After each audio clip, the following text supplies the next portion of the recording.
Seductive Spell of Passion by Ashenafi, Intimate Bedroom Night. We see a young man, Giovanni, 29, making love to a beautiful girl named Rachel Miller. She is on top, riding him cowgirl style in a passionate mystical sex. Giovanni then rolls with Rachel and gets her at the bottom as they continue to have passionate sexual intercourse. Then, with amazing camera work, we find Giovanni and Rachel in the church. Interior, church, night. Giovanni and Rachel continue to make love right down by the sculpture of Christ on the cross, surrounded by hundreds of candles. Lightning brightens the church through the windows. We hear thunderstorm roaring. Flashback. Exterior, the Passion of Christ, first century, day. Christ lets out exclamations as two Roman soldiers scourge him with whips that consist of small bones, leather thongs, and metal balls. Blood flies from his back like Judgment Day. It is a figure of speech, but it is graphic. Flashback. Interior, Giovanni's house, studio, day. Rachel poses nude for Giovanni, lying on a sofa in erotica. Giovanni paints her on a blotter. Note: we will continue to see Giovanni and Rachel having a mystical sex, the painting, and the Passion of Christ in montage. Int. Church. Night. Rachel and Giovanni continue to make love as the stigmata of Christ continue to form on their bodies, being whipped from behind by an unseen force. Two deep wounds that go all the way through their wrists, crown of thorns around their heads, and the appearance of deep wounds in their feet, the same 5 wounds that Jesus Christ received during the crucifixion. Rose petals are falling from above, floating in the air. We see pigeons flying throughout the church. Rachel breathes in and out, gasping, moaning, and screaming with exceeding carnal pleasure as Giovanni enters her deliciously. Flashback. Exterior, the Passion of Christ, day. Christ lies on the cross. A Roman soldier hammers a nail deep into Jesus' wrist like Mel Gibson's The Passion of Christ. Jesus shouts in pain. Another soldier places another nail on Christ's other wrist and hammers the nail through his wrist into the wood. Christ cries in agony and closes his eyes.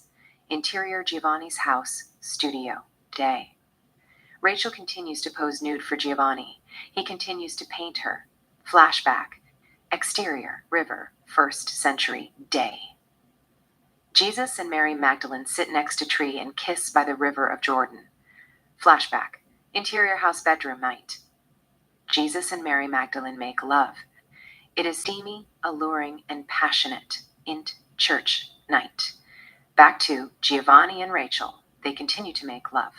Rachel is gasping, breathing in and out, scratching Giovanni's back with deep sexual gratification, and reaching multiple orgasms as the stigmata of Christ continue to form on her body. Interior, Giovanni's house, studio, day. A medium shot of Rachel posing nude for Giovanni. Giovanni continues to paint her on the blotter, finishing up. Exterior, the Passion of Christ, first century, day. The Roman soldiers lift Christ on the cross and crucify him. Interior, church, night. Giovanni and Rachel continue to make love in the middle of hundreds of candlelight. Mysteriously, the church roof has disappeared. We see rose petals falling from the sky, butterflies floating in the air, and pigeons flying everywhere. Close up. Rachel. She continues to breathe in and out, moaning and screaming with multiple orgasm, the stigmata of Christ forming on her body. Giovanni then cuddles her and comes inside her as the bed sets on fire. Flashback. Christ on the cross. Christ speaks to God right before his soul separate from his flesh. The clouds catch on fire. The sky then opens like paradise gone flirtatious. The angels in heaven descend and fly around Christ. Flashback. Interior, Giovanni's house, studio, day. Giovanni finishes painting. We see the completed portrait of Rachel. It looks like a computer-generated painting. Photograph. It's breathtaking. Back to Giovanni and Rachel at the church. Giovanni rolls over from Rachel and lies next to her in the middle of hundreds of candles. Rose petals continue to fall, floating in the air. Pigeons continue flying through the cathedral. Blood emerges from the sculpture of Christ's eyes. Hands, head, chest, feet, lightning and thunderstorm continue to make their presence felt, brightening the windows and roaring like havoc mayhem. Rachel continues to scream. breathing in and out with exceeding sexual climax, the stigmata of Christ forming on her body. We see more roses petals floating in the air in slow motion. Rachel's heart is about to stop in wild orgasm. Fade to black, seductive spell of passion. Fade in. Exterior Sunset Motel, morning. We see a crowd that consists of bystanders, reporters, medias, a reporter named Marissa Timothy, 25, and police officials standing with curiosity, addressing news, writing report, keeping the area secure behind yellow crime scene tapes and other things. Ext interior, Zendaya's BMW convertible, moving. Day. A 2010 black BMW convertible M. Detective Zendaya Rose, a very attractive woman, 29, looks like Alicia Vikander, comes driving and parks her car in front of the motel. Zendaya gets out the car, walks through the crowd, excuses the cops, who are making sure that no one passes beyond the yellow crime scene tapes without authorization, and heads toward the room, using the staircases. Interior, Sunset Motel, room 220, morning. Rachel lies on the bed naked with the stigmata of Christ on her body. There is a red rose on her vagina, placed neatly. Homicide detectives Kevin Jackson, Diana Anderson, Bruce Madison, and Miami forensics team are in the middle of collecting evidence. A forensic cameraman, Jack, takes Rachel's pictures. At the door, Zendaya enters. She approaches Detective Kevin Jackson. Zendaya, what you got? Kevin, Rachel Miller, age 23. The maid found her dead around 8 a.m. this morning. The clerk said she checked in 12 to 30 a.m. with a young, handsome man between the ages of 25 to 30. Zendaya, how did she die? Kevin, referring to a forensic doctor, Brian Lee, who's examining Rachel's dead body. Doc said she died of a cardio arrest. Dr. Brian Lee turns his attention to Zendaya. I've never seen anything quite like this. I don't know how the stigmata formed on her body. I'll have to look at it in the lab and find out the real deal. Zendaya looks at the stigmata on Rachel's hands. She puts her forensic gloves, touches Rachel's right hand. Quick flashback. Zendaya sees Rachel's passion. Rachel and Giovanni making love. Rachel breathing in and out with sexual pleasure. The stigmata of Christ forming on Rachel's wrists, back, head, etc. Back to Zendaya. She lets Rachel's hand go and stands back. Zendaya has an extraordinary psychic power. She can see what happened to victims just by touching their hands. However, she usually keeps it to herself. Diana walks up to Zendaya. Diana, I found this matchbox in her purse. Diana hands her a matchbox that reads, Blue Cottage. Zendaya looks at it. Montage, Miami.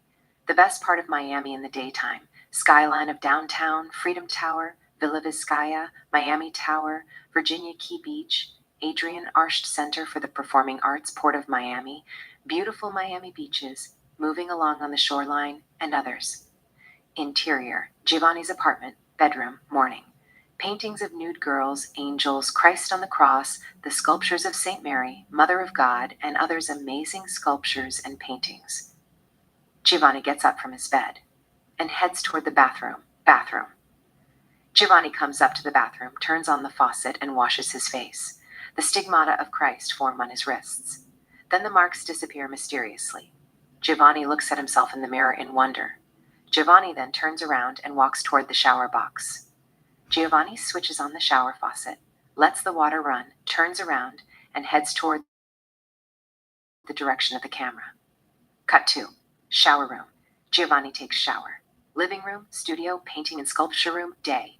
It's a huge studio. It's almost 8 living rooms put together, or perhaps look like a museum. It has upstairs. We see a portrait of Rachel with the stigmata of Christ on the painting canvas and other amazing sculptures and paintings at his immense studio. It is also used as living room. Giovanni, drying his hair with a small towel, enters the room. He is wearing anther towel wrapped around his waist.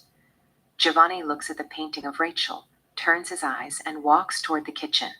Kitchen, day.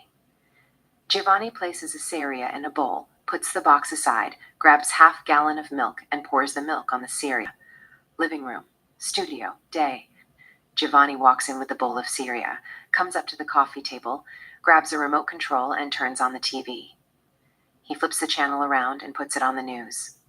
Close-up, TV. Marissa reports the death of Rachel from the motel. Marissa, a 23 years old graduate student at University of Miami, Rachel Miller, was found dead early this morning with stigmata of Christ. The official said the cause of her death is unknown at this point. Television. The photo of Rachel. Giovanni looks at Rachel on the TV. Quick flashback. Giovanni making love to Rachel and the formation of stigmata on their bodies. Back to Giovanni. Giovanni puts the Syria on the coffee table in panic. He doesn't have memory of the incident and feels there could be a supernatural entity behind his action that he has no control over. He begins to fear who could be next. Into University of Miami. Classroom day. Close up, Rebecca Johnson, 38. She gives a lecture on the history of art. Rebecca. The history of art refers to the history of the visual arts, such as painting, sculpture, and architecture. It's a lecture hall. We see numbers of students. Some are taking notes, others are listening. Close up, Marta. A beautiful girl named Marta, 20, sits in the middle of the lecture hall, doodling. She is not paying too much attention. As a matter of fact, she is lost in thoughts. Rebecca, off-screen, it attempts an objective survey of art throughout human history. A good-looking young man, Jaden Hamilton, 22, who is sitting one row behind Marta, sketches Marta on his sketchbook with a pencil. Marta turns her eyes and catches Jaden's eyes. Jaden gives her a soft smile. Marta returns his smile and turns her attention back to Miss Johnson. Rebecca clicks the picture of Michelangelo's The Creation of Adam on the projector. Rebecca, like Michelangelo Buonarroti's The Creation of Adam, a fresco on the ceiling of the Sistine Chapel, painted in 1511. Interior Miami PD, sketchroom, day. Nicholas, 29, a clerk at Sunset Motel, gives Miami PD computer graphic designer Brittany Houston, 26, the description of Giovanni as we continue to hear Rebecca speaking off-screen. Rebecca, off-screen, it illustrates the biblical story from the book of Genesis, in which God breathes life into Adam, the first man. It's arguably one of the most famous and most appreciated images in the world. Brittany draws the complete sketch of Giovanni. Into University of Miami, classroom, day. Back to Rebecca. Rebecca continues to give the lecture. Rebecca, showing one painting after another, art is more important than life itself. It leaves beauties of everlasting character and spiritual grit throughout time, like Les Demoiselles d'Avignon by Pablo Picasso, Sleeping Venus by Giorgione, The Assumption of the Virgin Mary by Italian Renaissance artist Titian, Starry Night by Vincent van Gogh, Salome, or Judith. This religious work also functions as an idealized portrait of a beauty, a genre developed by Titian. Ecce Homo by Guido Reni, The Transfiguration by Raphael, and Leonardo da Vinci's Mona Lisa 16th century oil painting on a poplar panel, arguably one of the most famous paintings in the world. Marta looks at Jaden. Jaden catches her eyes. She turns her eyes and looks at Rebecca. Rebecca depicts a woman whose gaze meets the viewers with an expression often described as enigmatic. It is considered by many to be Leonardo's magnum opus. Exterior college cafe, pub, day. We see students enjoying their lunches. Marta, who is wearing a sunglass, sits at a table with her best friend, roommate Julia McCarty, 20, who is also wearing a sunglass. They are in the middle of conversation while having a chicken sandwich, salad, spaghetti, and 2 Diet Cokes. Julia, I'm changing my major to film. I had it with literature. The professor wants us to write 30 pages essay for midterm. Marta, I thought you were majoring theater. Julia, yes, I am still majoring theater, but I want to write my own play. You know, I have been acting, dancing, and singing on Broadway since I was 9. I felt I could write my own play if I took advanced literature classes. Marta, how did the audition go for Katie the Great? Julia, it went terrible. My heart was somewhere else. Marta and Julia see Jaden, who is looking for an open seat carrying a tray of meal. Julia, check out that hunk. Marta says hi to Jaden under her breath, slightly waving her hand. Jaden says hi to her. He walks by them and sits at a table located across Marta and Julia. Julia, do you know him? Marta, he's in my art history class. Julia, he's cute. Marta, under her breath, you could say that. Julia, he can easily be the protagonist in my play. Marta, what's your play? Julia, I don't know, takes off her sunglass, something between Shakespeare, In Love, and Jane Austen's Pride and Prejudice. It takes place in Great Britain, Ireland, and the USA. Marta, what is it about? Julia, a fictional love story about how the English is planning to invade the US during the Civil War. But Queen Victoria and her husband, Chief Advisor Prince Albert, have a change of heart at the last minute after Prince Albert secretly falls in love with a poor, beautiful Irish girl named Isabel, the Princess of Ireland. Marta, that sounds compelling. Marta glances at Jaden as if her heart were lost in his eyes. Jaden catches her eyes and gives her a soft smile. Marta returns his smile and turns her attention back to Julia. Julia, even though it's fiction, and considering Victoria loved Albert deeply, and after he died in 1861, she wore black for 40 years, until her death in 1901, it's going to be very controversial. And like Gone with the Wind, you have war, love affair, and a woman who desires everything, and she is not afraid to get hurt. I will have to do a lot of research in the history of Civil War, Ireland, and British monarchy to get ahead of myself. Or change the era, maybe the entire story, and make it present day. Kate Middleton falls in love with a rock star named Elvis from America, abandons her royalty, and runs away with him. Kate and Elvis, a love story without a war. Marta, it sounds interesting. Julia, anyway, did you hear about this 23 years old grad student who was found dead after she had a major orgasm with stigmata of Christ? Marta, that's crazy. We were talking about it in the class with Leonardo da Vinci's Last Supper and the possibility of bloodline that Jesus has a kid with Mary Magdalena. You know, the Da Vinci Code. Julia, I don't know anything about the Da Vinci Code. I'm Catholic. I mean, both my parents are Catholics. I was taught Jesus is the Son of God. He died for our sin, then resurrected from the dead on the third day, and later he entered heaven. The school's bell rings at 1 p.m. Julia, what time is it? Checks her time on her cell phone. 1 p.m.? Fuck me. I forgot to pick up James. He wasn't feeling well. He came 6 in the morning from his job. His tooth was bothering him like a 16th century bloodthirsty vampire. He gave me his car and told me to pick him up at 12 to 3 p.m. to see a dentist. I hope he is still sleeping like a baby. Julia gets up, grabs her bag, walks around the table, and comes up to Marta. Julia, I'll see you. We'll talk about it later. They kiss on the cheeks. Julia, bye. Marta, bye. Julia walks away. On the soundtrack by Katy Perry featuring Kanye West plays melodiously. Marta looks at Jaden, gives him another soft, beautiful smile. Jaden returns her smile, grabs his plate, comes up to her table, and joins her. They greet and talk without a sound. Montage. Miami. A quick take of the city of Miami. Skyline of downtown, Freedom Tower, Miami Tower, Jungle Island, Villa Vizcaya, Bayfront Park, beautiful Miami beaches, and others. Interior, Blue Cottage Bar, day. It's a seductive bar and restaurant, though it's almost empty at this time of the hour. Standing at the bar, Zendaya questions a bartender named Tyler, 30, who is looking at the sketch of Giovanni and a photo of Rachel taken recently. Tyler gives her the sketch and the photo back. Tyler, I saw them. She was sitting right here. He was sitting across the bar. Flashback. Interior Blue Cottage Club, night. Close-up Giovanni. Giovanni sits at the bar with a glass of red wine. He takes a sip from his wine and puts it on the counter. There are several customers. Some are standing at the bar, drinking, talking, and laughing. Others are sitting at the tables while enjoying their outings. On the dancing floor, we see people dancing. Tyler and an attractive Asian girl named Susan, 24, are behind the bar, serving.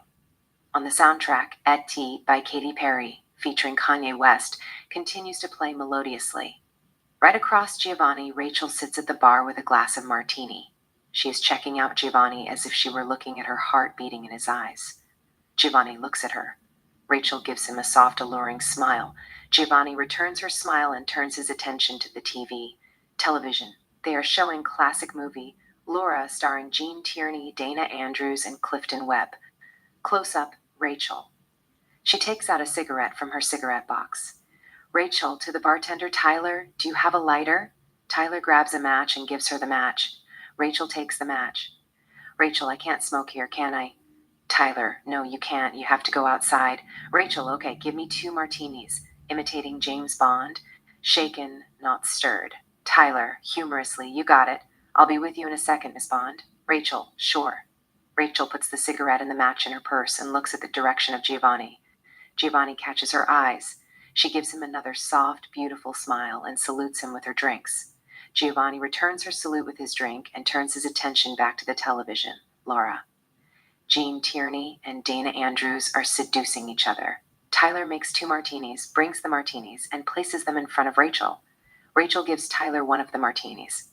Rachel, to Tyler, give this to that handsome gentleman. Tyler takes the drink, goes to Giovanni, and places the drink in front of him. Tyler, it's from that gorgeous girl.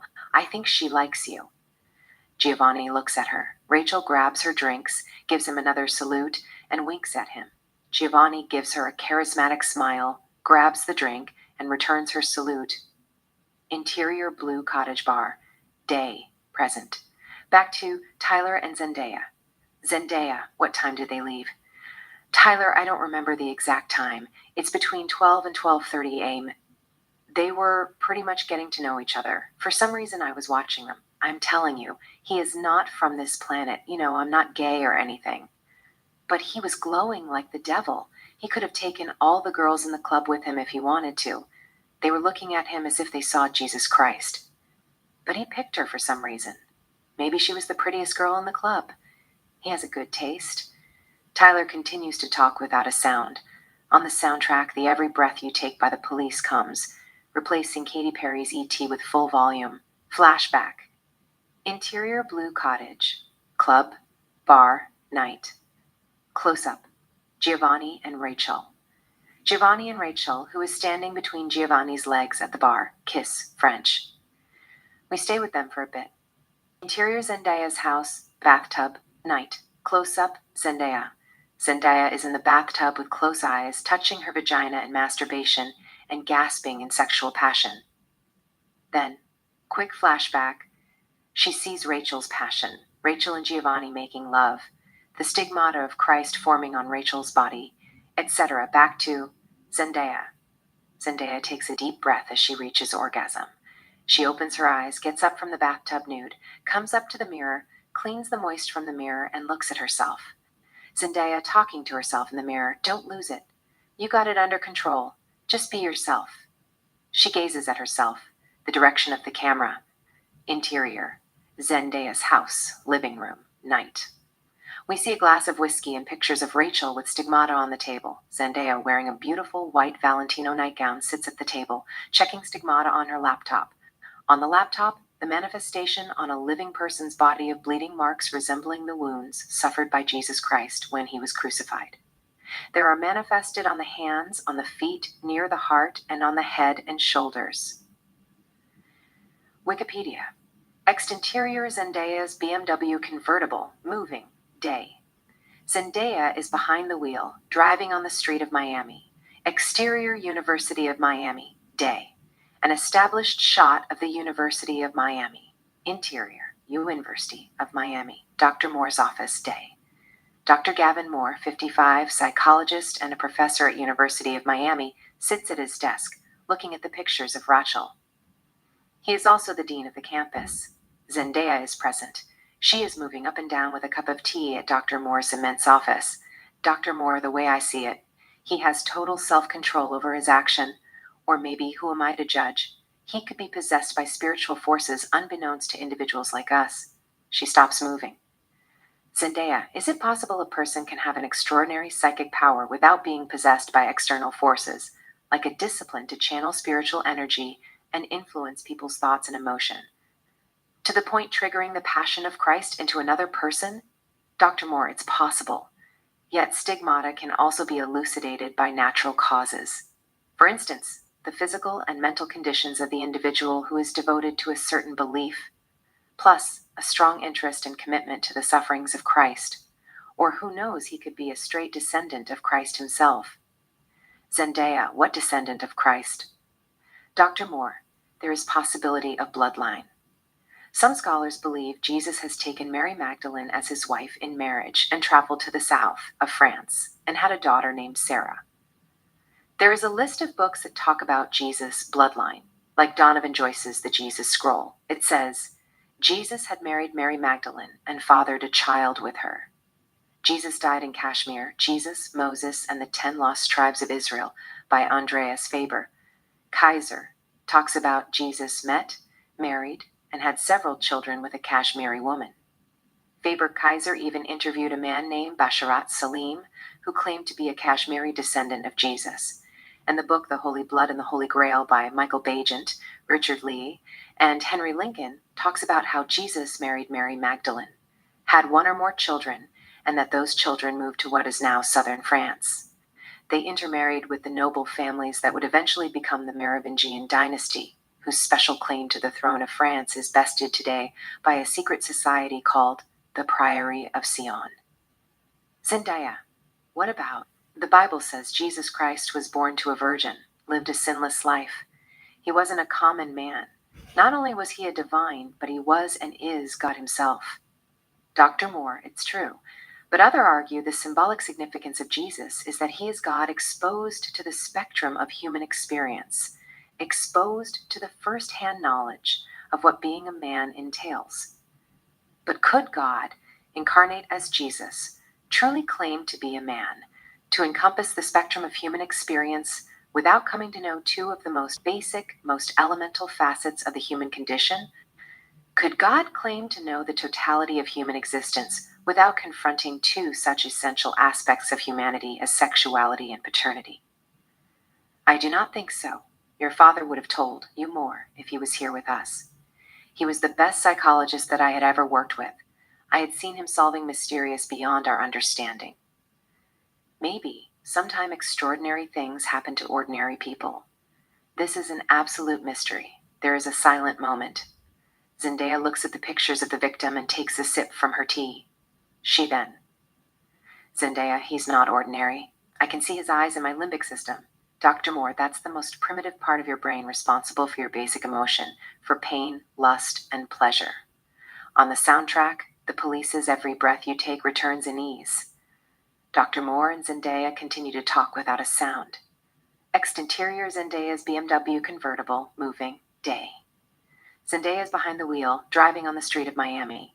She seems lost in thoughts. On the soundtrack, Every Breath You Take continues to play melodiously. Zendaya takes her eyes off the road and looks at Rachel's file that is left open in the passenger seat. She then turns her eyes and focuses on the road for 3 seconds, so Zendaya turns her eyes and continues to look at the file, reviewing the evidence. In the meantime, her car goes off the lane. A black Mercedes comes from the opposite side of the street, honks its horn at her, and passes by her car, missing her by a few inches as she gets a hold of the wheel. Zendaya keeps her car back in the right lane. Close up, Zendaya. She acts like as if nothing happened and carries on driving. Zendaya then turns her eyes and continues to look at the file with curiosity. Medium shot of Zendaya's BMW convertible as Zendaya continues to drive in the city of Miami. We then take it with overhead shot looking down the city of Miami. Interior, autopsy room, day. The body of Rachel lies nude on the autopsy bed. Dr. Brian Lee addresses the cause of Rachel's death to Zendaya, who is standing next to the autopsy. Dr. Lee, we thought the fluid that was found at the crime scene might have come from her urethra at the climax because of momentary loss of bladder control. But it is not urine. It has no trace of uric acid. She had 70 times the amount of orgasm, more than a regular woman experiences in a single lifetime. Zendaya, is there any drug in her system? Dr. Lee, no drug whatsoever, except a small amount of nicotine in her blood from a cigarette too, 200 nanograms per milliliter, which it doesn't qualify it as a controlled substance that causes major changes in endocrine hormone molecules. It's mystery. Int Miami PD, Captain Bloom office day. Captain David Bloom, 52, sits behind his desk, looking at the photos of Rachel with stigmata of Christ. Zendaya comes to the door. She knocks on the door. Captain Bloom looks at her. Zendaya, do you want to see me? Captain Bloom tells her, come in with his fingers. Zendaya walks in and stands in front of him. Captain Bloom, have a seat. She takes a seat. Captain Bloom, FBI said they are going to take the case. I am sorry. We have to pass this one. Zendaya isn't too happy. Zendaya, give me 3 weeks. I'll find him. FBI has no right to interfere with ongoing investigation. Captain Bloom, it's not my call. Fifth, they are Federal Bureau of Investigation. That means they deal with interstate crime, and the victim happened to be the daughter of a former governor of Florida. What's his name? William Miller. They said it is a federal case. I wish there were a way we can change their minds and continue to work on the case. However, once they make up their minds, it's hard to change their opinion. There is a silent moment. He looks at the pictures. Then, Captain Bloom, what's this rose? It is homicide, isn't it? Zendaya, I don't know if I can rule it out homicide yet. She died of a cardio arrest after she had a major orgasm. Captain Bloom, I heard that part. But the man who was with her at the time of her death should have called 911 instead of putting a red rose on her private part and leaving the scene as if she were Pocahontas. Zendaya says nothing. Captain Bloom, what about the stigmata? Did you conform with the forensic on the possibility of a knife? Zendaya, it's knife. In the middle of her sentence, a good-looking man agent, Ethan Raphael, 35, knocks on the door. Both turn their attention to the knocking and look at him. Ethan, good morning. I'm Agent Ethan Raphael, FBI. He shows him his badge. Captain Bloom, come in. Zendaya finds him appealing but doesn't want anything from Federal Bureau of Investigation. Captain Bloom, this is Detective Zendaya Rose, the lead detective in the Miss Miller case. Ethan, good morning. Zendaya, good morning. They shake hands. Captain Bloom, have a seat. Ethan pulls a chair and sits next to Zendaya. Ethan, FBI wants Miss Miller autopsy right away. Ethan takes out a file from his binder and gives Captain Bloom the file. Captain Bloom looks at it. Zendaya watches the captain. Ethan checks her out. Zendaya turns her eyes and catches Ethan's eyes. He gives her a soft, charismatic smile. Zendaya is not in the mood for love. She looks away, as if she saw a harmless ghost. Then, Captain Bloom, I have a message for FBI. Take this piece of paper back to the Bureau and tell your superiors to put it in a gold frame. We got everything under control. Zendaya looks at the captain with surprise. Ethan acts peaceful as if he didn't hear that. Ethan? I'm sorry, sir? The captain puts the file in front of Ethan. Captain Bloom, you heard me, son. We're keeping the autopsy. Detective Rose here believes she has a strong lead. She's going to solve the case before you guys file a complaint. Ethan, sir, you don't seem to understand the weight of this case. The Bureau put me in charge, so there won't be any confusion. The victim's father, Mr. Miller, not only was he the governor of Florida, but he was also the director of FBI from 1999 to 2010. I insist that you hand over Miss Miller autopsy and all the evidences that are removed from room 220 without any further delay. Zendaya, give us 2 weeks. We'll give you a complete report as soon as we're done evaluating all the facts. Ethan, I'm not in the position to make that decision, sir. It's a classified case. Our experts think he could be a serial killer who drugs and cuts his victim cleverly and makes it look like stigmata of Christ for the sole purpose of seeking attention and deceiving a social order that trusts in God. Zendaya, first, there is no trace of significant drug in Miss Miller blood. Second, he doesn't fit the standard profile of serial killers who tend to disfigure their victims. She died of heart failure. Captain Bloom, interrupting her, maybe you should work together. A joint force, or give her 2 or 3 weeks the maximum. She has an exceptional psychic power. The Bureau once offered her a position at the headquarters in Washington, D.C., after she located the missing body of Mrs. Barbara Richardson, the wife of Senator Joseph Richardson, using her parapsychological skill in remote viewing. But she chose to stick with the department so she could make us look good. Ethan, I'm aware of that, sir. Gets up. That's why I came here. To recruit her. Puts the file in front of her. If she wants the job, it's hers. Excuse me, let me grab coffee. Ethan opens the door and walks away, leaving Captain Bloom and Zendaya on the screen. Zendaya looks at the Captain Bloom. He is looking at the picture of Rachel Miller. Then, Captain Bloom, I know you have always wanted to join FBI, and it's not a secret that you want to continue to work on this case. I have no desire to hold you against your instinct. Just give me your badge.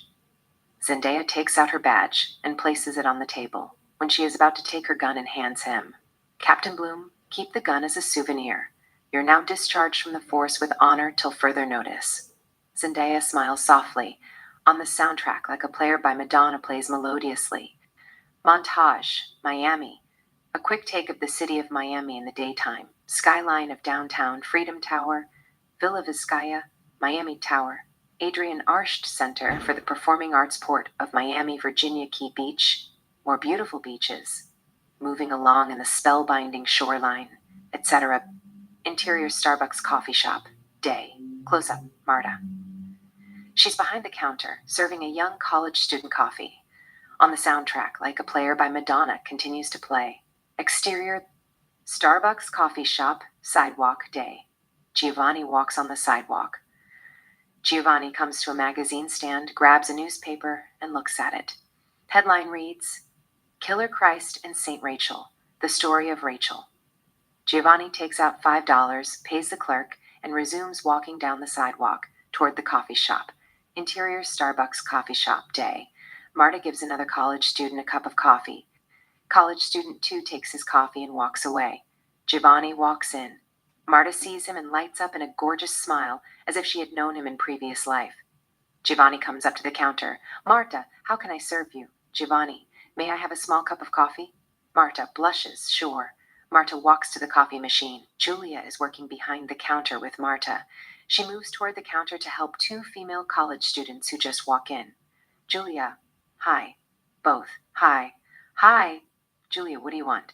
Female college student 1, Melissa, I'll have cappuccino. Female college student 2, Nev, I'll have iced caf latte. Melissa turns her eyes and looks at Giovanni as if she were looking at a prophet. She gives him a concupiscent soft smile as he waits for his coffee. Julia, who's paying? Nev, Melissa is paying today. It is her turn. Melissa, how much is it? Julia hits the registry. Julia, $6.35. Melissa pays in ease. On the soundtrack, Madonna's Like a Player plays with full volume. Close up Giovanni. He looks at Marta. Marta turns her eyes and catches Giovanni's eyes while making coffee. Meanwhile, Melissa and Neve continue to check out Giovanni as if they were looking at a messiah who came to nurture their souls with carnal pleasure and fulfill their deepest sexual desire beyond their wildest fantasies. Note, the thing about Giovanni that's desirable is he has mystical inner glow, which makes people to react with lust and strong sexual desire. And he also has the power to enter people's mind and stir all kinds of sexual fantasies that people thought it could only exist in an erotic universe, figuratively speaking. But it's beyond this world. Giovanni turns his eyes, gives them a soft smile, and catches Julia's eyes as she steals a look.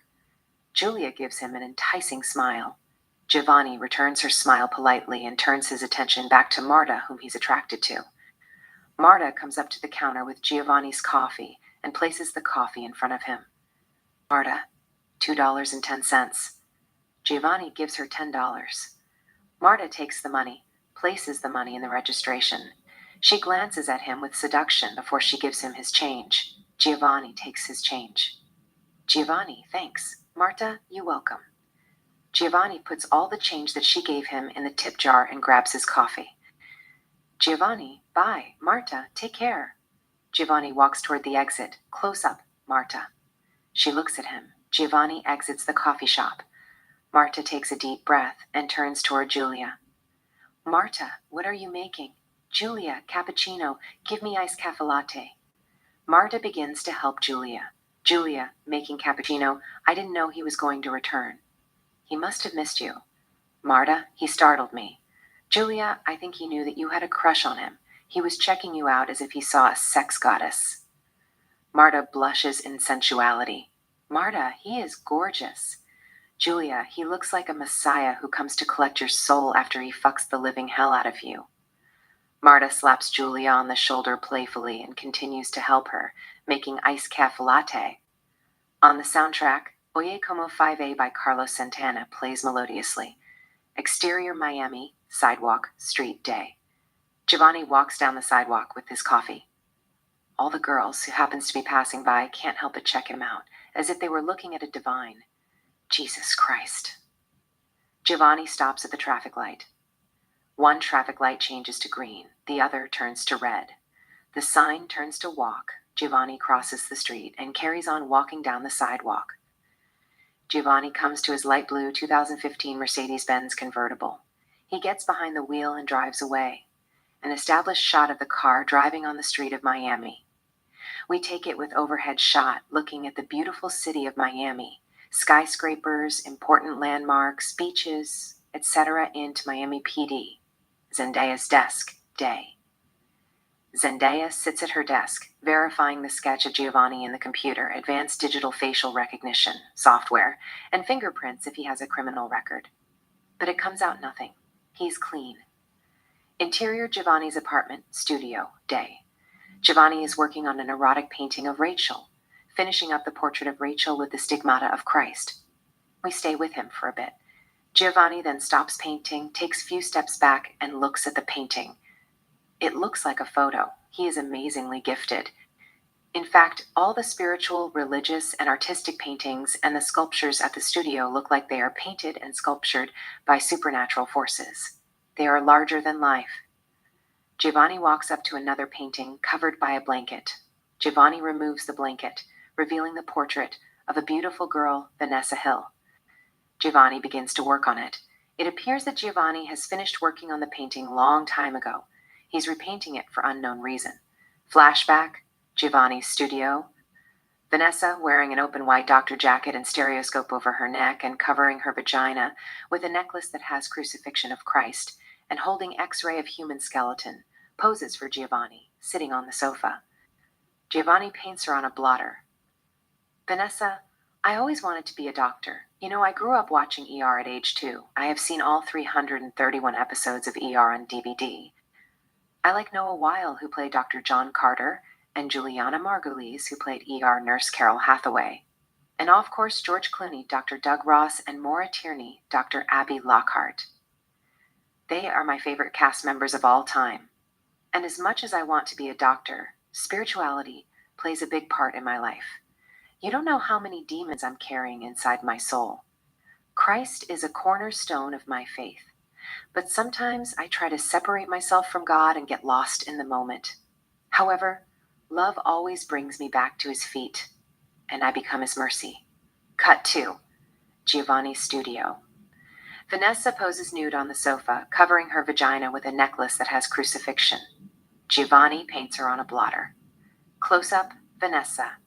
Vanessa, sometimes I feel the presence of God, but I'm slave for my dream, passion, addiction, fear, and desire. Satan has gotten the best of me. And if you know the devil like I know him, you would know what I'm talking about. Not only does he lead us towards self-distraction, but he also takes away the joy of life through deception and lead people into rebellion against God in vain. Giovanni smiles softly. Cut 2. Giovanni's studio. Close up, Vanessa. She continues to pose. Vanessa, I wish I could say I am in control of my life, but the truth is my fate lies on Jesus' hand. I just need to believe in him with all my heart and soul and allow the truth to bring salvation and peace to my soul, which I seek above everything but love. I can't live without love. It's worth all the pain, suffering, confusion, and passion. Interior Giovanni's studio. Day, present. Back to Giovanni. Giovanni adds the stigmata of Christ on her wrists and feet. Giovanni seems sad. He stops painting and gazes at the painting. Quick flashback. Exterior beach, sunset. Giovanni and Vanessa lie on the sand, kissing in twilight. Giovanni plants one soft kiss after another on top of Vanessa's lips. They then join in a long, intimate kiss. Back to Giovanni's studio. Giovanni then turns his eyes and looks at the portrait of Rachel. Flashback. Rachel sits on a sofa nude, covering her vagina with a red carnation. Giovanni paints her on a blotter. Rachel, I graduated last year with history major. I am doing my master on 14th century medieval Renaissance while shooting an independent movie. A remake of Breakfast at Tiffany's starring Audrey Hepburn and George Peppard. We are filming here in Miami instead of New York City. I play the lead role, Holly Golightly. But I am thinking about leaving Florida, moving to Hollywood, and becoming a full-time actress. Nothing is more liberating than acting. It's like you get to live multiple lives in a single lifetime. Back to Giovanni's studio. Giovanni walks up to the painting and adds crown of thorns around Rachel's head. Montage. Note. We will see Zendaya questioning Rachel Miller's family, friends, and people who might have seen Giovanni. blended with Marta practicing aerial silk acrobat. On the soundtrack, Break Even by the Script plays melodiously. 1. Living room. Sitting at a coffee table, Zendaya questions Rachel's parents, Mr. and Mrs. Miller, who are sitting on the sofa. They answer without a sound. We don't hear what they are saying due to the music on the soundtrack. 2. University of Miami, auditorium. We see Marta practicing aerial silk acrobat, doing aerobatic while hanging from a silk fabric. She looks flawless, climbing on the fabric, wrapping herself on the silk, and dropping in sensuality. 3. Independent movie setting. We see a young man named John and young girl named Sarah in Breakfast at Tiffany's. The director, Martin Lee, is behind the camera, shooting, grips and assistant workers on the background. Zendaya, standing behind the setting, looks at them at ease. 4. University of Miami, auditorium. Marta continues to practice, climbing on the fabric, wrapping herself on the silk as if she were making love, to the atmosphere, spinning, dropping down naturally, etc. 5. Split screens. Screen 1. Dressing room. Zendaya questions Sarah, who is sitting in front of the mirror, applying makeups while smoking cigarette. Sarah answers the questions without a sound. Screen 2. Movie setting. Zendaya questions John, who is smoking cigarette. John responds without a sound as we continue to hear Break Even on the soundtrack. 6. University of Miami auditorium. Marta continues to practice wrapping herself on the silk, dropping down in seduction, climbing back, and doing all kinds of artistic moves. 7. Outside coffee shop. Zendaya and the director, Martin Lee, sit at a table with coffees. Zendaya is in the middle of asking him a question. Martin answers without a sound. 8. University of Miami auditorium. Back to Marta. She climbs the fabric, wraps herself on the silk, and drops down, spinning. 9. Miami Beach Club and Bar. Zendaya walks in, approaches the bartender Roger Penn, who is standing behind the counter, serving customers. Zendaya shows him the sketch of Giovanni. He has seen him. He tells her what she wants to hear without a sound. 10. University of Miami auditorium. Marta does more amazing aerial silk acrobat, climbing on the fabric, wrapping herself on the silk, and dropping upside down. We stay with her for a bit. Montage, Miami. A quick take of the city of Miami in the daytime. Skyline of downtown, Freedom Tower, Villa Vizcaya, Miami Tower, Adrian Arsh Center for the Performing Arts, Port of Miami, Virginia Key Beach, more beautiful beaches. Moving along in the spellbinding shoreline, etc. Exterior, University of Miami Stadium, Hurricanes versus LSU Tigers Day. A soccer game is in progress. The ball is on Jaden's feet. He's wearing number 10 in an orange jersey. He dribbles 2 LSU Tigers players who are wearing yellow jerseys and passes the ball to his teammate, Thiago, number 14. Thiago shoots the ball toward the goal. The LSU goalkeeper makes an incredible save, deflecting the ball for a corner. The crowd gets up on their feet in awe. A tee the far end of the stadium, we see Marta sitting on the bench alone by the fence. She is reading Charles Dickens's Great Expectation in between watching the game. Soccer match. Jaden takes a corner. The ball is headed out by a LSU defender and comes to the Hurricanes' number 5, Jason. Jason passes the ball to Jaden. Jaden perfectly crosses the ball to Thiago. Thiago heads the ball into the net and scores. The crowd goes frenzy. Marta closes the book and looks at the celebration. Meanwhile, she doesn't know what's torturing her heart. She is ill at ease. Marta turns her eyes and sees Giovanni, who is sitting a step across her. Marta's heart is filled with excitement. Her face glows with a beautiful smile like the sun in a cool summer day. Giovanni gives her a soft smile. Marta blushes and turns her eyes back to the book. Giovanni turns his attention back to the game as well. The Hurricanes continue to celebrate. Giovanni turns his eyes and catches Marta's eyes as she steals a look. Giovanni says, "Hi," under his breath, waving his hand. Marta returns his greeting and continues to read Charles Dickens's Great Expectation as if she were reading the Holy Bible, King James Version, to hide her true feeling toward Giovanni. But she couldn't help it, turns her eyes and gives him another soft, beautiful smile. Giovanni returns her smile. Marta goes back to reading in between watching the game and Giovanni. She can't get her out of her mind. Giovanni continues to watch the game in between checking out Marta. Soccer match, penalty kick, later, close up Jaden. He takes a penalty kick. Jaden scores easily, placing the ball in the left end of the net where LSU goalkeeper guessed wrong.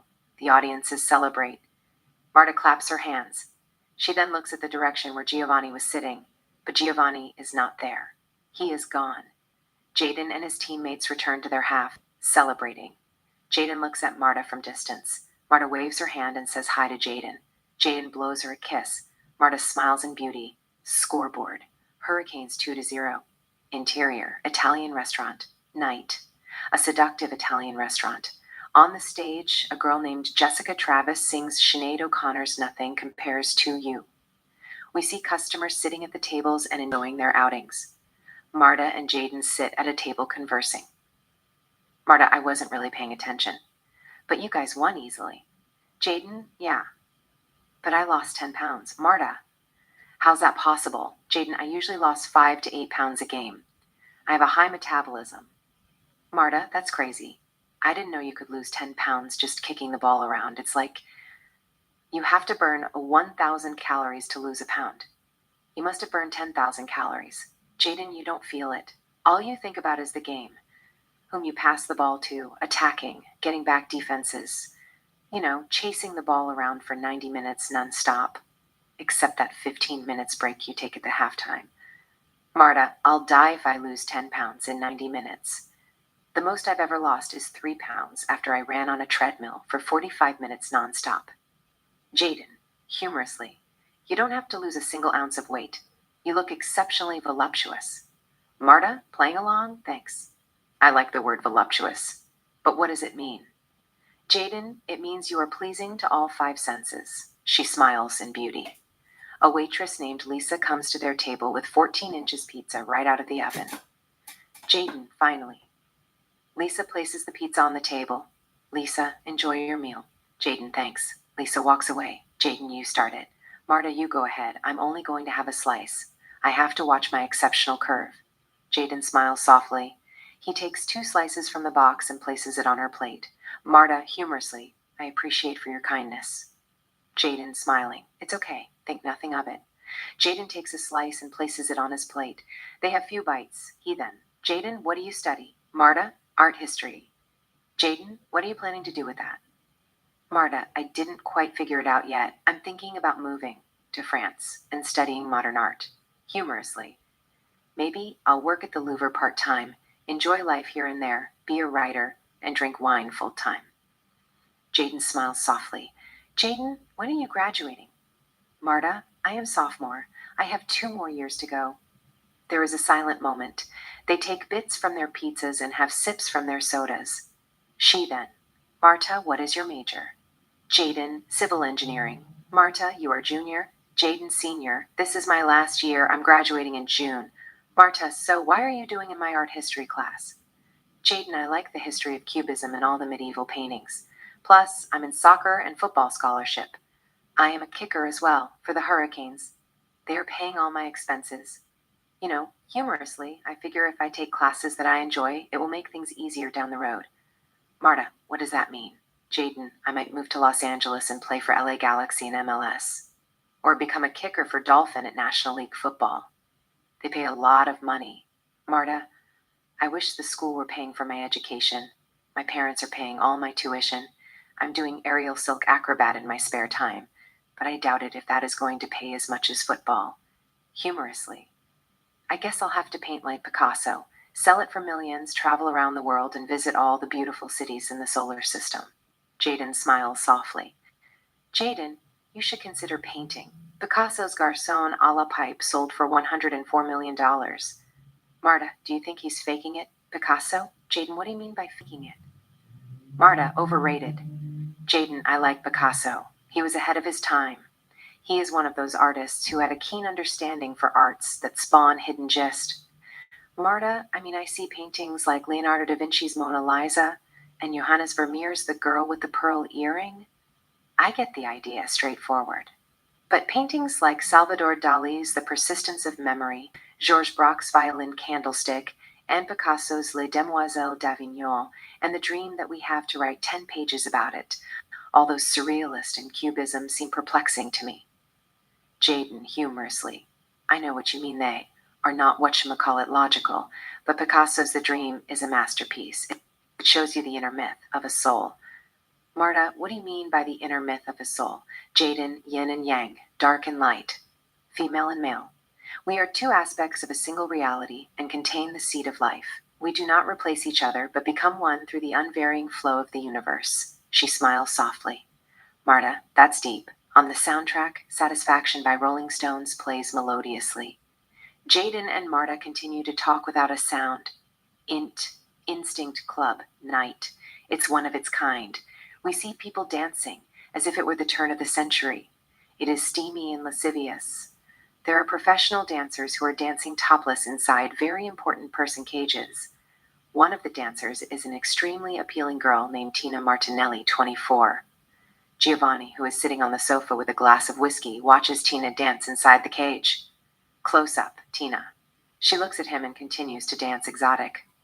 Giovanni takes a sip from his drink, puts down his drink on the table, and continues to watch her. A medium shot of Tina.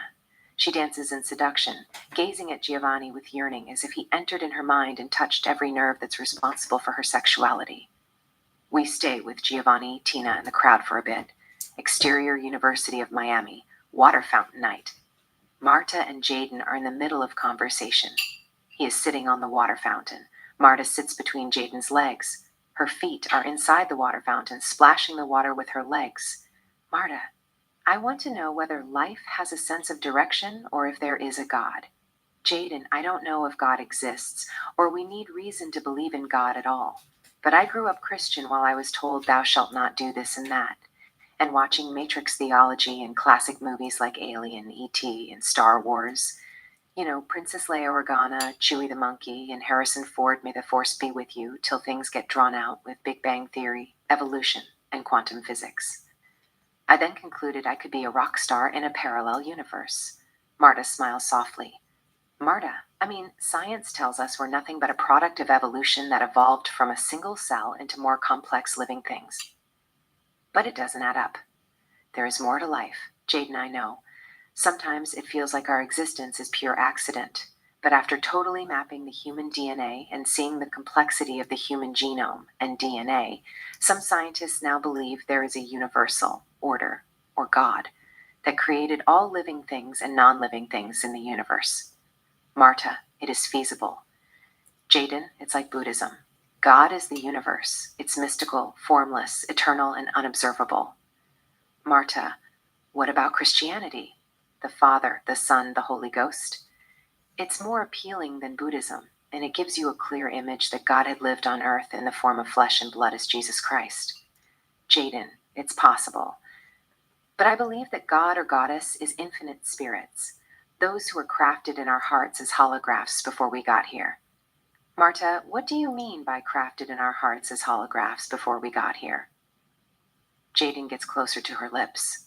Jaden, softly, the second I saw you, I knew you're the reason I am here in this world. You're the most attractive girl I have ever met. They kiss. Club and karaoke bar. Night. On the stage, Julia sings Alanis Morissette's You Ought to Know without reading the lyrics on the screen. We see a number of college students dancing and sitting at the table with beers and other alcoholic beverage, just enjoying their outings. Julia, singing, and every time you speak her name, does she know how you told me? You'd hold me until you died. Till you died, but you're still alive. Then at the entrance, Marta and Jaden walk in. They come to an open seat and sit at the table. Jaden looks at Julia. Jaden, isn't that your friend? Marta, yes, she is. Jaden continues to watch Julia, who is singing like as if she were possessed by Alanis Morissette's demons. Julia, and I'm here to remind you of the mess you left when you went away. It's not fair to deny me. Of the cross I bear that you gave to me. You ought to know. Jaden, she is good. Marta, she's pro. Grabs the karaoke book and flips around. What are you going to sing? Jaden, I'm not singing. Go ahead and sing what you like. I'll watch you. Marta, such yourself. Jaden, you are not mad at me, are you? Marta, no, I am not mad at you. I thought we came here to have fun. Jaden, I am having a lot of fun. Marta, if you are not going to sing, I won't sing either. Jaden smiles softly. Jaden, okay, I'll sing Seal's Kiss from a Rose in one condition. Marta, which is? Jaden gets closer to her lips. Jaden, I'll get a kiss from a rose. Jaden gives Marta his lips to kiss. She kisses him in ease. There is a little bit self-conscious about her kiss. Maybe she is thinking about Giovanni. We don't know that. But Marta seems lost deep in her heart where she can't tell the difference between love, lust, sin, passion, and fantasy. Jaden kisses her sweetly and brings her back to reality. A waitress named Amber comes to their table to take order. Amber, hi. What do you want to drink?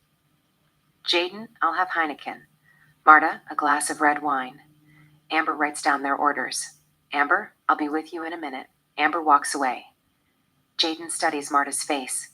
Jaden, you didn't tell me what you're going to sing. Marta flips the karaoke book. Marta, I'll sing Blank Space by Taylor Swift. Jaden, that's a good choice. Pan to Julia. She continues to sing Alanis Morissette's You Oughta Know. Julia, and I'm here to remind you of the mess you left when you went away. It's not fair to deny me. Of the cross I bear that you gave to me. You oughta know. Julia finishes singing. The audiences give her a round of applauses. Jaden and Marta clap their hands as well. Julia puts down the microphone on a chair and walks up to Marta and Jaden's table. Marta, hi. Julia, what's up? Julia looks at Jaden so Marta could introduce them. Marta, this is Jaden. Julia, my best friend. Julia, hi. Julia gives Jaden her hand to shake. Jaden, hi. Jaden takes Julia's hand, greeting.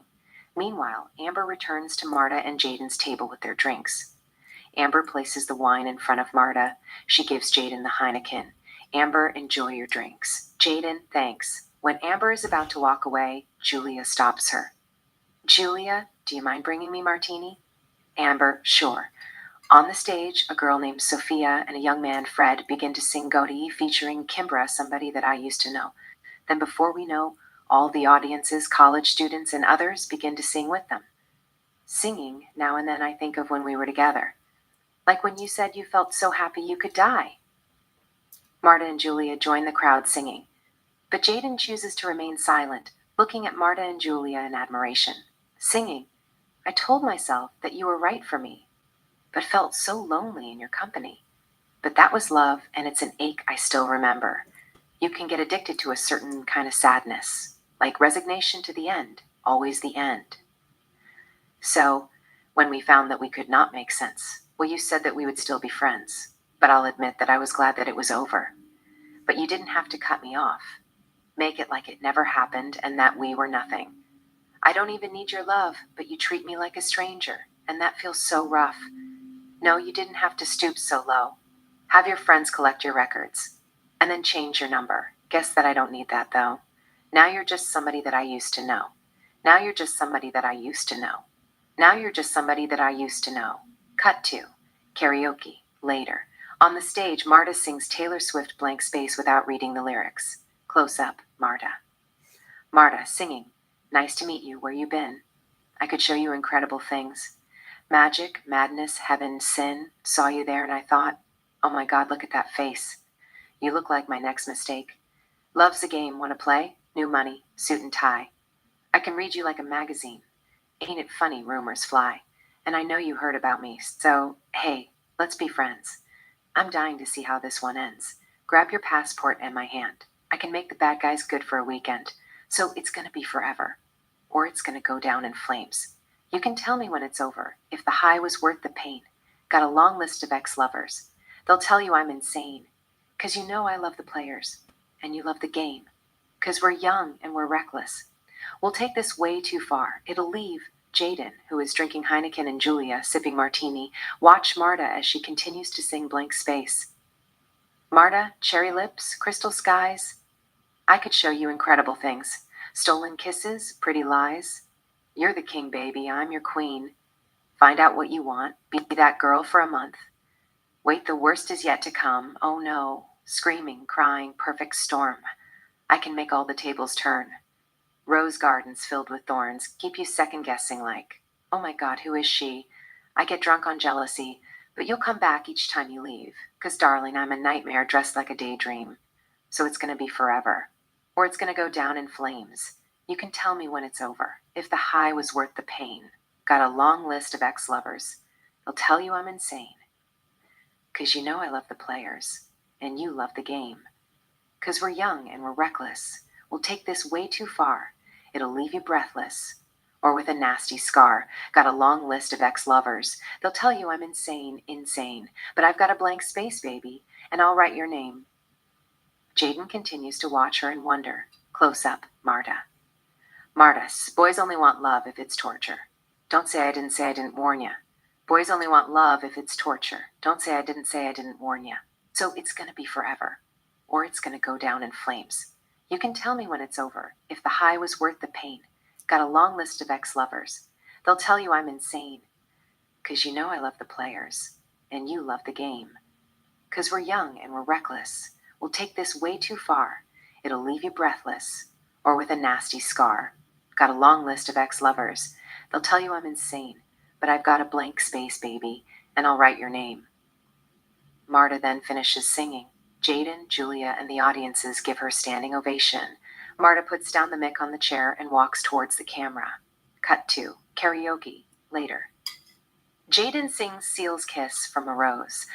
Marta and Julia watch him. Jaden singing, There used to be a graying tower alone on the sea. You became the light on the dark side of me. Love remains a drug that's the high and not the pill. Close up, Marta. She looks at Jaden, the direction of the camera. Jaden, off screen, but did you know that when it snows, my eyes become large, and the light that you shine can't be seen? Jaden continues to sing, gazing at Marta. Jaden, baby, I compare you to a kiss from a rose on the gray. Ooh, the more I get of you, the stranger it feels, yeah. Now that your rose is in bloom, a light hits the gloom on the gray. There is so much a man can tell you, so much he can say. You remain my power, my pleasure, my pain. Baby, to me, you're like a growing addiction that I can't deny. Won't you tell me, is that healthy, baby? But did you know that when it snows, my eyes become large, and the light that you shine can't be seen? Medium shot of Marta as she continues to watch Jaden, who is singing like he has been kissed by a rose. Jaden, I've been kissed by a rose on the gray. I've been kissed by a rose on the gray. Interior, motel, bedroom night. Giovanni and Tina, the dancer that we saw at the club, are in the middle of having passionate sexual intercourse surrounded by candles. He's between her legs, entering her deliciously. She is moaning, breathing in and out, crying and trembling with excitement, and beautiful sensations gushing throughout her body in sexual passion. Flashback. Int. First century house, bedroom night. Jesus is making love to a girl who looks exactly like Tina, surrounded by candles. Flashback. Interior Giovanni's apartment, studio day. Tina poses nude for Giovanni, lying on the sofa in seduction and covering her vagina with a daisy. Giovanni paints her on a blotter. Note: we will see Giovanni and Tina having a mystical, passionate sex. Giovanni drawing Tina, the Passion of Christ, in mishmash takes, montage within montage like the beginning of the movie. Motel, bedroom night. Giovanni and Tina continue to make love. Tina breathes in and out, gasping in fever, screaming with sexual gratification, reaching one climax after another. Then, with amazing camera work, we find Giovanni and Tina inside a church. Interior, cathedral, night. Giovanni and Tina continue to make love in the middle of hundreds of candles in front of the sculpture of Christ. Tina is screaming in sexual passion, moaning and gasping with intense orgasm. Flashback. Exterior, the Passion of Christ, day. Medium shot of Christ lying on the cross. A Roman soldier hammers a nail into his wrist. Christ lets out shout in anguish. Int. Church night. Back to Giovanni and Tina. They continue to make love as the stigmata of Christ form in their bodies, being whipped from behind by an unseen force. 2 deep wounds that go all the way through their wrists, crown of thorns around their heads, and the appearance of deep wounds in their feet. The same 5 wounds that Jesus Christ received during the crucifixion. Flashback. Giovanni's studio, day. Tina continues to pose nude for Giovanni, covering her vagina with a daisy. Giovanni continues to paint her on the blotter. Flashback. Interior, the Passion of Christ, day. Medium shot of Christ as the Roman soldiers lift him on the cross. Close up, Christ. Christ is on the cross. Interior church, night. Back to Giovanni and Tina. Tina cries in sexual passion, having one immense orgasm after another as the stigmata of Christ continue to form on her body. Giovanni then cuddles her, lets out passionate groan, and comes inside her as rose petals fall from above. We see pigeons flying throughout the cathedral. Flashback, interior Giovanni's apartment studio day. Giovanni finishes painting. We see the completed portrait of Tina. It looks like a computer-generated photograph. He is a very talented artist. Flashback, exterior, the Passion of Christ day. Christ is on the cross. Rose petals are raining from the sky like snowflakes and floating in the air. Interior motel, bedroom, night. Giovanni lies next to Tina with the stigmata of Christ on his body in passion. Tina continues to breathe in and out with deep multiple orgasms and uncontrollable sexual climax. Meanwhile, the stigmata of Christ continue to form on her body. Her heart is about to stop. Montage, Miami. A quick take of the city of Miami. Skyline of downtown, Freedom Tower, Villa Vizcaya, Miami Tower, the beautiful Miami beaches. Ocean waves on the coastline as the sun rises, etc. Exterior motel, morning. We see the usual crowd. Media, journalists, paramedics, bystanders, cops, reporters, news vans, and others. Some of the reporters are questioning police officers. Others are waiting for answers. It is chaotic. Channel 7. News. Marissa reports the death of Tina. Marissa, a 24-year-old dancer named Tina Martinelli, found dead with the stigmata of Christ. Marcus, 32, records her with Channel 7 news camera. Marissa, the cause of her death is unknown at this point, but the officials believe there's indisputable connection between Tina Martinelli and Rachel Miller, who was found dead a couple days ago. In both cases, our camera zooms in Channel 7 camera lens. We travel through the electricity and digital tunnel and come to the Motel TV, interior motel, room 306 morning. On the television, we see Channel 7 News. Marissa continues to address the news. Marissa, the suspect, placed red roses on their vaginas and departed from the crime scenes, leaving the officials to speculate his motive. We see the body of Tina on the bed with the stigmata of Christ and a red rose on her vagina. Ethan and FBI forensic team collect evidence. A forensic cameraman named Max photographs the dead body of Tina. Then, at the entrance, Zendaya walks in. Ethan looks at her. Zendaya, what do we have? Ethan, Tina Martinelli, age 24, a dancer at Club Instinct. She died of cardiac arrest. Zendaya puts her forensic gloves and checks the stigmata on Tina's hand. Quick flashback. Zendaya sees the sexual passion of Tina as she makes love with Giovanni, and the formation of stigmata on Tina's hands, back, and feet. Back to Zendaya. She lets Tina's hand go and stands back. Int. FBI Miami. Special Agent James Carter's office, day. Zendaya sits in front of Agent Carter's desk. Special Agent James Carter, 47, fills coffee in a cup, turns around, walks toward his desk, and sits on the edge of the desk next to Zendaya. Carter, who's he? What can you tell us about him? Zendaya, he's a Mediterranean about 5 to 9, in his late 20s or early 30th, and based on the stigmata on the victims, he could be possessed by forces beyond our understanding. Carter, what about? The victims. The amount of sexual fluid that were found at the crime scene. Are they drugged or anything? Zendaya, no. The lab report shows both victims have no trace of drug in their blood. They died of heart failure after they experienced major sexual orgasm. He looks at the pictures for a bit. Carter, did you have any lead where he could be? What he does? Or his motive? Zendaya, I'm working on it. There is a pause. Carter, are we dealing with a demon? Zendaya says nothing. There is a silent moment. Special Agent Carter looks at the photos. He gets up, walks around the table, and sits at his desk. Carter, anyway, it is an honor to work with you. I heard a lot of great things about you. I need you to find him before more girls turn out dead. At least make it look we know what we are dealing with. Zendaya, sure. Carter, you are excused. Zendaya gets up and walks toward the camera. Interior FBI Miami, main room, day. Zendaya and Ethan walk between agents' desks toward the elevator. Ethan, according to the witnesses, he has a magical power to lure the opposite sex. He draws them into sexual temptation without their wills. Zendaya, I rule out will. Sex is the biggest part of life. It's a natural phenomenon that we have no control over. But how do you explain stigmata of Christ on their bodies and the amount of orgasms they had? Zendaya and Ethan come to the elevator. The elevator doors open. A male agent and a female agent get out of the elevator. Ethan and Zendaya get in. The doors close behind them. Exterior Zendaya's BMW convertible, moving, day. Zendaya is behind the wheel. Ethan sits in the passenger seat. Ethan, they once did study at the University of New York. Females are more receptive to pheromones than perfume and cologne. The fragrance hypothesis works fine. Yet you know you have to choose your words. Looks at their eyes without blinking. Listen to every single word that they have to say, and put your best smile every 5 seconds to maintain their interests.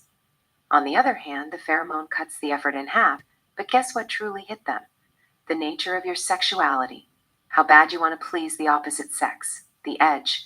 It comes down to you and their last breath. In the valley of the shadow of death, Zendaya, come again. Ethan, evolution of the sexual mind. Zendaya, how's that? Ethan, he could be one of those few people who are into sexual divination. You know, I am beginning to believe he has extraordinary power to connect with spiritual forces. And he might be the first person to show us that God is a man. Zendaya, what do you mean by God is a man? Ethan, there is a force behind his action beyond this world. Zendaya, what is beyond this world? Ethan smiles at her sardonically. Ethan, don't mind me. It only means the future is bright. Zendaya mockingly, I don't know if the future is bright. I keep having this nightmare, where I travel in time and discover that the world has upgraded into utopia and ran by intellectualism. And priest-ridden pressure has resulted in biotech robots and artificial intelligence devoid of commercialism and sexual attraction. Ethan, that's scary. She parks her car next to the sidewalk, at the parking meter. Zendaya, anyway. Which one did you say saw him about a year ago? Ethan, Amanda Foster. They step out the car and walk toward Club Instinct. Interior Club Instinct. Evening. Zendaya questions one of the dancer, Amanda Foster, who is sitting at the bar with a cigarette. The club is almost empty at this time of the hour, except we see few dancers, about 4 or 5 passing by. The bartender, Joey, 28, who is cleaning up the glasses stand in the background. Amanda. He is very handsome, Christ-like. It's hard to resist him. His eyes are beautiful. Something about him is mystical. He is exceedingly enticing. Zendaya, when was the last time you saw him before Thursday? Amanda, about a year ago, where I used to dance exotic at Norma Jean. On the soundtrack, Purple Haze by Jimi Hendrix plays melodiously. Flashback. Interior Norma Jean strip club night. It's a seductive 5-star strip club. On the stage, Amanda dances exotic with Jimi Hendrix's Purple Haze, checking out Giovanni, who is sitting at the bar with a glass of martini and enjoying the dance. Close up, Giovanni. He takes a sip, puts down the glass on the counter, and continues to watch Amanda. Medium shot of Amanda as she continues to dance as exotic. We stay with her for a bit. Interior Norma Jean, later, close up, Giovanni. He takes a sip and puts down his glass on the counter. Then out of nowhere appears Amanda and stands next to Giovanni. Amanda, hi. Giovanni, hi. Amanda, I'm Amanda. Amanda gives Giovanni her hand to shake. Giovanni takes her hand and kisses it. Giovanni, pleased to meet you, Amanda. Amanda, likewise. There is a pause. Amanda, what is your name? Giovanni? Sebastian? Amanda, that's a cute name, but do you mind if I call you Romeo? Giovanni, not at all. She gives him a soft, seductive smile. Amanda, so, Romeo, would you like to buy Juliet a drink? Giovanni smiles at her charismatically and gives the bartender, Austin, who happens to be standing close by, a nod to serve her whatever she likes. Austin, to Amanda, what do you want, sugar? Amanda, gazing at Giovanni's eyes, Jose Cuervo.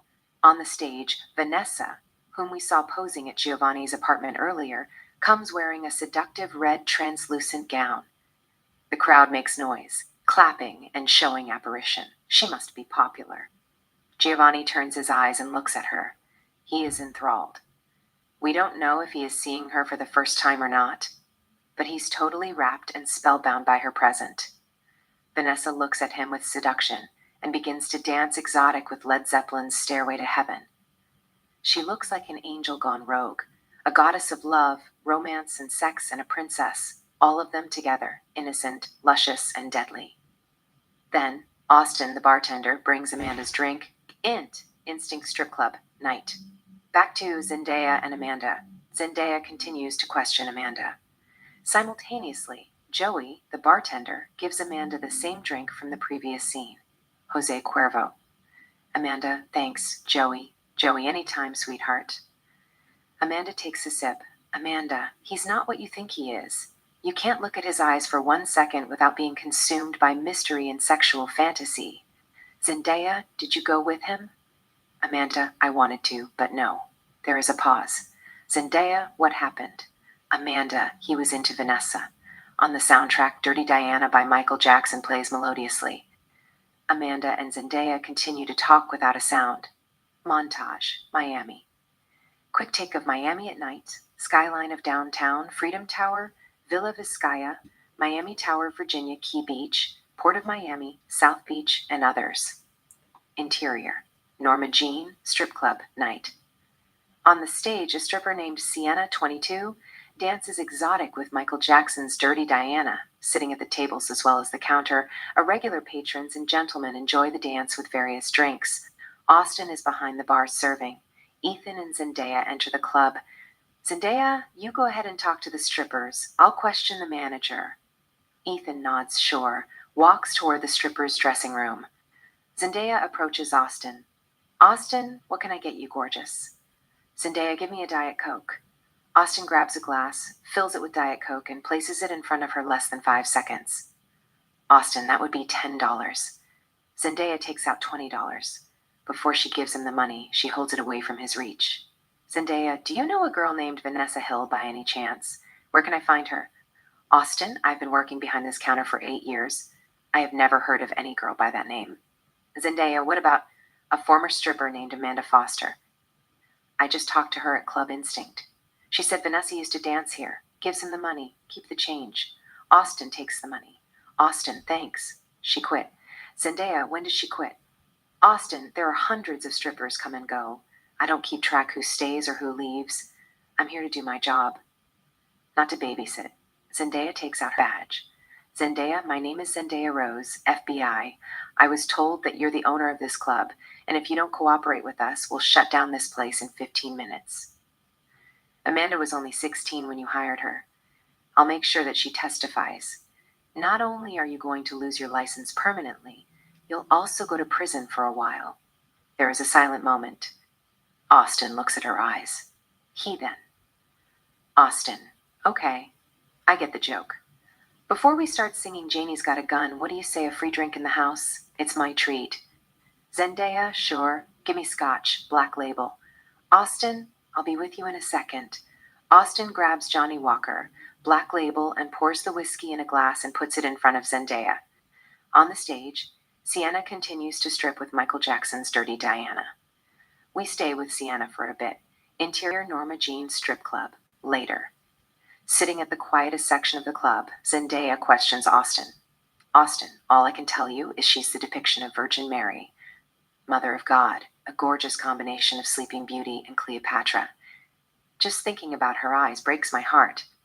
I mean, I've always looked at her as my own baby sister. I couldn't imagine any man can harm her. Zendaya, when was the last time you saw her? Austin, about a year ago. On the soundtrack, Stairway to Heaven by Led Zeppelin plays melodiously. Flashback, interior Norma Jean strip club night. We are back to Vanessa, where we left her previously. Close up, Vanessa.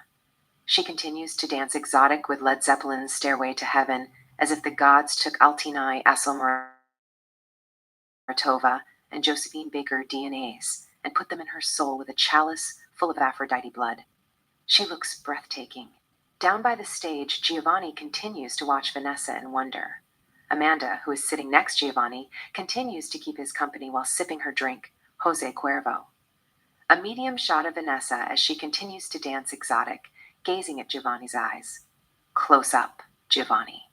He continues to watch her in wonder. Amanda thinks he is into Vanessa. She grabs her drink, takes a sip, and gets up. Amanda, quoting Shakespeare's Mercutio softly by his ear, Now art thou Romeo. Amanda kisses Giovanni on the cheek. He smiles softly. Amanda, thanks for the drink. Giovanni, think nothing of it. Amanda gives him a seductive smile and walks away. Giovanni continues to watch Vanessa. We stay with Vanessa and Giovanni for a bit. Interior Norma Jean, strip club, flashback, later. Close up, Vanessa. She is walking toward Giovanni at the direction of the camera. Giovanni looks at her. Vanessa comes up to him and stands between his legs. They talk between soft kisses. She then throws her arms around his neck. They kiss French. Ethan, off screen. Her name is Vanessa Hill, 19, born in Jacksonville, Florida. Ext interior Zendaya's BMW convertible, moving, night. Zendaya is behind the wheel. Ethan sits in the passenger seat looking at his note. Ethan, her record says she has been missing since August 23, 14 months ago. The last known address is 7045 Gailey, Miami, Florida. Ext interior. Zendaya's BMW convertible car, moving, night. A medium shot of Zendaya's car with Zendaya and Ethan driving on the street of Miami. We then take it with overhead shot, looking down the breathtaking view of Miami in the night, along with the beaches and ocean waves at the coastline. Exterior Gailey apartment building, night. Zendaya and Ethan come driving and park the car in front of the apartment complex. They step out of the car and walk toward the building. Mrs. Jackson, the manager, off screen, I remember them. They were unique residents. Room 118. I don't think they stayed that long. Interior, Gailey apartment, main office night. Close up, Mrs. Caroline Jackson, 39. She pulls out a file from a file cabinet, opens the file, and looks at it. Mrs. Jackson, yes. Sebastian Jones. They stayed for 3 months, from July 1 to September 30th. Mrs. Jackson gives the file to Zendaya, who is sitting at the other end of Caroline's desk. Ethan stands next to Zendaya. Zendaya takes the file and looks at it. Zendaya, how much is rent? Mrs. Jackson, $3,900 a month, plus security deposit $15,000.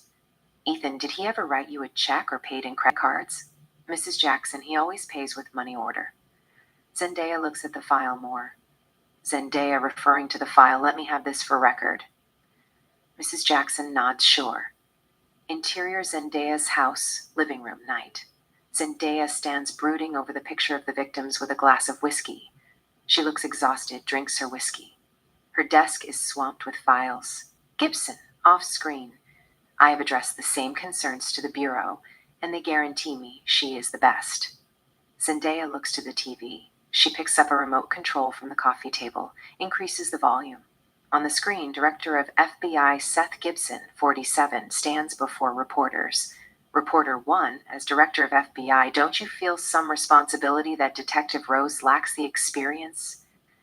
Gibson, I've always said FBI is the best law enforcement agency in the world. But Detective Rose... Sorry, let me rephrase that. Agent Rose, who is temporarily assigned to FBI, has a sterling record with Miami PD. I stand behind her 100%. No further question. Reporters crowd Gibson. Zendaya turns off the TV and stares at the blank screen, a little bit downhearted. She looks at the photos and sits at the table. Exterior City Street, morning. A vendor put a pile of tabloid newspapers at his busy newsstand. The headline reads, Killer Christ Strike Again. The vendor put another tabloid pile. Headline, Sex Kills. The vendor places a third pile beside the others. Sex Messiah. Exclusive details inside. Into University of Miami. Lecture hall, day. Rebecca gives lecture. She is talking about Michelangelo and his works. Note, on the projector, we will see the works of Michelangelo, Sistine Chapel ceiling paintings, The Last Judgment, Crucifix, Pieta, David, Madonna and Child, Madonna of Bruges, Florentine Pieta Donitondo, etc. Rebecca, clicking one paintings and sculptures after another. Michelangelo was a key figure of the Italian High Renaissance in both Florence and Rome. His Old Testament Sistine Chapel frescoes justifiably rank as the finest body of figurative art in the history of painting. Marta sits in the middle of the lecture hall, taking a note. Jaden sits next to her. He is eating Sun Chips garden salsa while drawing animation of a dragon. opening his chest and holding his heart. In the meantime, he is trying to keep it quiet with the chips. Doesn't want to make a lot of noise. But what the hell? He makes crunchy noises in purpose to get Marta's attention, the chips getting crashed between his teeth. Marta looks at him. Marta, softly, stop it. Jaden respects her wishes for 3 seconds. Jaden takes out 2 more chips from the bag and does it again. Marta looks at him. Jaden gives her a funny face, holding his throat as if he were choking. Marta smiles in beauty. Jaden asks her to have some chips. Marta takes a chip and eats it slowly while pretending to be listening to Rebecca, who continues to talk about Michelangelo and his works. Rebecca, the art historian Anthony Blunt, described them as having a superhuman quality. Interior Giovanni's apartment, studio day. Giovanni draws the artistic painting of Marta and Christ on a huge blotter, the body of Jesus on the lap of Marta after the crucifixion, in style reminiscent of Michelangelo's Pieta with angels and saints. Rebecca, off-screen, but also a feeling of brooding, of somber disquiet. They are no longer merely symbols of eternal beauty. They also reflect the tragedy of human destiny. Into University of Miami. Lecture hall, day. Back to Rebecca. She continues to give the lecture. On the projector, we see more works of Michelangelo. Rebecca, although schooled in the classical principles of the Renaissance, which accorded the highest value to ideal representations of the human body, particularly the nude form, Michelangelo infused his work with colossal gravitas and human feeling. Jaden puts the finishing touch on the drawing, a dragon opening his chest and holding his heart as if a beast were offering his heart to a princess. Jaden then writes the following at the bottom right end of the drawing. I love you like there is no tomorrow. If you feel the same, pierce the heart with an arrow. Jaden slides the paper next to her. Marta looks at the drawing and reads the words. She smiles in beauty. Marta pierces the heart with arrow and slides the paper back to Jaden in ease. Jaden looks at the arrow, takes out a chip from the bag, and gives her to eat. He does it with a little bit style, so the instructor wouldn't see what he's doing. Marta looks at Rebecca, turns her eyes, and eats the chip from Jaden's hand slickly. Rebecca, he also produced some of the best drawings of the Renaissance. Interior Giovanni's apartment, studio, day. Giovanni continues to draw the artistic painting of Marta holding Christ on her lap. Rebecca, regarded with awe by most of his contemporaries, who applied the Italian word terribilita, frightening power, to his works and beauty. Interior Miami FBI Bureau, meeting room, day. Special Agent Carter, Ethan, and Zendaya walk toward the meeting room. Special Agent Carter, do you mind explaining to me what's really going on? Zendaya, I think there is a direct relationship with Christ dating back 2,000 years. It's supernatural. Interior Miami FBI Bureau, conference room day. 9 FBI agents, about 10 religion leaders, ministers, pastor, and cardinals from Vatican City sit at the chairs. 2 detectives from Miami PD, Kevin Jackson and Bruce Madison, are present. Special Agent Carter, Zendaya, and Ethan enter. Zendaya and Ethan move to the back of the room and sit. Carter, good afternoon. Carter comes to the projector. On the projector, we see the photos of the victims. Carter points a laser beam at the photos. Carter, the first victim name is Rachel Miller, age 23. She died of heart failure. As you can see, the stigmatic has pierced through her wrists and came out the other end. Marks on her back, around her head, and on her feet.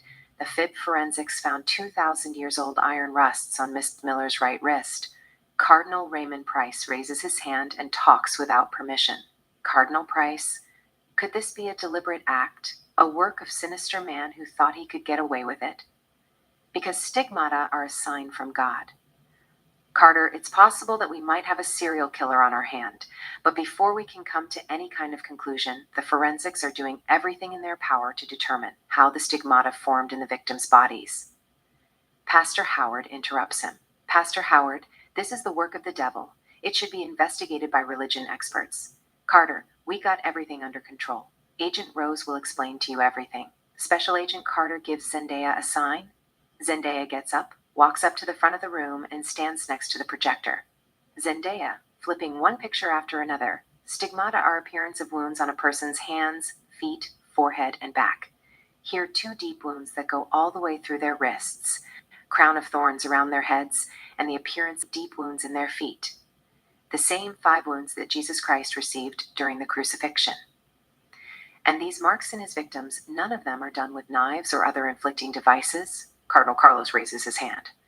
Cardinal Carlos, is it possible that he could be possessed by forces that are unknown to the scientific world, like Satan? Zendaya, it's possible, but I doubt if Satan has anything to do with the stigmata. Nonetheless, if we take a closer look at how the stigmata formed in his victims' bodies, we can easily conclude there is present of spiritual force beyond our understanding. Agent Jessica Johnson, what do you mean by spiritual force beyond our understanding? Do you mean Jesus Christ? Zendaya, nobody knows the sources of this paranormal power. But we can speculate he is one of those people who have magical powers that are most often used maliciously. Agent Raymond Tyler, how does he choose his victims? Is it random? And if it is random, what can you tell us about it? Zendaya, so far we didn't find any objective pattern, except the roses that he left on their vaginas. A young priest, Cardinal Jacob, raises his hand.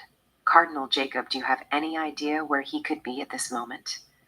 Zendaya, he could still be here in Miami. Montage, Miami.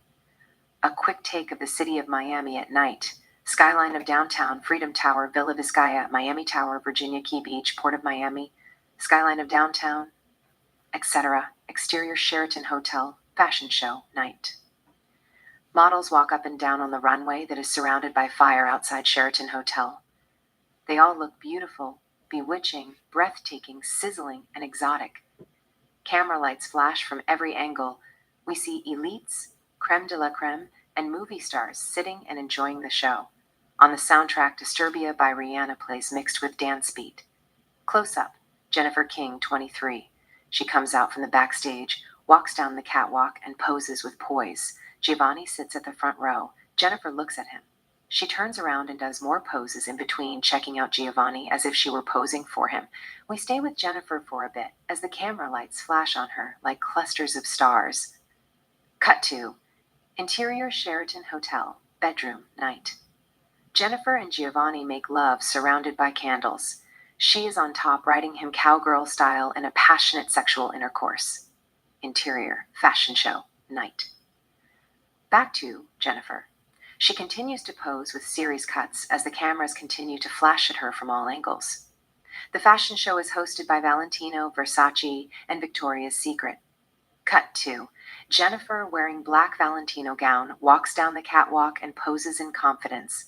Cut to Jennifer, wearing yellow Versace gown, walks down the catwalk and poses with seduction.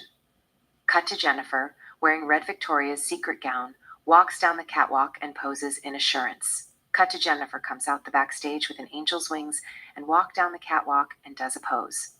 Cut to Jennifer comes out from the backstage wearing light blue Valentino gown, walks down the catwalk and does a pose. Cut to Jennifer comes out from the backstage wearing purple Versace gown, walks down the catwalk and does a pose.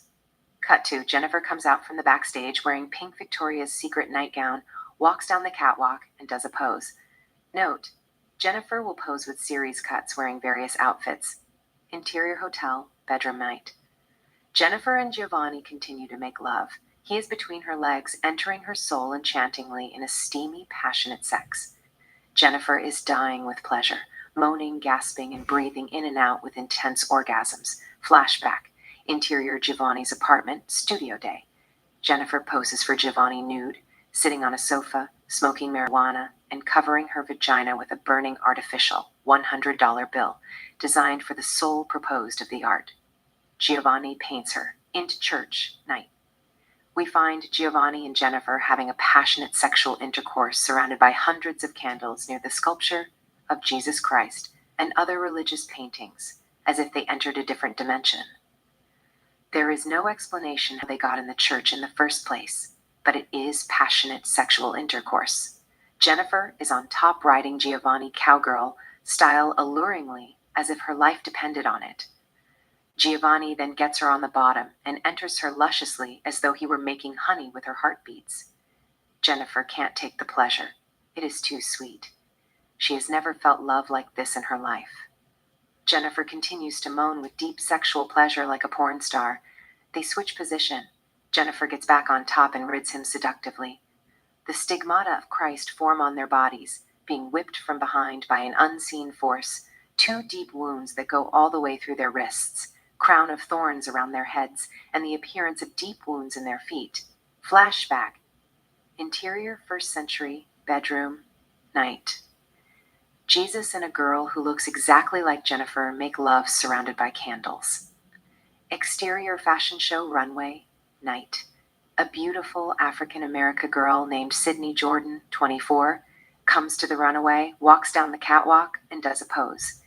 Camera lights flash at her from every angle. Cut to, Sydney comes out from the backstage wearing green Valentino gown, walks down the catwalk, and does a pose. Cut to, Sydney comes out from the backstage wearing yellow Versace gown, walks down the catwalk, and does a pose. Cut to, Sydney comes out from the backstage wearing indigo Victoria's Secret nightgown, walks down the catwalk, and does a pose. Cut to, Sydney comes out from the backstage wearing green Valentino gown, walks down the catwalk, and does a pose.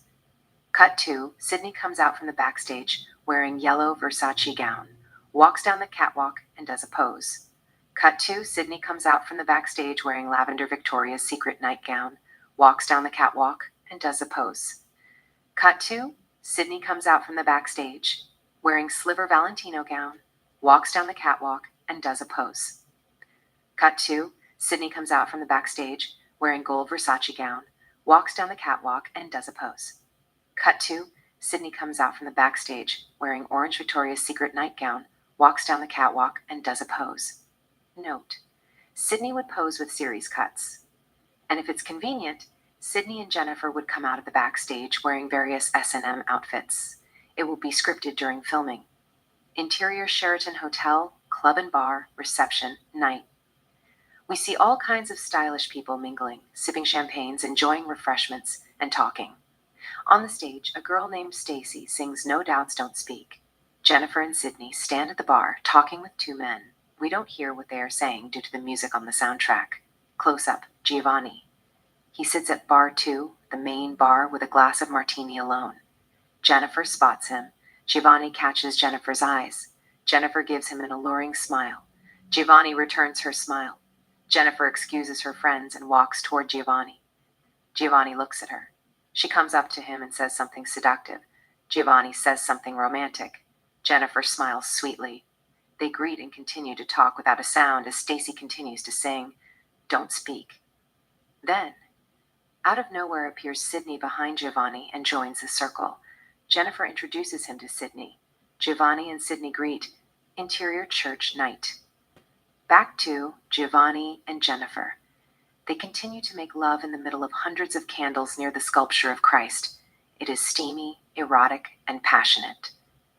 Meanwhile, the stigmata of Christ continue to form on their bodies, being whipped from behind by an unseen force, two deep wounds that go all the way through their wrists, crown of thorns around their heads, and the appearance of deep wounds in their feet. Then, out of nowhere comes Sydney behind Giovanni without a single drop of cloth and rubs Giovanni's chest. He turns toward her. They kiss French and have steamy threesome. Flashback. The girl who looks like Jennifer is on top of Jesus, making love to him. Out of nowhere, a female angel who looks like Sydney comes with big feather wings and rubs Jennifer's breasts. The two girls then kiss. Flashback. The Passion of Christ as the Roman soldiers scourge him.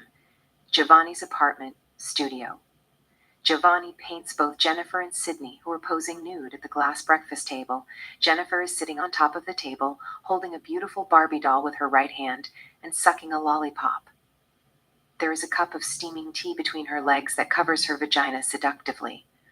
On the other hand, Sydney sits on a chair slightly covering her vagina with cappuccino, holding a slice of birthday cake that has candle, and sucking her index finger in seduction that has cream.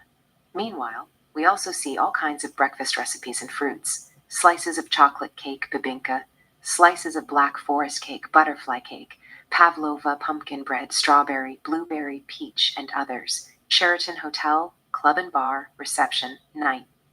On the stage, Stacy sings Jules, Who Will Save Your Soul. On the dance floor, Giovanni dances with both Jennifer and Sydney. Montage, Giovanni's studio, S&M photoshops. Jennifer and Sydney pose for Giovanni, wearing various S&M outfits. However, this time, he is not painting them. He is photographing them with an exclusive camera. Jennifer and Sydney pose wearing S&M leather and fishnet outfits in Seduction. Giovanni photographs them. Cut 2. Sydney puts chain around Jennifer's neck in Sadistic and kisses her lips erotically. Giovanni photographs them. Cut 2. Jennifer poses wearing a leather Catwoman suit that reveals her vagina. Giovanni photographs her. Cut 2. Sydney poses wearing a seductive S&M outfit that reveals her breasts, belly, and vagina designed in shape of a spider web, with rope around her neck. Giovanni photographers her. Note: Jennifer and Sydney would pose wearing all kinds of S&M outfits. Interior church night. Back to Giovanni, Jennifer, and Sydney. They continue to have steamy, bloody, and spiritual threesome in the middle of hundreds of candles. The stigmata of Christ continue to form on Giovanni, Jennifer, and Sydney's bodies, being whipped on their backs by an unseen force, crown of thorns around their heads, etc. The same 5 wounds that Jesus Christ received during the crucifixion. Flashback. The Passion of Christ. As Roman soldiers hammer nails into Christ's wrist. Back to the church. Giovanni is between Sydney's legs, entering her lasciviously. They are having passionate sexual intercourse as the stigmata of Christ continue to form on their bodies. Sydney screams with pleasure. Meanwhile, Jennifer is on the bed breathing in and out, gasping with multiple orgasms as her heart is about to stop.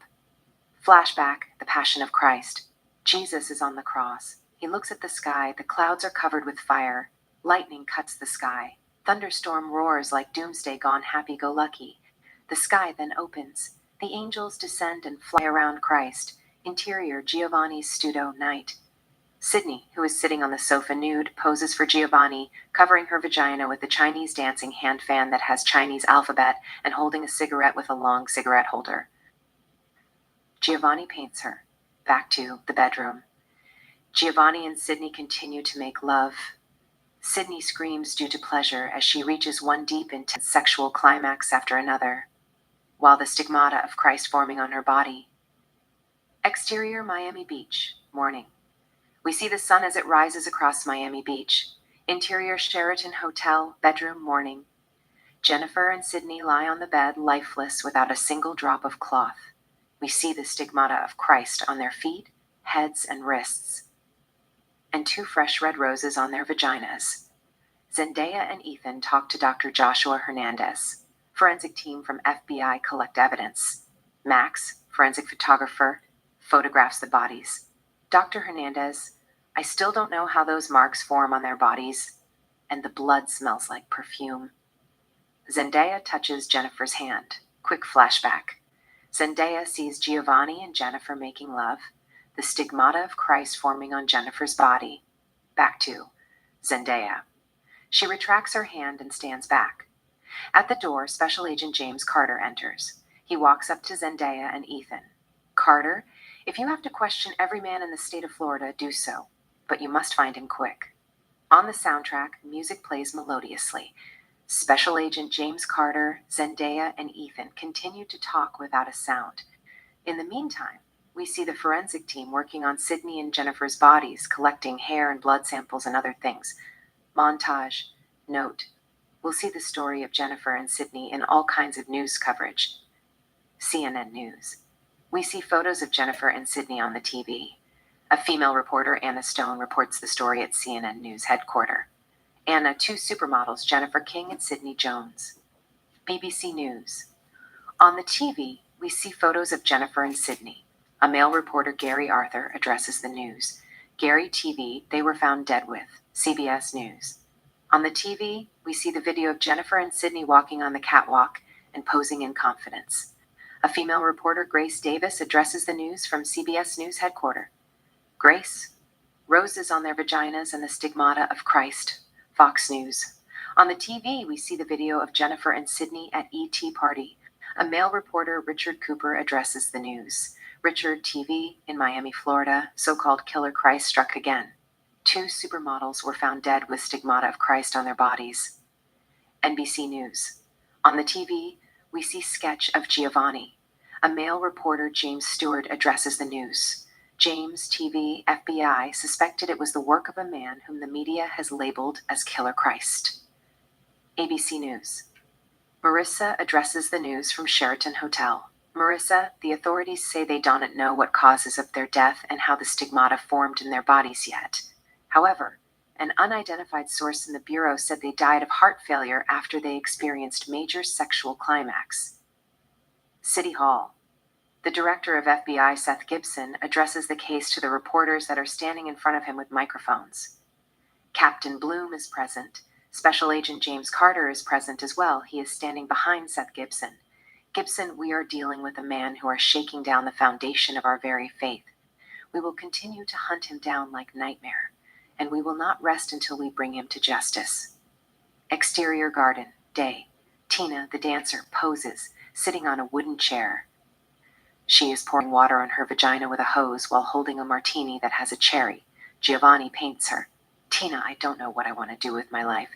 I'm taking 2 classes, English and psychology, part-time at the Community College of Miami County. I work at Macy as a retail sales, and I dance at Club Instinct at night. I love ballet. I love fantasy and all Tim Burton's movies, The Princess Bride, Corpse Bride, Beetlejuice, and Big Fish. Yet, Edward Scissorhands is one of my favorite films of all time. It is sort of guilty pleasure. Growing up, I had a crush on Johnny Depp, but now I am in love with Chris Pine. I think he is sexiest man alive, but he is nothing compared to you. Referring the water. Damn it. This thing is cold. Giovanni, painting, smiles softly. Tina, do you mind if I put it down? Giovanni shakes his head. No, I don't mind. Tina gets up, puts the martini on the wooden chair and the hose on the grass. Giovanni walks up to the water source and shuts it down. Tina approaches him as he returns to the painting. Tina looks at the painting. It looks like a photo. Tina, it looks like a photograph. You're an amazing painter. She gets closer to his lips. Tina and Giovanni kiss French. Exterior, Zendaya's convertible BMW, moving, day. Zendaya is behind the wheel, driving. Ethan sits in the passenger seat. They are silent. But we sense some kind of sexual tension between them. They are attracted to each other. On the soundtrack, music plays softly. Ethan breaks the silence. Ethan, they said, faith is the path of the least resistance. But what do we know about faith? I mean, why do we believe in things that we don't understand, like God? Zendaya, I don't believe that faith has anything to do with resistance. One way or the other, you have to take risk and put 110% to get what you want in life. The biggest battle is fought in the subconscious mind between good versus evil. Ethan, it's true. But having faith in something supernatural helps for the long run. Zendaya, no faith has an upper hand over intention. Ethan, what do you mean by intention? Zendaya, your general view in life, plans that you have, and the chance that you're willing to take versus faith. At some point of your life, you must decide to be the master of your fate or to give yourself to a higher power. Ethan, I don't know. Believing in things that you don't see doesn't seem the path of least resistance. To begin with, life is mystery. Accept what God allows and live with what you cannot change. But that don't qualify my intention as the pursuit of happiness, does it? Zendaya, happiness is not a choice. It is a result, regardless whether you believe in God or have a set of beliefs in things that are superficial makes no difference. However, whatever you do, just amuse yourself. Ethan, nobody can't beat that. Zendaya, anyway, we still have to get back and find out his real identity before he does anything. Ethan, the Bureau in Jacksonville got a man named Sebastian Jones, who was arrested for sexual assault 5 years ago, in custody. I'll ask him how he got mixed up with the suspect. But they said he was home with his wife and 2 daughters last night. It could be a mistaken identity. Zendaya? It's a mistaken identity. I'll ask Vanessa's parent a couple of questions and follow his motive. Exterior, Zendaya's BMW convertible, moving, day. Medium shot of Zendaya's BMW convertible as it continues to drive on the street of Florida. Interior, Giovanni's studio, day. Giovanni is working on 2 separate paintings, an erotic painting of Jennifer in the bathtub. and Sydney sitting at the front porch. Flashback. Exterior Giovanni's studio, night. We see sparkling star, bright moon, and candles. Jennifer poses nude in the bathtub, placed for the sole purpose of the art. Giovanni paints her on a blotter. There is a rose floating on the water and a laptop on a stool, featuring a science program, multiverse, universe, galaxies, stars, etc. Jennifer, I'm taking astronomy online at DeVry University while modeling full-time. As a kid, I watched Contact starring Jodie Forster. I want to be an astronaut. You know, it is mind-boggling. There are countless stars and billions of galaxies in the universe. I don't believe we are alone. There is intelligent life somewhere else in the universe. Exterior Giovanni's studio, front porch, night. We see roses and candles. Sydney poses nude, sitting on the steps, covering her vagina with iron chain and holding a revolver with style, and wearing Miami PD hat and gold necklaces like hip-hop superstars. Sydney, my father is a lawyer. My mother is a teacher at the University of Florida. She teaches literature. She thought about being a lawyer. I don't remember when it happened, but after the O.J. Simpson thing, she said, hell with it. Not because she believes that O.J. did it, opposite to my father who thinks he is innocent, but she said it became a white and black thing. She didn't want to limit herself with favoritism. She is one of those free thinkers who believes that ideas should be formed based on science, logic, and reason. It should not be influenced by authority, tradition, fear, or religion beliefs. Flashback. Exterior Giovanni's studio, night. Back to Jennifer, who continues to pose in the bathtub outside. Giovanni continues to paint her. Jennifer, I have a split personality, not psycho-split personality, but I have dark side and light side. I could be erotic, fetish, experimenting with leather chain and sex toys and going to club wearing nothing but a fishnet like Lady Gaga, and would have sex with the cutest guy in the town. Or I could be the girl next door, sweet and innocent, and spend the day cooking naked while watching Titanic. But most people don't believe me when I tell them I'm the reincarnation of Marilyn Monroe. I love acting, dancing, and singing. Someday, I want to record my own album. I love music more than life itself. I'm the biggest fan of Justin Bieber. Giovanni's studio, front porch. Back to Sydney posing nude, covering her vagina with a chain, holding a gun, etc. Giovanni continues to paint her. Sydney, my mother taught me a valuable lesson. She has never once gotten into a serious argument with my father, who is my super role model.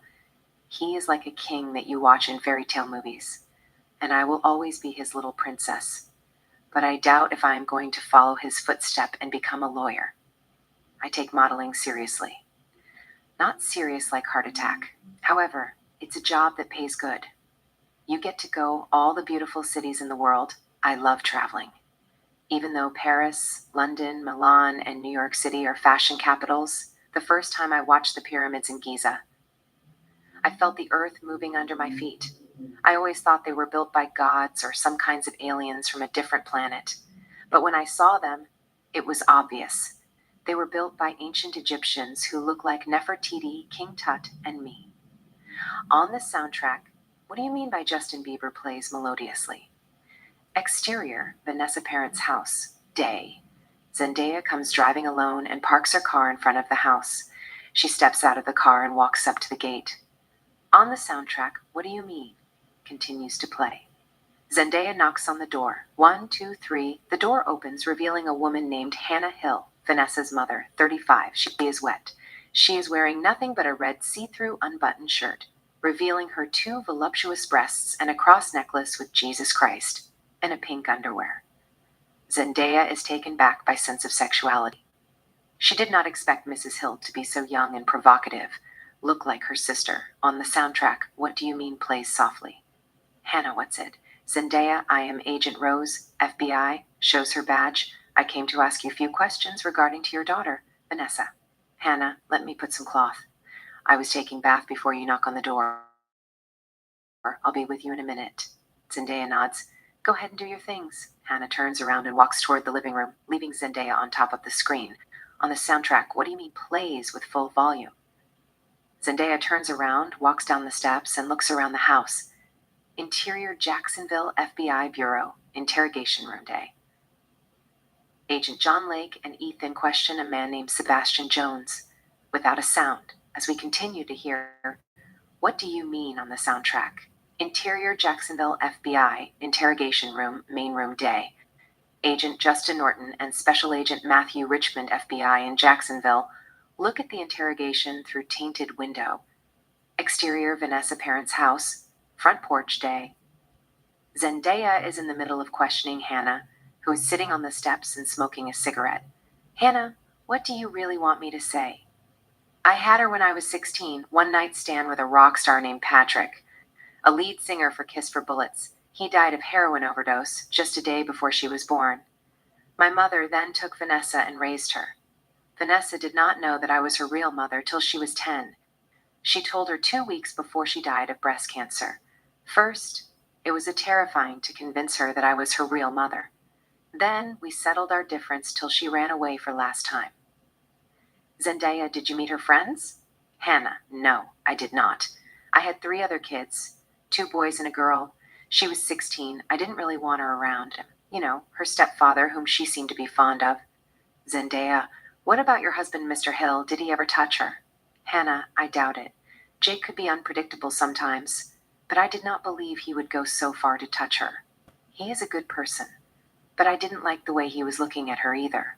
She was 16, the same age that I was when I gave birth to her. I know how she thinks. She wants everything.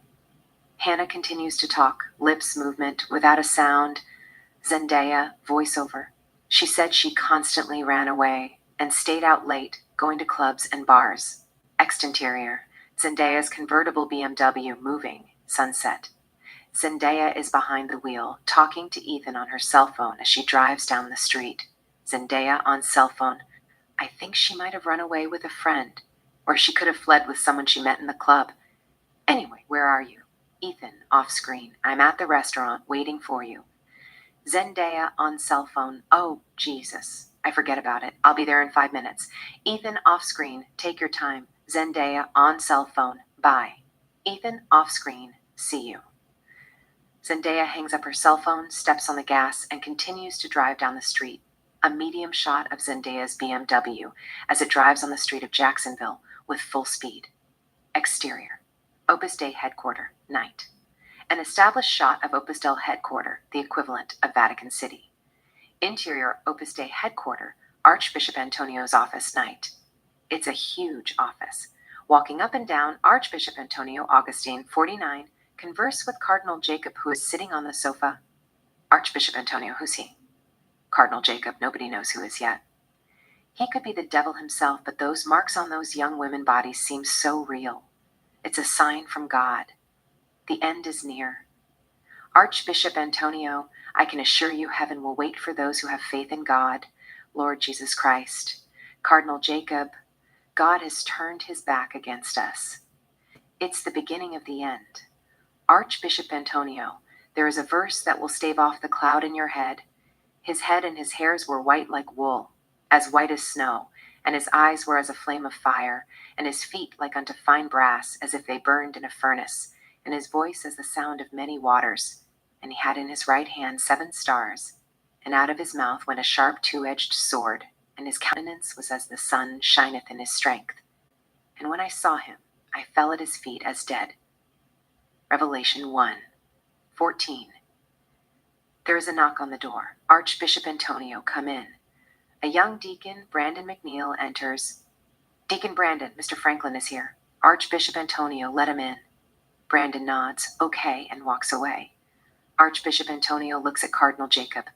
Archbishop Antonio to Cardinal Jacob, I had the same vision last night. Except it wasn't the end of the world.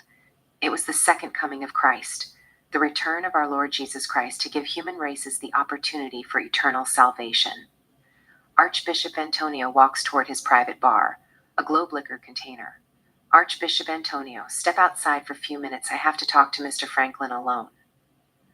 Cardinal Jacob nods his head, sure, gets up and walks toward the exit. In the meantime, Keith Franklin, a private detective, 36, enters. They both nods greeting. Keith steps in. Jacob steps out. Archbishop Antonio, pouring a scotch in a glass, have a seat. Keith takes his seat. Archbishop Antonio, scotch? Keith, no thanks. Archbishop Antonio comes up to his seat with his scotch. Archbishop Antonio, what you got? Archbishop Antonio sits behind his desk. Keith takes out a big envelope with photos, pictures of his victims. Keith gives Archbishop Antonio the envelope. Archbishop Antonio takes the envelope and looks at the pictures, the victims of Giovanni. Archbishop Antonio puts the pictures back in the envelope and puts the envelope aside. Archbishop Antonio, I want you to find him before authorities get a hold of him. Gives him a business card, and call me on this number. Keith takes the card and puts it in his chest pocket. Archbishop Antonio picks up an envelope with cashes. Archbishop Antonio here gesture of good faith. Archbishop Antonio gives him the envelope. Keith takes the money. Archbishop Antonio, nobody must know about this, it's confidential. Keith nods sure. Exterior Jacksonville City, night. A quick take of the city of Jacksonville at night. Interior, restaurant, night. It's a romantic restaurant. On the stage, a girl named Jasmine sings A Case of You. Zendaya and Ethan sit at a table with glasses of wine and seafood.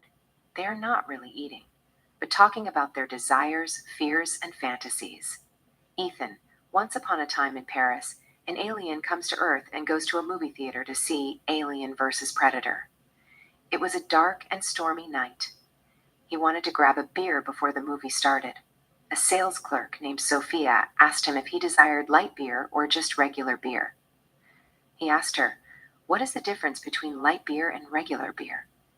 Sophia tells him light beer has 0 calorie. Regular beer has 250 calories. He said, "In that case, give me a regular beer. Since I'm paying 10 francs, I might as well get something that is going to keep me in your heart for a while. You know, a fool flatters himself, a wise man flatters the fool." It's a quote by Edward Bulwer Lytton. Zendaya, who is Edward Bulwer Lytton. Ethan, he is a poet and novelist. A pen is mightier than the sword. Zendaya, I think I might have heard of him. Ethan, he said, I cannot love as I have loved, and yet I know not why. It is the one great woe of life, to feel all feeling die. However, he could have easily said, can I not love as I have loved, kiss as I have kissed? And thus far I know why. It is the great mystery of life, to feel all feeling immortal and high. She smiles in admiration. Zendaya, I didn't know you were a poet. Ethan, you just have to find things that occupy your thoughts and make the best out of a bad situation. They both exchange soft smiles. There is a silent moment. Zendaya takes a sip and puts down her drink. She then, Zendaya, you were married, weren't you? Ethan, something like that. Zendaya, what is something like that? Ethan, it's complicated. You have to lie to yourself without lying. Zendaya, how do you do that? Ethan, it's like you love someone, but you tell them that you are not what they think you are, then end it for better or worse. Zendaya, that is smart, but what are you? Ethan, a monster. Zendaya smiles in wonder. Zendaya, monsters are okay. They can be tamed with love. I just don't trust the devil. He smiles softly. There is a silent moment. He then, Ethan, how is life treating you? Zendaya, I just can't continue to do what I do or go through all these nightmares, as if every autopsy wanted to tell you the value of life without a single moral code. Ethan, look at a different angle. The brain is one of the most flexible organs in your body, and simple idea like substitution gives your brain an edge in the coordination of your thoughts. Zendaya, how's that? Ethan, it's like if you have fear of death, thanatophobia, replace it with joy of life. If you have a bad childhood memory or unpleasant thoughts that keep you at bay, replace them with good childhood memory and pleasant thoughts. Or let your imagination free your desire, change your fear into lust, and make the best out of your discomfort. Zendaya likes the idea, grabs her wine, takes a big sip, and lets it sink in her stomach. She looks at his soul straight through his eyes. Zendaya, what's your desire? Ethan, romance. Zendaya, what romance? Ethan, taking a walk in Millennium Bridge in London. Zendaya, what about your fear?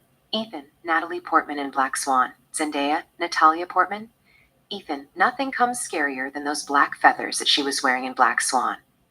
She looks like the lost daughter of Rasputin. Zendaya, you like her. Ethan, it is a joke. But I had a crush on her. I thought she was the mother of Jesus Christ, one of the most beautiful women in the world. And she still is. She smiles softly. Zendaya, do you really believe in God? Ethan, the truth. That's my fear. I mean, I used to have a fear that God might exist. And every time I have that thought, I replace it with the Big Bang Theory and the expansion of the universe, simply to have a peace of mind, and to avoid the thought of eternal punishment without getting caught into the idea of heaven and hell. Zendaya, that's brilliant. But there still could be a God. You know, the one who created the universe. It makes sure you don't behave inappropriately. Ethan, that doesn't really concern me as long as I get what I want. Zendaya, what is that? Ethan, a beautiful woman like thee.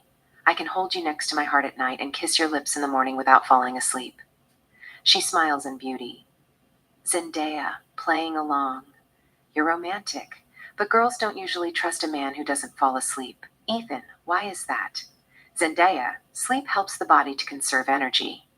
Ethan, in that case, I can fake it. Zendaya, how can you falsify sleep?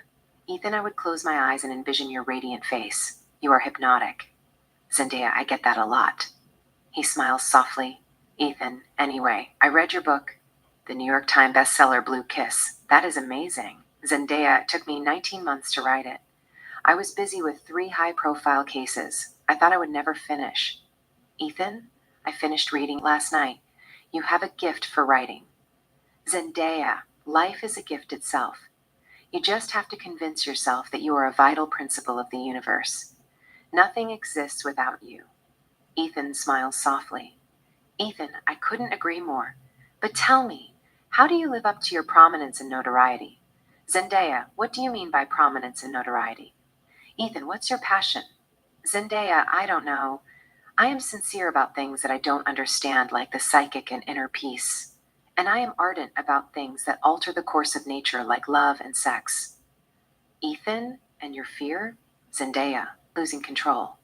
Ethan, what is that? Zendaya, sexual enlightenment. Can you replace that? Out of nowhere, she produces her underwear and throws it at Ethan. He smiles softly and puts it in his pocket. Interior hotel, elevator, night. Ethan and Zendaya make out inside the elevator. He slams her against the elevator's wall, kissing her lips passionately. Ethan inserts his tongue in Zendaya's mouth and continues to kiss her lasciviously while running his hands all over her body. Zendaya is not shy. She goes after him as well, biting his lips in sexuality, as if she were a wolf in past life that refused to eat and drink, but kissed till she ran out of her breath. Close up, Ethan and Zendaya. They continue to make out like 2 wild cats that found each other in the corner of a cage. We stay with them for a bit. Interior hotel, room 1450 night. Zendaya and Ethan open the door while making out with passionate kisses. Close up, Zendaya and Ethan. They kiss more fervently. Ethan then picks her up. She wraps her legs around him as they continue to kiss. Ethan closes the door and takes Zendaya to the sofa.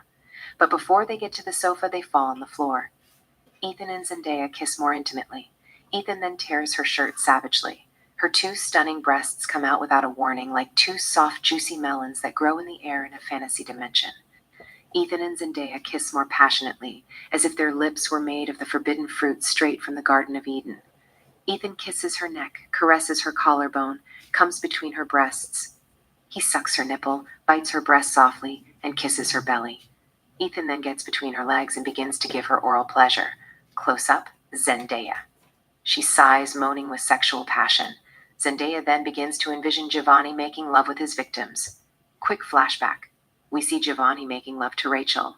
Giovanni, Jennifer, and Sydney having steamy threesome. Giovanni making love to Tina.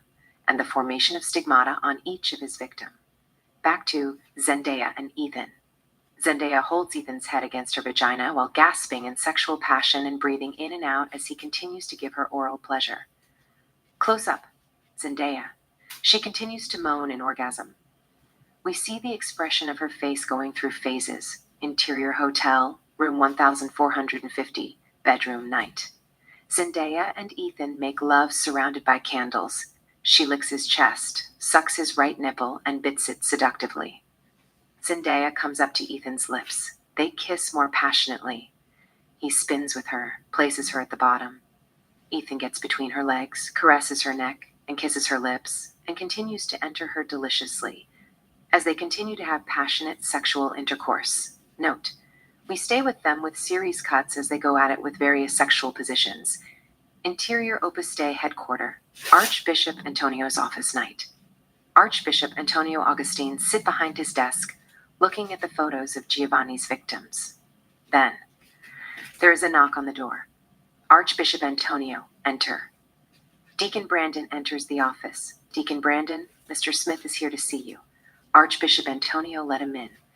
Brandon nods, okay, steps out, closes the door, leaving the Archbishop on the screen. Archbishop Antonio puts the picture aside, takes out a file, opens the file, and looks at it. There is another knock on the door. Archbishop Antonio, come in. A man, who is supposed to be John Smith, 34, enters and closes the door. Archbishop Antonio, have a seat. John Smith takes a seat. Archbishop Antonio, I checked your background. Catholic, born New York City. You have no arrest record. That is very impressive. John Smith says nothing. Archbishop Antonio here. It says your real name is William Scott Johnson, U.S. Marine Corps 1st Marine Division, Master Sergeant. Should I address you by Master Sergeant William Scott Johnson or John Smith? John Smith is fine. There is a pause. Archbishop Antonio, once Napoleon Bonaparte, said, Alexander, Caesar, Charlemagne, and myself founded empires, but what foundation did we rest the creations of our genius? Upon force. Jesus Christ founded an empire upon love, and at this hour millions of men would die for him. Ironic as it seems, God cast down Satan and his angels to hell and condemned them to burn for eternity. Not because God hates Satan, but God knows the devil and his angels are set out to lead people away from the love of God and to lead them into false belief which God opposes. There is a verse in the Bible that sums up your mission. John 4:19 in this was manifested the love of God toward us, because that God sent his only begotten Son into the world, that we might live through him. Herein is love, not that we loved God, but that he loved us, and sent his Son to be the sacrifice for our sins. Will you accept the task and do what is right in the name of God, Lord Jesus Christ? John Smith, I'll do anything in the name of Jesus. Archbishop Antonio picks up a white envelope with cashes here. Lord Jesus Christ wants you to be instrument of his glory. Archbishop Antonio gives him the envelope. John Smith takes the envelope. Archbishop Antonio, you'll be informed. John Smith nods. Interior hotel, bathtub, night. Zendaya and Ethan sit in the bathtub, surrounded by candles. He is behind. She is resting on his chest. On the soundtrack, You Go to My Head by Billie Holiday plays soulfully. Zendaya, why do I feel like my heart is about to stop any second? Ethan, what's it? Zendaya, my inner voice. Ethan, is it bothering you? Zendaya, beyond my wildest fear. Ethan, why is that? Zendaya, it knows my true potential. Maybe it's trying to tell me the art of losing control. There is a pause. Ethan, are you? Zendaya, am I what? Ethan, losing control? Zendaya, humorously, I have already lost control. Sometimes I don't know what I am doing. I can't tell the difference between those little good and bad voices in my head. Saints and demons that once we were told they are angels and the devil, standing on our right and left shoulders. What if they are same entities, manifestation of your conscious? Ethan, it is possible. Zendaya, it is an example. Suppose you want to smoke marijuana. Your good voice tells you it is bad for your health. It causes short-term memory problems, panic, hallucinations, dependency, and others. You cannot tell fantasy from reality. But bad voice says it is not scientific proof. Just smoke that dirty plant as if it were cigarette and forget about the world. It would relax you. Not only does it make you immune to anxiety, but it also reveals pain. It has nothing to do with hallucination or telling fantasy from reality. It makes you cool, calm, and collective. Your good voice says she might be right. It will relax you like Sunday morning. You don't have to go to church and ask God for mercy. Smoke that Mary Jane and sleep like a baby. You end up smoking marijuana whenever you get stressed and get hot on weed. You just don't want to do nothing but have sex. Eventually, it becomes hard to separate your angels from your demons.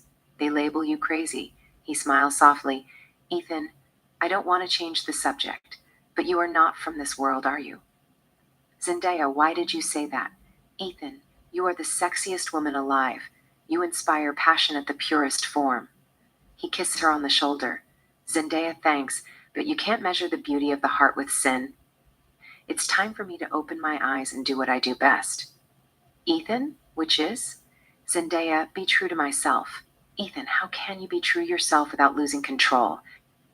Zendaya, confidence. Ethan, you have plenty of confidence. He kisses her on the shoulder. Zendaya, what about love? Ethan, you can't love anything without losing control. It goes against the concept of love itself. At least, you must allow your heart to skip beats. Love requires some degree of insanity. Zendaya, I am insane.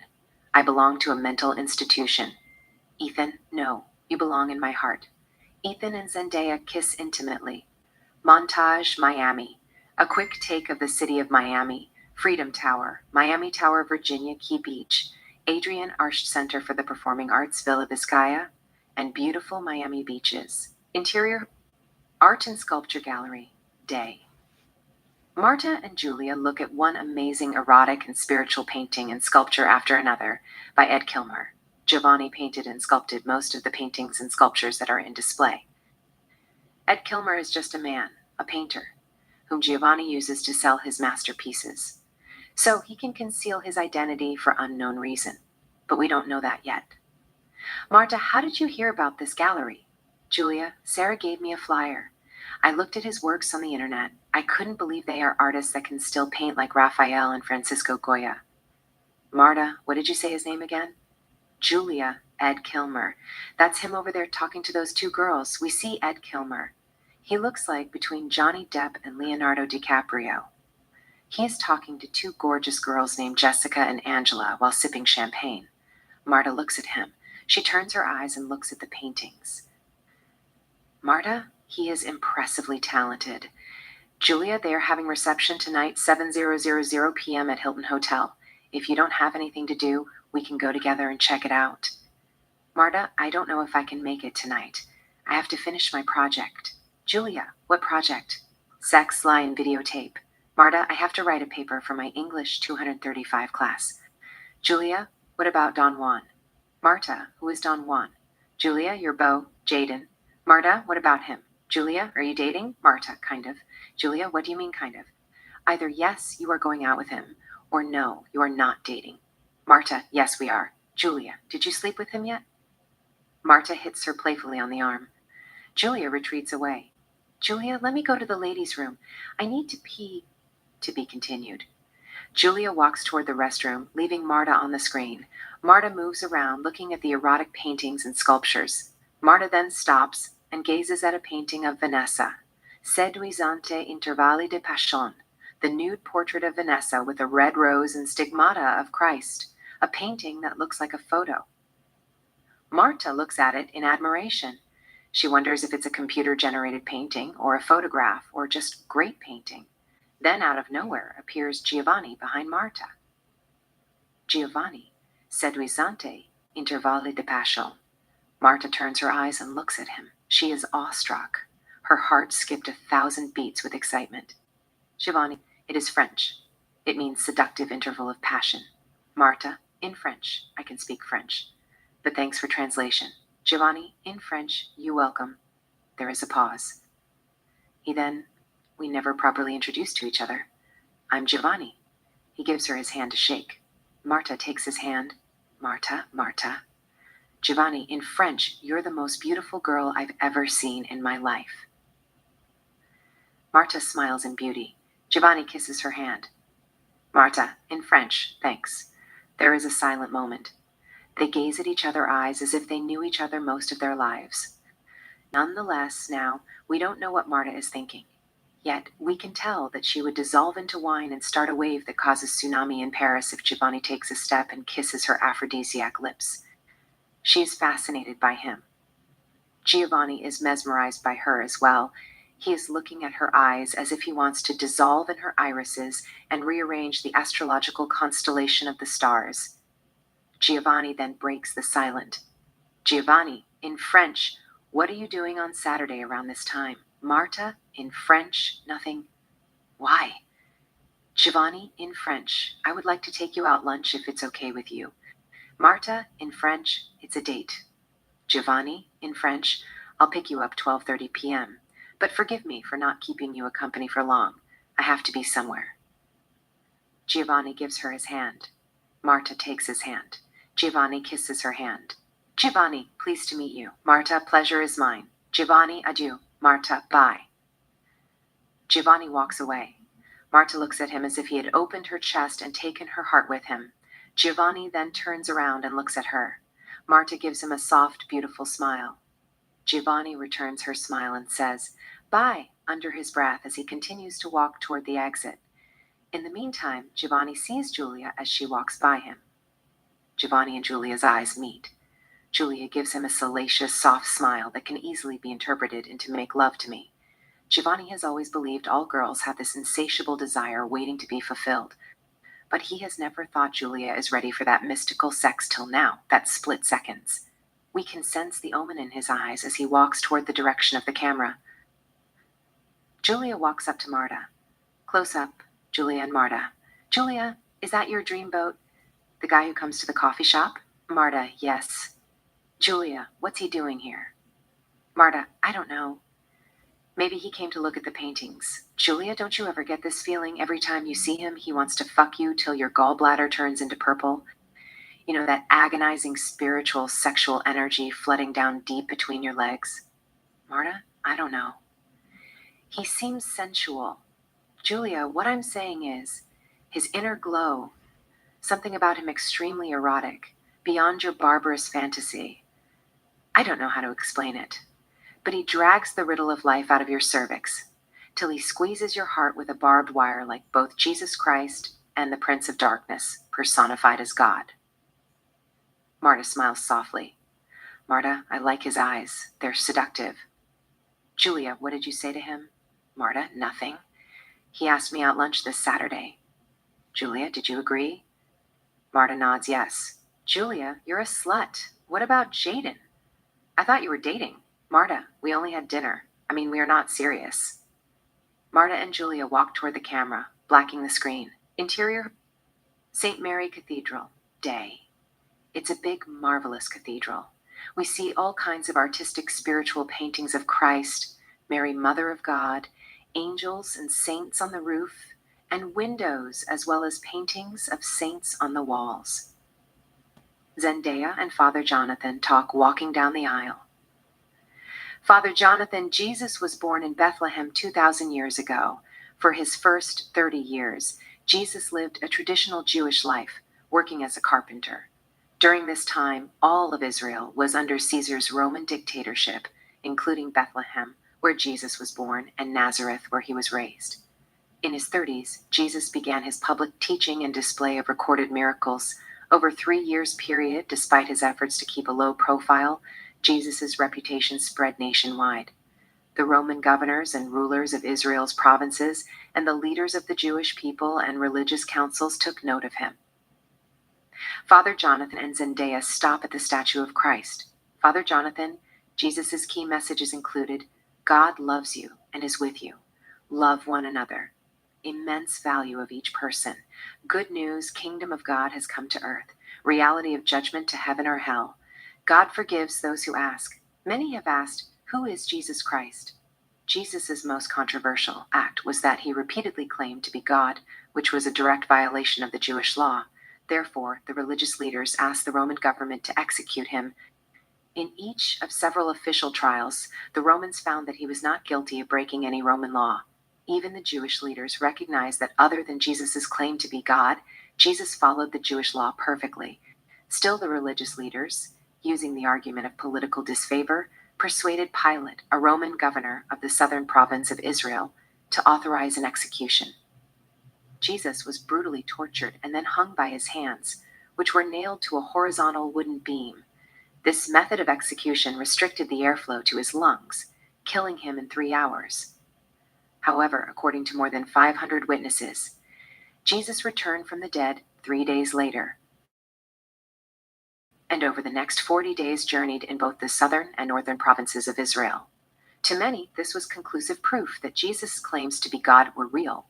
Then Jesus returned to Jerusalem, the city where he was recently executed, and according to witnesses, he left the earth alive by rising up into the sky. Interior: Zendaya's BMW convertible moving day. Zendaya drives on the street of Miami, looking at the file. Exterior: Zendaya's BMW convertible moving day. An established shot of Zendaya's BMW driving on the street of Miami. We then take it with overhead shot looking down the city of Miami, skyscrapers, beautiful Miami beaches, and others. Exterior: Miami Library day. An established shot of Library of Miami. Zendaya comes driving and parks her car in front of the library. She steps out of the car and walks toward the library. Interior: Miami Library, Theology section, day. Zendaya walks down the aisle, looking for books that have to do with the Passion of Christ, Stigmata, and others. She stops and looks at a book, Bloodline of the Holy Grail, the hidden lineage of Jesus revealed. Zendaya picks up the book, opens it, and reads the first few lines. Zendaya then takes a glance. She sees a book called The Cradle of Passion by John Nicholson. Zendaya puts the Bloodline of the Holy Grail aside and grabs the Cradle of Passion, looks at it. Flipping one page after another, we see the picture of Christ on the cross. Zendaya reads a line 3 and flips the next page. We see the picture of Christ and Mary Magdalene making love. Zendaya reads few lines and flips the next page. We see a picture of a woman making love with Christ while being whipped from behind by an invisible force and stigmata of Christ on her hands. Interior: Miami Library, main room, day. Zendaya sits at a table, reading The Cradle of Passion.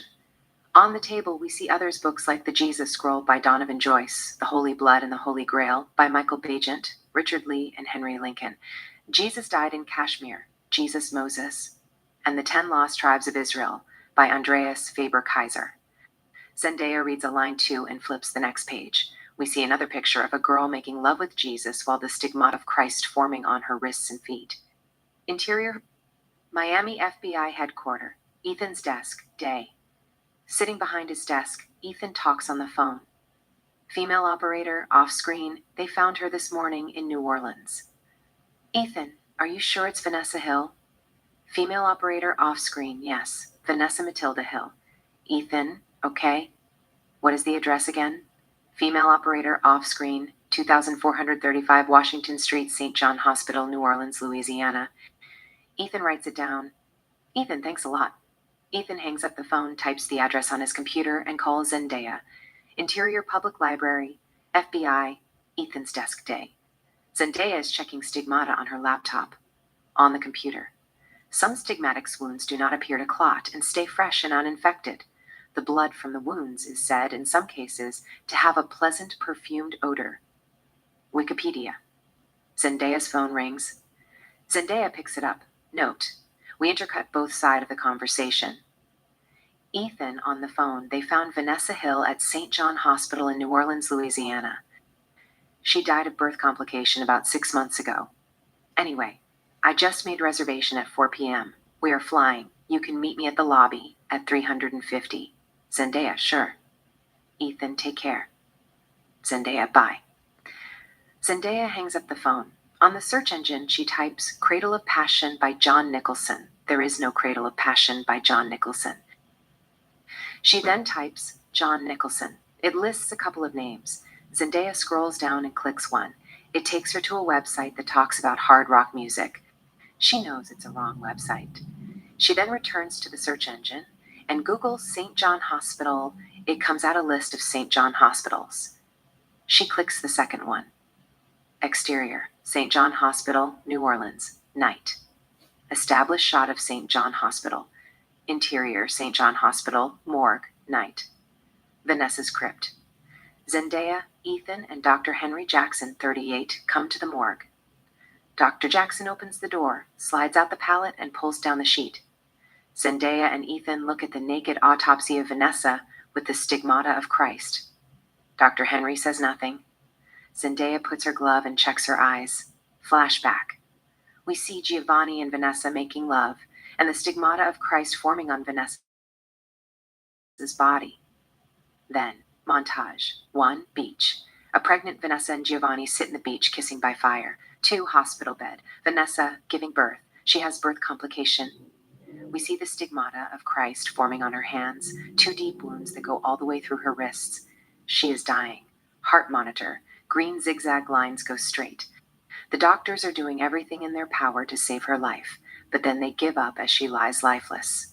3. Checking the baby's heartbeat. A doctor confirms Vanessa's baby is dead as well. Back to St. John Hospital, morgue. Zendaya takes a step back and gives Ethan a sign. Ethan nods okay and takes out a paper from a file. Ethan, to Dr. Henry Jackson, hear the report. They'll come and take the autopsy. Dr. Henry Jackson takes the paper, slides the pallet back into the crypt, and closes the door. Int FBI, cryptology room, day. We see agents working on all kinds of ciphers. One of them is Sandra Robertson. She is working on Bible codes. On her computer, we see a series of Hebrew letters. At the entrance, Zendaya walks in. Zendaya approaches Sandra, who is busy deciphering codes. Sandra looks at Zendaya. Zendaya, hi. Sandra, what's up? Zendaya, nothing much. Note, they talk like best friends as if they knew each other since college. Sandra, what brought you here? Zendaya, I want you to do me a small favor. Zendaya gives Sandra the book, The Cradle of Passion. Zendaya, find out who wrote this book. It's written under a pen name John Nicholson. Sandra takes the book and looks at it. Sandra, Cradle of Passion, John Nicholson. What is it about? Zendaya, it's the whole 9 yards. Sex, stigmata, the passion of Christ. I believe the author is a woman. Sandra, I'll give it to Bruce. He is very good at finding authors who use pen names to conceal their real identity. Bruce! Sandra looks around. Bruce is not in the room. Sandra, he is not here. He must be outside taking a cigarette break. I'll give it to him when he returns. Zendaya, sure. Let you get back to your work. I'll see you. Sandra, I'll give you a call. Zendaya, bye. Sandra, bye. Zendaya turns around and walks toward the direction of the camera. Exterior Caesar Hotel and Resort, bar and restaurant, day. It's a splendid restaurant and bar designed next to a lake. Close up, Keith. He sits at a table with coffee. The restaurant is almost empty at this time of the hour, except we see few customers sitting at the tables and enjoying coffee and muffins. Then out of nowhere appears a waitress named Emily Matthew, 20, and sits at the table in front of Keith. Emily, what is it, cowboy? Keith, I would like to ask you a few questions regarding to Vanessa Hill. I heard Vanessa and you ran away together from Jacksonville. Emily, so, Keith, tell me what happened. Emily, we left Jacksonville about 2 years ago, came to Miami to do something interesting with our lives. We had to start somewhere. We became waitresses at Denny's in South Beach. We worked for a month, so. She then quit and became an exotic dancer. Keith, when was the last time you saw her? Emily, about a year ago.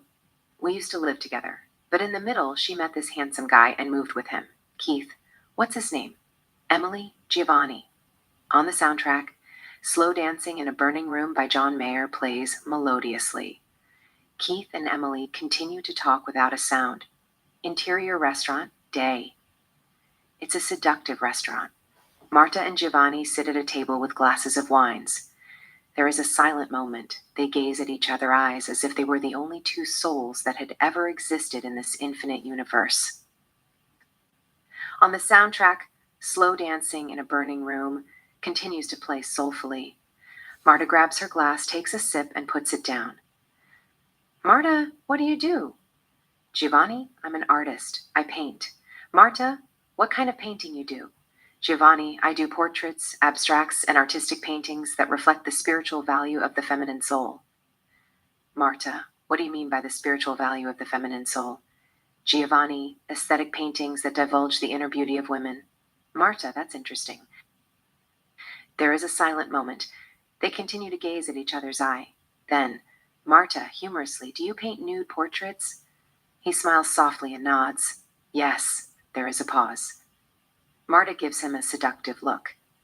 Marta, I want you to do my portrait.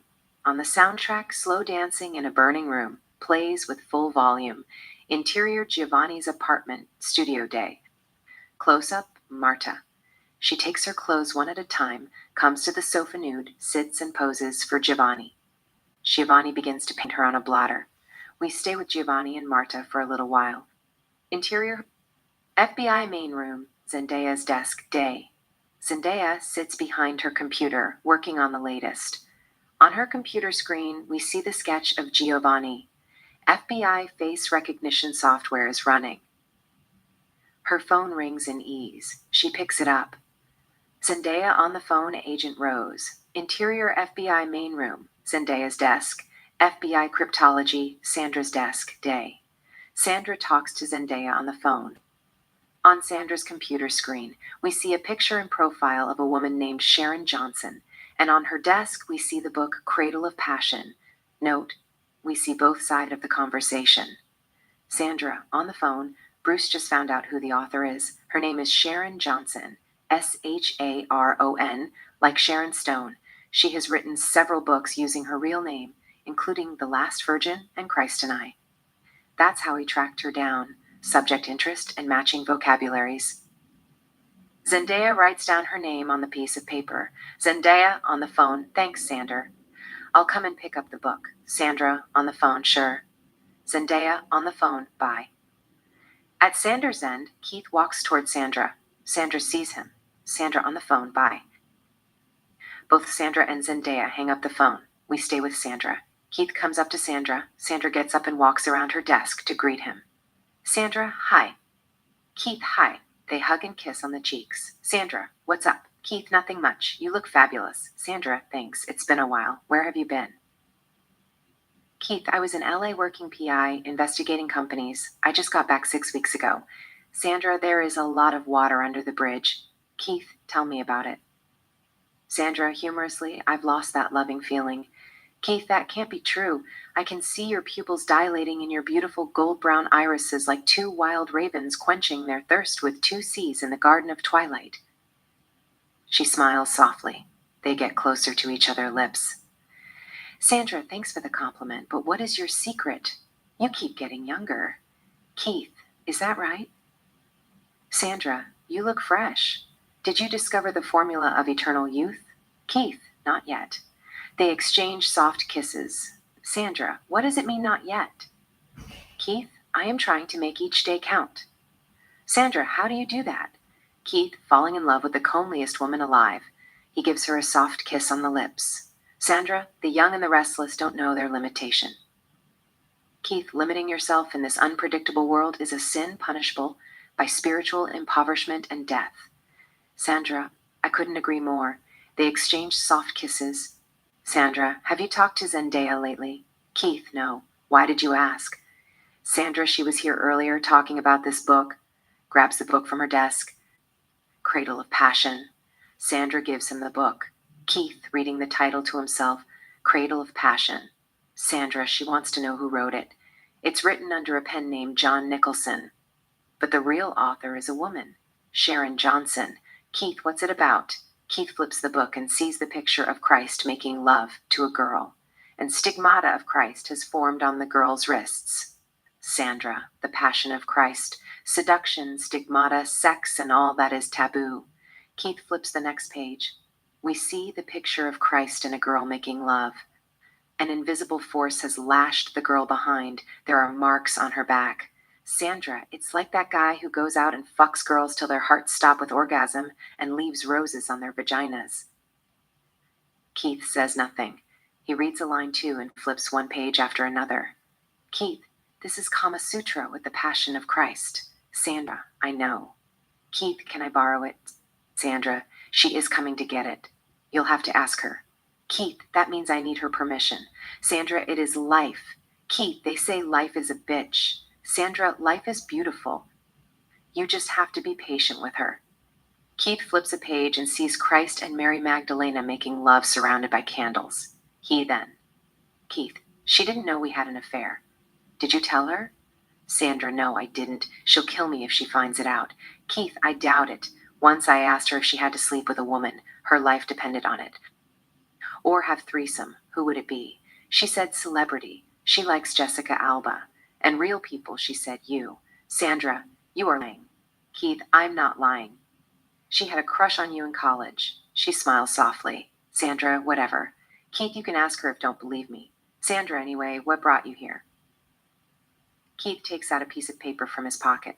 Keith, I want you to hack Ann's database and check if the name Giovanni comes on the system. Keith hands her the paper. Sandra takes the paper and looks at it.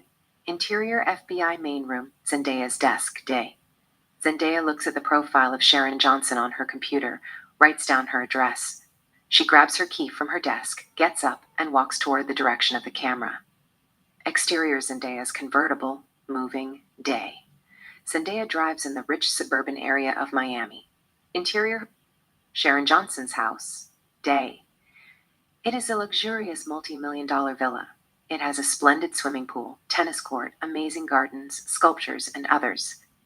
Zendaya comes driving through the gate and parks her car in front of the house. Zendaya gets out of the car with the book, Cradle of Passion, walks up to the gate and rings the bell. Exterior, Sharon Johnson's house, living room, day. An attractive woman named Sharon Johnson, 36, is in the middle of preparing macaroni. She hears the doorbell. Sharon puts the macaroni in the oven, walks up to the door and opens it, revealing Zendaya. Zendaya, Miss Johnson? Sharon, what's it? Zendaya shows her badge. Zendaya, I'm Agent Rose, FBI. I came to talk to you about this book, The Cradle of Passion. You wrote it under a pen name, John Nicholson. Sharon, I don't know what you are talking about. Please leave now. When Sharon is about to close the door, Zendaya stops the door with her foot.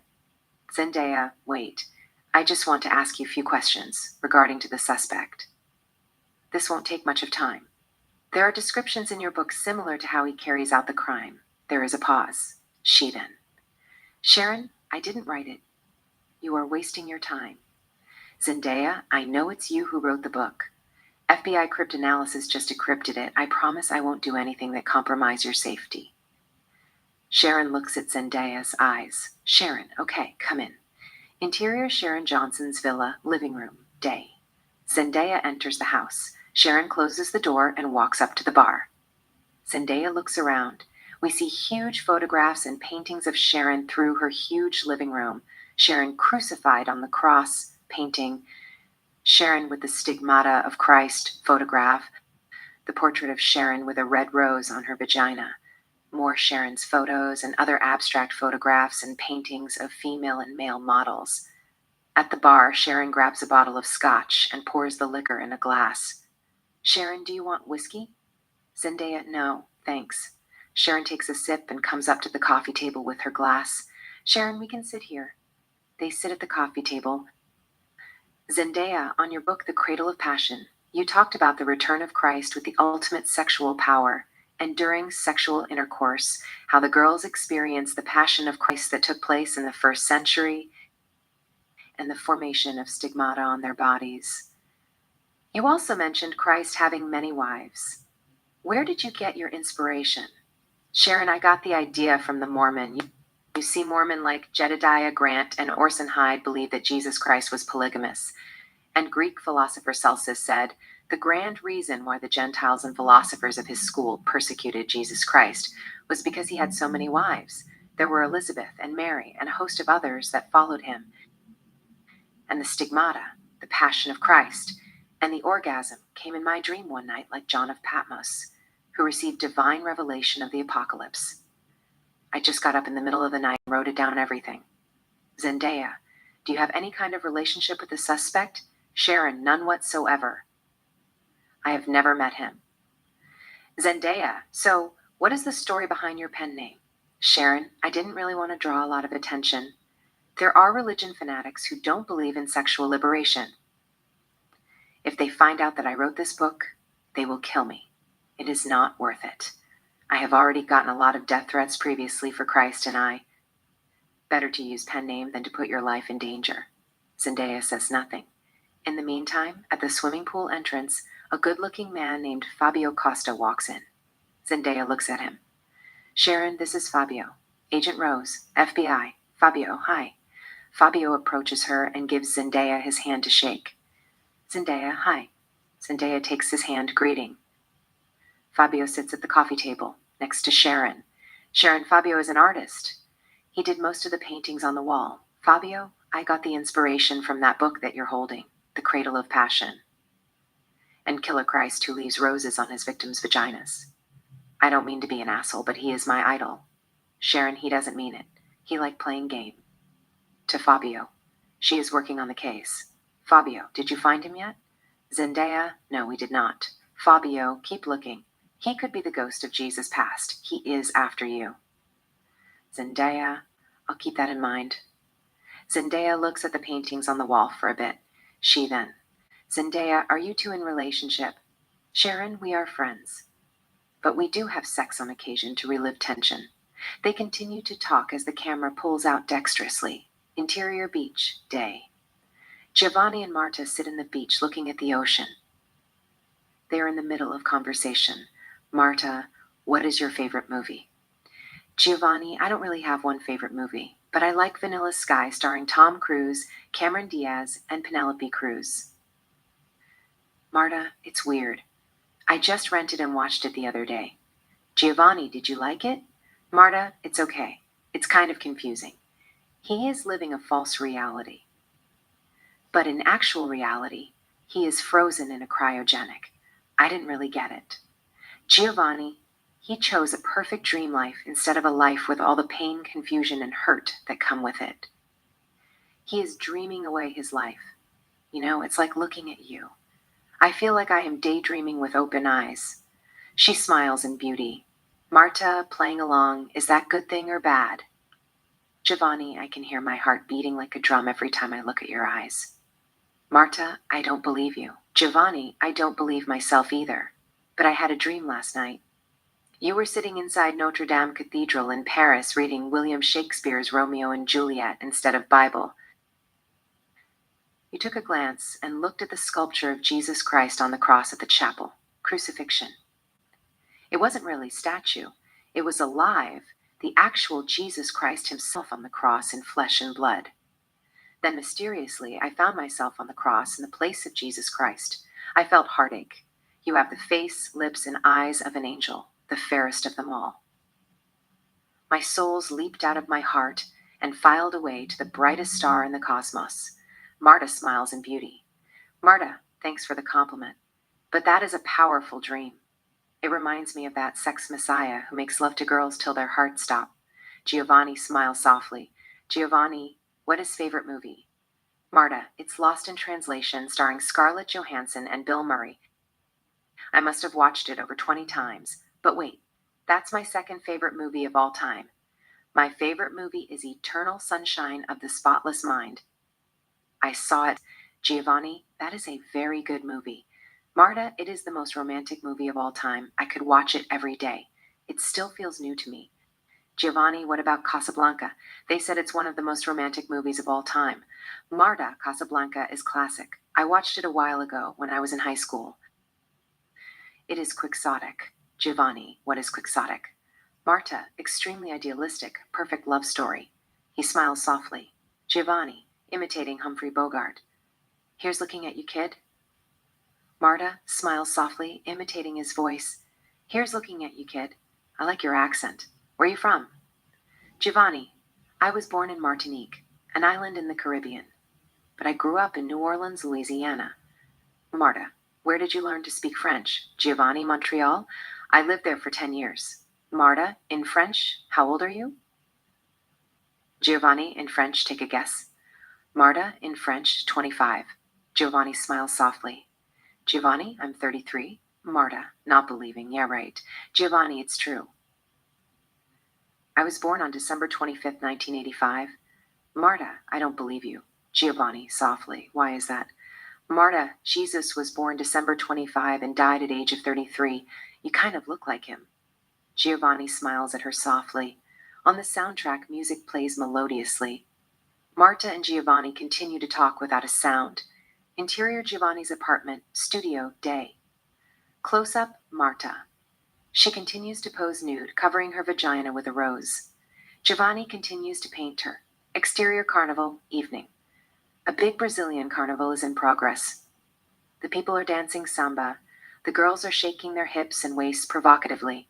The guys are singing and playing drums. Giovanni and Marta walk along with the crowd while holding arm to arm in the middle of the crowd. Close up, Giovanni and Marta. Marta, I wish we all are free from our conscience and celebrate life without fear.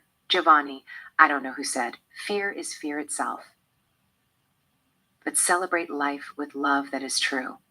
Love with passion that make you feel fervent and obsessive instead of miserable and blue. Life will celebrate you with beauty that is skin deep and new. Out of nowhere, Giovanni takes out a bloom pink rose and gives Marta the rose. Marta is awe. How did he do it? She hits him on the side of his chest playfully and takes the rose. Giovanni and Marta exchange soft kisses on the lips and continue to talk without a sound as the carnival heats up. The crowd continues to dance samba as if they were in the heart of Rio. We stay with them for a couple of seconds. We then take an overhead shot looking down the city of Miami and other hot spots that the city of heat has to offer. Exterior, beach, late sunset. Marta and Giovanni take a walk in the beach. Marta, they said the universe has already played out. The past, the future, and the present are illusion. They are happening at this moment. And the question is not free falling, but is it possible to travel to the future? And if we can travel to the future, we can travel to the past as well.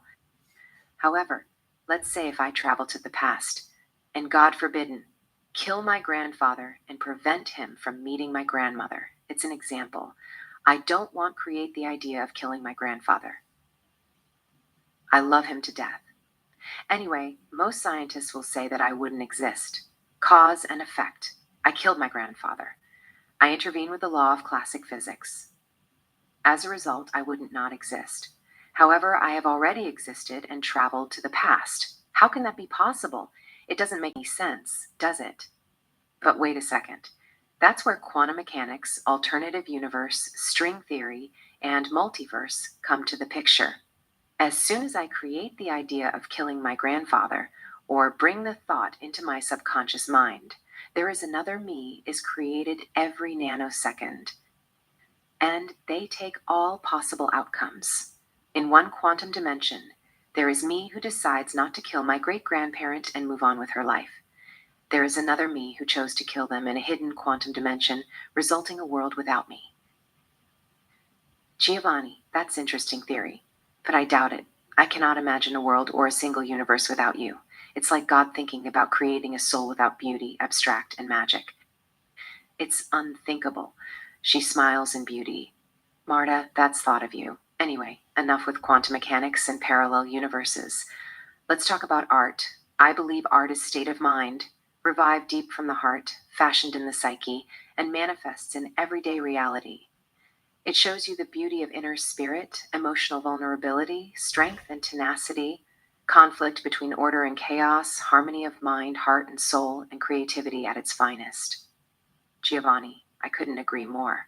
Marta, in the sense, art is larger than life. But ironically, Helene Keller once said, the best and the most beautiful things in the world cannot be seen or even touched. They must be felt with heart.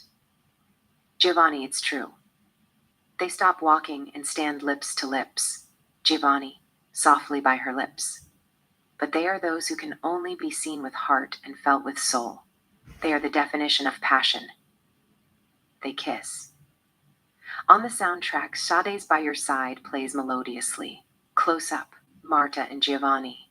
They kiss more intimately as if their lips made of each other's heart and soul. Interior, Giovanni's apartment, bedroom, night. Marta and Giovanni make love surrounded by candles. It's steamy, seductive, and passionate. No stigmata of Christ. Yet we see Marta in tremendous sexual passion. She is having the sex of her life, one deep orgasm after another. On the other hand, Giovanni holds his supernatural power in check and continues to make love to her enchantingly. Marta is dying with pleasure, figuratively speaking, but she is feeling it at the core of her soul. She is moaning and gasping with intense orgasm and pleasure. We stay with them for a while. Note, they will make love with various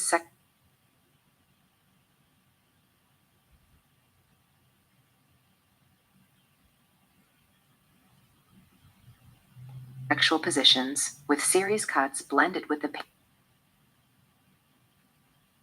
She is moaning and gasping with intense orgasm and pleasure. We stay with them for a while. Note, They will make love with various sexual positions, with series cuts blended with the painting of Marta.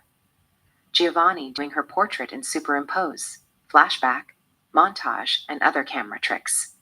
Interior Giovanni's apartment, bedroom, later. Marta rests her head on Giovanni's chest. Her eyes are closed.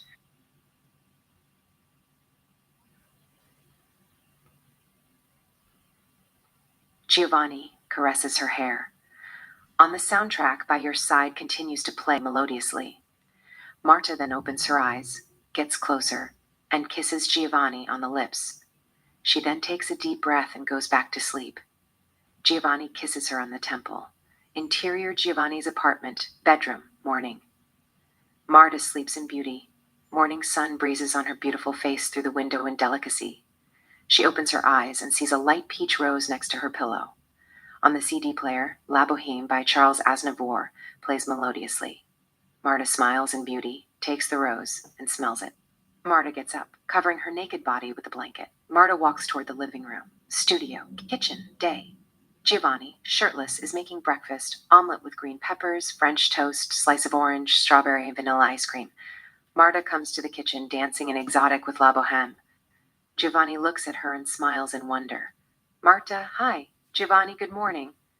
Marta approaches him, dancing in sensuality, and throws her arms around his neck. Marta and Giovanni kiss French. Marta, what are you cooking? Giovanni, omelets with green pepper, French toast, slice of oranges, strawberries, and vanilla ice cream. Giovanni turns off the stove, takes out the omelet, and places them on a plate that has French toast, a slice of orange, strawberries, and vanilla ice cream. Giovanni, have a seat. Marta, no, I want to dance. She walks up to the CD player and plays Sorry by Justin Bieber and dances in seduction. Giovanni looks at her in amazement. Marta, come on, dance with me. She takes his hand. They dance stylishly. They make Vincent Vega and Mia Wallace in Pulp Fiction New Kid on the Block and The Girl Next Door. They then kiss intimately. Marta sits at the breakfast table. Giovanni places the omelet in front of her. Marta, it looks delicious. Giovanni, trust me. It tastes even better. Giovanni grabs a knife and a fork from the kitchen table and gives her the knife and the fork. Marta takes them. Giovanni sits in front of her, gazing at her eyes. Marta, what about you? Did you already eat? Giovanni, no. I don't usually eat breakfast. Marta, what do you mean you don't usually eat breakfast? Humorously, are you some kind of vampire who only sucks blood in the night and makes a girl come 10 times? Giovanni smiles softly. Giovanni, no, that's not it. I fast as an act of faith. Marta, what faith? Giovanni, beautiful love like you. Marta smiles softly. She puts down her knife and fork on the table and gets up from her chair, walks up to Giovanni, and sits on his lap with both her arms around his neck. Marta, in French. Humorously, what do you mean by true love like me? Are you saying I'm a fiend that preys on love? Giovanni, no, that is not it. Kiss français comme vous.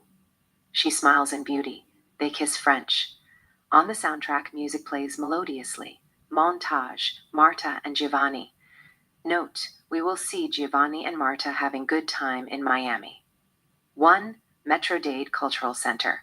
Giovanni and Marta look a couple of amazing painting while walking, talking, smiling, etc. 2. Park in Miami Metro Zoo. Giovanni and Marta spend a quality time at Miami Recreation Park, walking in the garden, riding boat, looking at exotic animals, etc. 3. Art and Photo Show. Giovanni and Marta look at erotic nude photos of women by Michael Hartford. Giovanni then introduces Marta to Michael Hartford. They are good friends. Marta and Michael Hartford greet. They all talk, mingling. 4. Marta and Giovanni visit Miami Everglades National Park.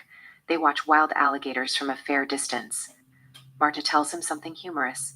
Giovanni smiles softly and says something romantic. Marta smiles in beauty. They kiss French. 5. Park. Sitting on a wooden bench, Marta rests on Giovanni's lap. Giovanni romances Marta while feeding the pigeons. 6. Giovanni and Marta visit Vizcaya Museum and Gardens. 7. St. Mary Cathedral. Giovanni and Marta visit the church, looking at the amazing paintings on the ceiling, as well as on the window and the sculpture of Christ and St. Mary, Mother of God, and other saints and angels. 8. Church of Jesus Christ. Giovanni and Marta attend African American church. They are sitting at 4th row. Pastor Solomon preached the Bible to hundreds of God-loving people. Pastor Solomon, you must immediately resist the devil and tell him to leave your heart using the name and power of Jesus Christ. You must speak to him out loud. Tell Satan I know that's you, and that you are nothing but a liar and a corrupter with no power and no right to my soul, because it is owned, protected, and covered by the one true God. Tell him I command you to go from my mind, and in the name of Jesus Christ. I bind thee from returning. It is not bargaining, a request or demand, but a command with the name, blood, power, and authority of Jesus Christ. Cut 2. Pastor, blessed are the peacemakers, for they will be called sons of God. Blessed are the pure in heart, for they will see God. Blessed are the poor in spirit, for theirs is the kingdom of heaven.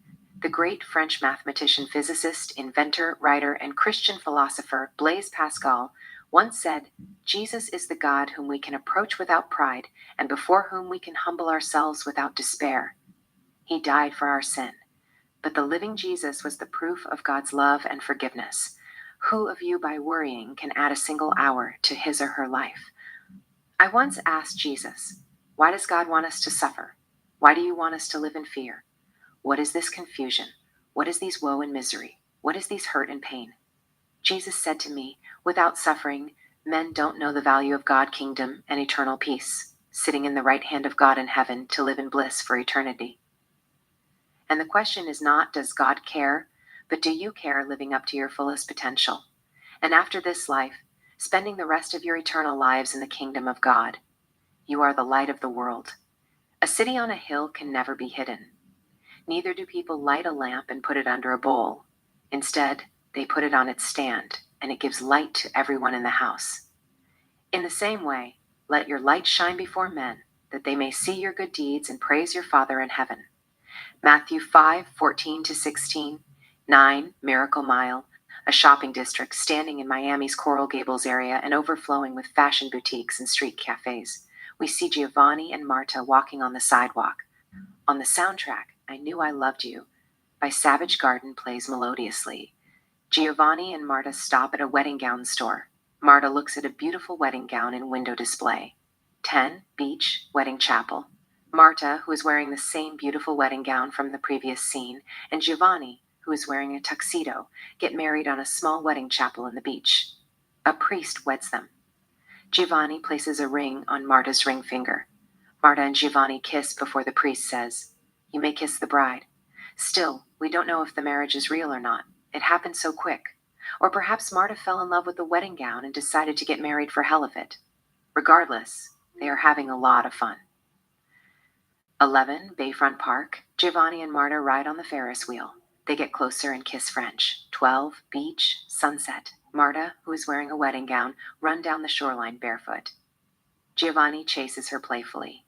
On the soundtrack, I Knew I Loved You by Savage Garden continued to play melodiously. Giovanni catches her. He picks her up and takes her inside the ocean as she screams in joy.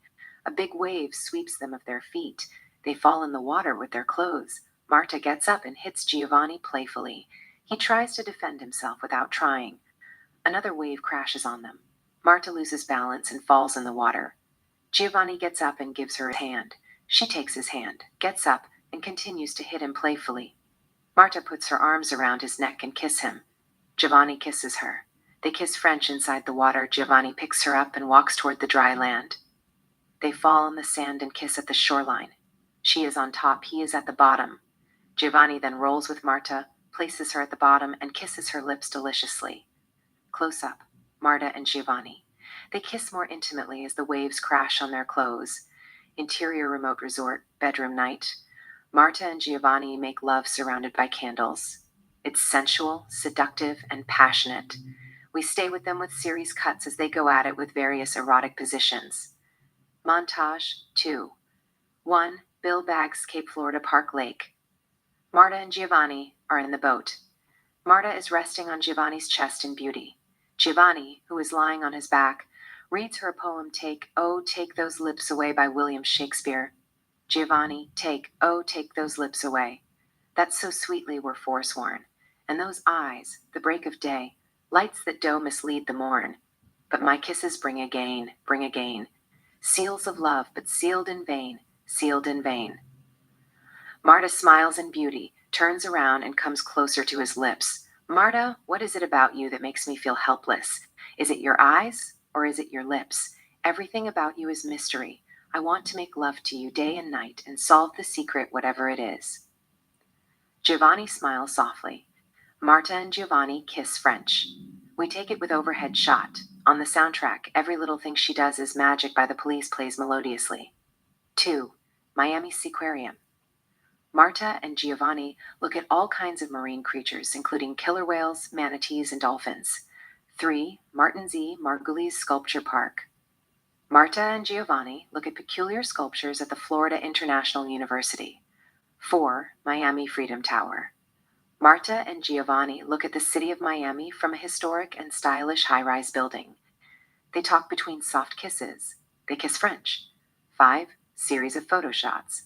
Giovanni photographers Marta, who is posing in the garden. Giovanni photographers Marta, who is posing in the water fountain, filled with Campanula, Bellflower Dalmatian, and Hemerocallis daylily purple d'oro. Giovanni photographs Marta, who poses, wearing a baseball hat, an open baseball shirt, revealing her beautiful breasts, Victoria's Secret underwear, and holding a baseball bat. Giovanni photographs Marta, who is sitting on a scooter. Giovanni photographs Marta, playing saxophone nude in a seductive blues club with the Webb Brothers, a band. Giovanni photographs Marta, who is standing in a motorboat. Giovanni photographs Marta, walking on the edge of a tall building. Giovanni photographs Marta, who is sitting on the hood of a Jeep, wearing a military hat, a jacket, and sexy red underwear, and licking ice cream. Giovanni photographers Marta, who poses nude in a bridge. Note: we will add more during filming. Exterior resort, terrace, sunset. Marta and Giovanni sit at a table with glasses of wine in a restaurant terrace located next to a beautiful lake and watch a couple, Sabrina and Marco, dance tango. Sabrina and Marco are professional, dancing as if they were made of flamingo feather and love lies bleeding. Cut 2. Marta and Giovanni try to dance like Sabrina and Marco. They get a couple of steps right, but Marta misses a step too. Giovanni shows her the move. They redo it. This time Marta gets it right. They continue to dance like Dendrobium orchid and bleeding heart, Lamprocampnos spectabilis. Interior Giovanni's Mercedes-Benz convertible, moving, day. Giovanni and Marta drive in the aesthetic part of Miami. Marta says something seductive. She then takes out her underwear, throws it out of the window, gets closer, and begins to kiss Giovanni's earlobe. Exterior. Giovanni's Mercedes-Benz convertible, day. Giovanni stops the car in the middle of the street. Interior Giovanni's Mercedes-Benz convertible, day. Giovanni unbuckles his seatbelt as Marta sits on his lap. She kisses him on the lips. He kisses her sweetly. Marta and Giovanni kiss more intimately. She then unbuttons his shirt. Giovanni removes his pants completely and puts it in the back. They begin to make love in the car. On the soundtrack, 100% Pure Love by Crystal Waters plays with full volume. Interior Club Tonight. It is one of the biggest clubs in Miami. Marta and Giovanni dance in the middle of 100 partygoers who are dancing like there is no tomorrow. The DJ is playing 100% Pure Love by Crystal Waters mixed with techno. Marta is sweating. She is dancing, touching herself in sensuality as if she were born to party. Giovanni tries to keep up with her, but feels a little bit self-conscious. He doesn't want to let her down, whatever it is. Nonetheless, he is mesmerized by Marta's sense of sensuality, eroticism, and liveness and energy. She can easily melt inside his heart if he kisses her lips French. Marta doesn't keep him guess. She puts her arms around him and kisses him with her tongue. They kiss French intimately, as if their tongues, salvia, and lips were made of sugar, jello, peaches that only grow in the Garden of Eden, and whiskeys distilled from roses and fermented by butterflies. Interior, abandoned cathedral, night. Marta and Giovanni make love in the church right down by the sculpture of Christ, surrounded by hundreds of candles. It's sensual, seductive, steamy, and passionate. Int Club Night. Marta and Giovanni continue to dance sexually in the middle of sensual extravaganza. Marta is inside Giovanni, dancing lips to lips, breath to breath as though they were making love on the dance floor. Marta is wearing a white see-through blouse that has buttons and a red miniskirt. Her blouse is wet from sweat. It shows her well-shaped breasts. Besides, she has left it, the first three, buttons in purpose. We can feel her heart beating through her left breast. It is a figure of speech, but anyone could see her breasts when she moves her body seductively. Marta then removes her blouse, half naked, throws it away, and continues to dance inside Giovanni. Ironically, the people on the dance floor act normal. See no evil, hear no evil, speak no evil. Maybe it has happened before. Yet some of them look at them as if they were saying, "Go ahead, girl, do your thing." Marta turns around, facing the other way, takes Giovanni's right hand, places it her left breast, as if she were telling him to feel her breasts. Giovanni gets it right away as though it were the most natural thing in the world. He puts both hands on her breasts and feels her breasts as she continues to dance erotically. Marta then turns around, puts her arms around Giovanni. They kiss French. Interior abandoned cathedral. Night. Marta and Giovanni continue to make love. They are going at it with various sexual positions. Note: we see love scene mixed with dance scene. Montage 3. 1. Giovanni's house. Marta takes shower. On the soundtrack, Toi et Moi by Charles Aznavour plays melodiously. Cut to Sculpture Studio. Giovanni is working on a marble sculpture, an angel that looks like Marta with wings and a man kissing her lips. The man looks like Giovanni. They are both naked. Then Marta appears at entrance wearing a shower gown while drying her hair. She looks at Giovanni working on the sculpture. Marta couldn't believe how astonishingly talented Giovanni is. It puts Psyche, revived by Cupid's Kiss by Antonio Canova, into shame. Giovanni is gifted. He seems into the sculpture. First, he doesn't notice her. Giovanni then senses her presence, turns his eyes, and looks at her in wonder. Marta walks up to him. She gives him a compliment on the sculpture. She thinks it's beautiful. Giovanni places the carving instrument on the table, removes his mask, and puts it aside. Marta throws her arms around his neck. They talk between soft kisses. They then kiss French. Giovanni picks Marta up and places her on the table. They kiss more intimately. 2. Marlins Park. Marta is with Jaden. They are watching the Miami Marlins versus New York Mets. 3. Port of Miami. Jaden and Marta visit the biggest cruise port on the planet. They then stand at the edge of the port and kiss. But Marta parts her lips, tells him something, how they should take time off from each other. Jaden is left heartbroken but remains tranquil. He turns around and walks toward the edge of the port. Marta walks up to him and tells him she is sorry. Jaden turns back and tells her it's okay. They hug and agree to be friends. We take it with overhead shot, looking down the port and beautiful beaches on the shoreline. 4. Concert. On the stage, Katy Perry sings Teenager Dream as if she just ran away from her house. We see all kinds of college students and young adults singing, dancing, screaming, making out with kisses, etc. Marta stands in the middle of the crowd. On the other end, Giovanni walks through the crowd, looking for Marta. She sees him, waves her hand, and walks toward Giovanni through the crowd. Giovanni approaches her, moving through the crowd. They get closer, cuddle, and kiss passionately. Interior Giovanni's studio, day. Giovanni is showing Marta how to draw. Marta, who is drawing the photo of a red rose on a table and a pigeon flying in the air, listens to what Giovanni has to say. Giovanni, an artist starting out, often draws only close line, where artists who have spent time looking at master drawings and working on their own craft use a variety of edges. Giovanni takes the pencil from Marta and corrects her mistake. He looks like a magician with the pencil. Marta looks at him in amazement as he continues to draw the rose and the pigeon as if the pencil were part of his fingers. Giovanni, if the drawing is a closed form, so the artist has to use other means, and working with lost edge can attract the eyes. It's deeply satisfying to the human soul. Giovanni returns the pencil to Marta. Marta, humorously, "I can never draw like you. You are a natural-born artist," puts down the pencil. "Maybe. I am only good at kissing your lips and making love to you." Giovanni smiles in wonder. Marta throws her arms around his neck. Marta and Giovanni kiss French as they begin to make love on the table. On the soundtrack, Vogue by Madonna plays melodiously. Boutique. Day.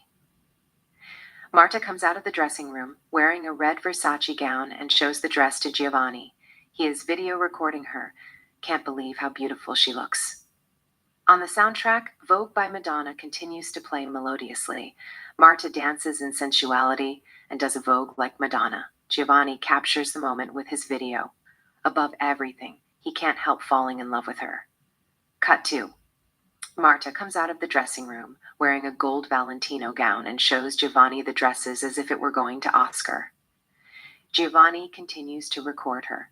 Marta walks toward Giovanni as if she were walking down the catwalk and does a pose. Cut 2. Marta comes out of the dressing room wearing a yellow gown and shows Giovanni the dress as he continues to record her. However, this time she dances seductively, touching her breasts like Madonna and moving her body in eroticism. Cut 2. Marta comes out of the dressing room wearing light blue Victoria's Secret nightgown and show Giovanni the outfit. On the soundtrack, All That Jazz plays stylishly. Marta dances like Katharina Zeta-Jones in Chicago. Giovanni continues to record her. Cut 2. Marta comes out of the dressing room wearing a lavender Christian Dior gown and shows Giovanni the dress. He continues to record her. Cut 2. Marta comes out of the dressing room wearing a green Marc Jacob gown and shows Giovanni the dress as though it were her birthday. Giovanni continues to record her. Cut to Marta comes out of the dressing room wearing a purple Burberry gown and shows Giovanni the dress. Cut to Marta comes out of the dressing room wearing an orange Dolce & Gabbana and shows the dress to her. Cut 2. Marta comes out of the dressing room wearing a pink Louis Vuitton gown and shows Giovanni the dress as he continues to record her. Cut 2. Marta comes out of the dressing room wearing S&M leather and shows the outfit to Giovanni. Note: Marta will come out of the dressing room wearing various fashion clothes and erotic outfits as Giovanni continues to record her with his video camera.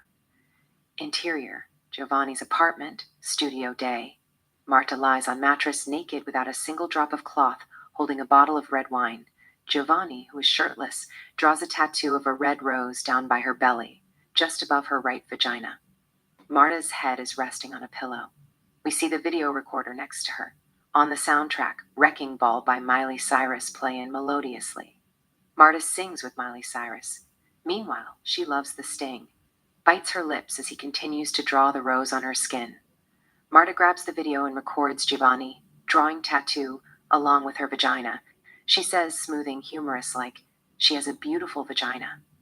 Giovanni smiles softly and continues to draw. Marta puts the video aside and takes a sip from the wine. She then pours wine down by her belly teasingly.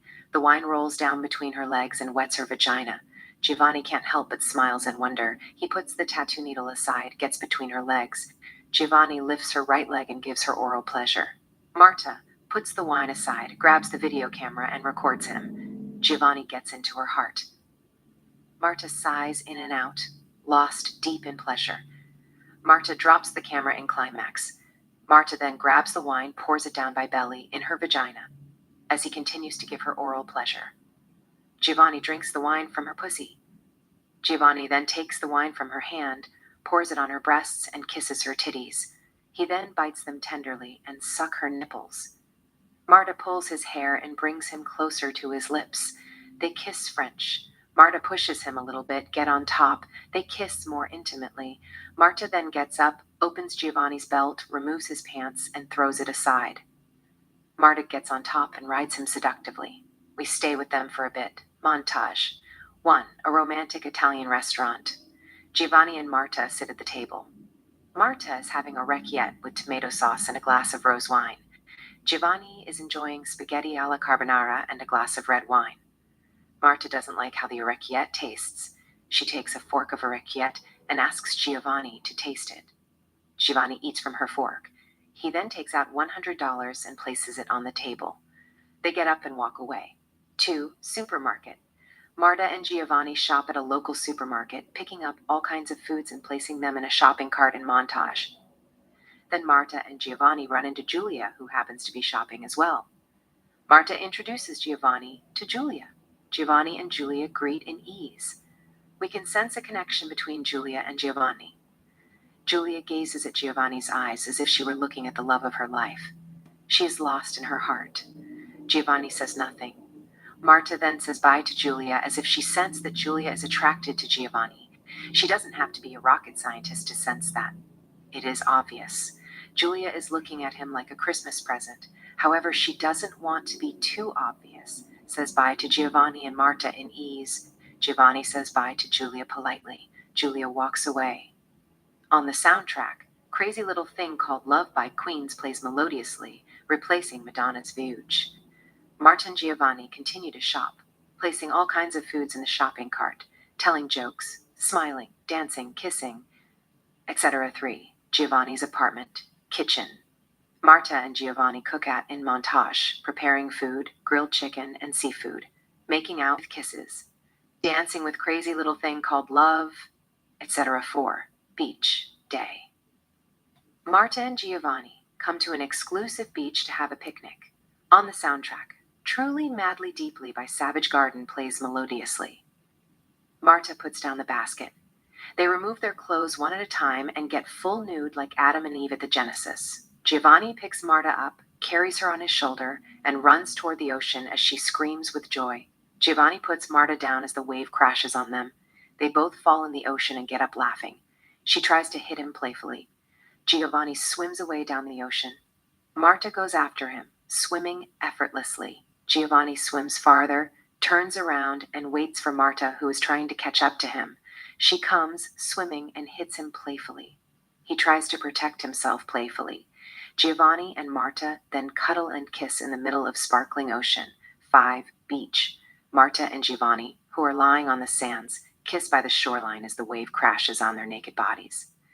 It's like Burt Lancaster and Deborah Kerr from Here to Eternity.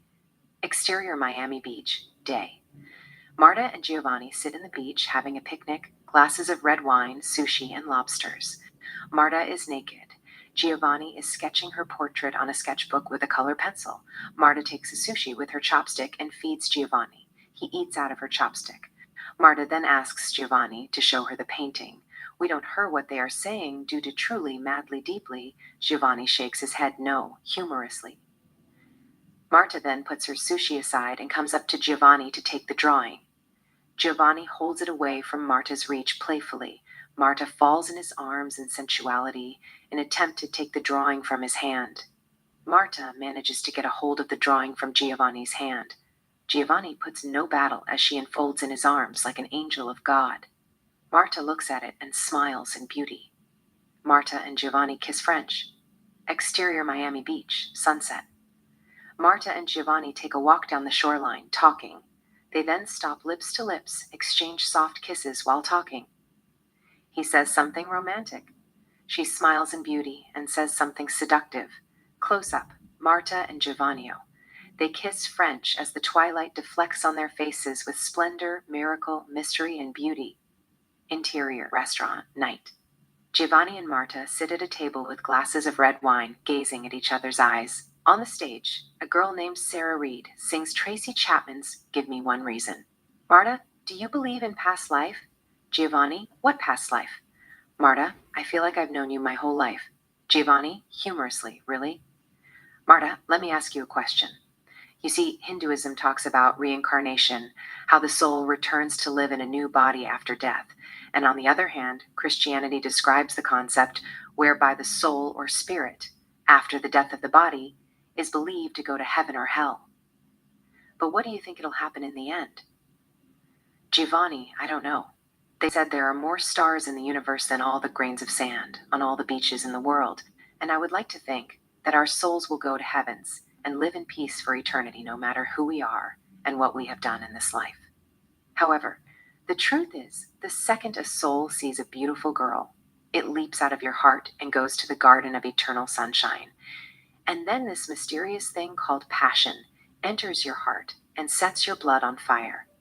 And nothing quenches your thirst but fever between French kiss, craving, and deep sensuality, while thy soul is wandering in the garden of eternal sunshine. Then, your soul returns with a rose, a phenomenon called true love. The rose continues to blossom in your heart, but the thorns grow in your lungs till all your senses craves nothing but her. Marta, that's romantic. Giovanni, I had my moments.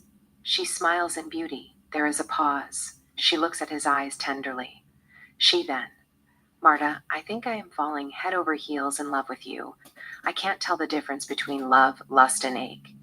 Giovanni smiles charismatically, but he says nothing. There is a silent moment. They gaze at each other's eyes as if they had known each other in a previous life. On the stage, Kate Reid begins to sing Edith Piaf's La Vie en Rose. Close up, Giovanni and Marta. They continue to gaze at each other's eyes. Giovanni then gives Marta his hand to dance. Giovanni, would you like to dance? She takes his hand. They get up, come to the open floor, and begin to dance slow. Then on the soundtrack, the actual La Vie en Rose by Edith Piaf plays melodiously. We stay with them for a bit. Interior Giovanni's apartment, bedroom night. Giovanni and Marta make love with series cuts. It's sensual, steamy, seductive, and passionate. On the soundtrack, La Vie en Rose by Edith Piaf continue to play. Giovanni is between Marta's legs, entering her enthrallingly. Marta is going through deep sexual gratification, having one orgasm after another. She scratches his back, reaching multiple sexual climaxes. Note, we will stay with them with series cuts as they continue to have sex with various erotic positions. Interior, Giovanni's apartment, living room, later. We see roses, candles, a bottle of wine, and 2 glasses of red wine. Marta, who is naked, and Giovanni sit on the floor by the fireplace.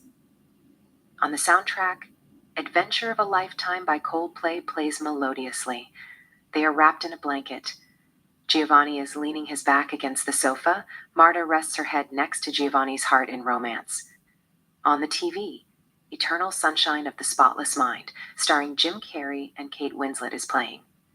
Marta and Giovanni watch the movie, talking between soft kisses and sipping wines. Giovanni says something romantic and gives her a soft kiss. Marta says something humorous. He smiles softly. They exchange soft kisses. We don't hear what she's saying due to music on the soundtrack. Giovanni says something sweet. She smiles in beauty and tells him something seductive. Giovanni smiles softly and kisses her on the lips. Marta then leans forward, gets closer to his lips. They kiss French. Close up, Marta and Giovanni. They kiss more intimately. Ext, FBI, identification room, day. We see the autopsy of Vanessa on a medical bed covered with a white sheet. Mrs. Hill, Mr. Hill, Ethan, and Dr. Kevin Johnson walk in. They all stand around the autopsy to identify the body of Mrs. Hill's daughter. Dr. Johnson uncovers the sheet, revealing the face of Vanessa. Mrs. Hill, that's her? Mrs. Hill cries on Mr. Hill's shoulder. Her husband holds her dearly. Hannah continues to cry. Exterior cemetery, Vanessa's funeral ceremony, day. A crowd that consists of Mrs. Hill, Mr. Hill, Zendaya, Ethan, relatives, and friends attend Vanessa's funeral. Vanessa's coffin is placed in the grave hole. Mrs. Hill cries in grief. Mr. Hill tries to comfort her. Ethan, who is standing with a white rose, looks at Zendaya, who seems lost in thoughts. Cemetery, Vanessa's funeral ceremony, later.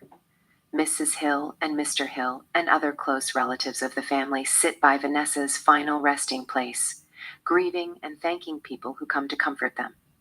Ethan places the rose on Vanessa's grave and walks toward Zendaya, who is heading toward the exit. Ethan catches up to Zendaya.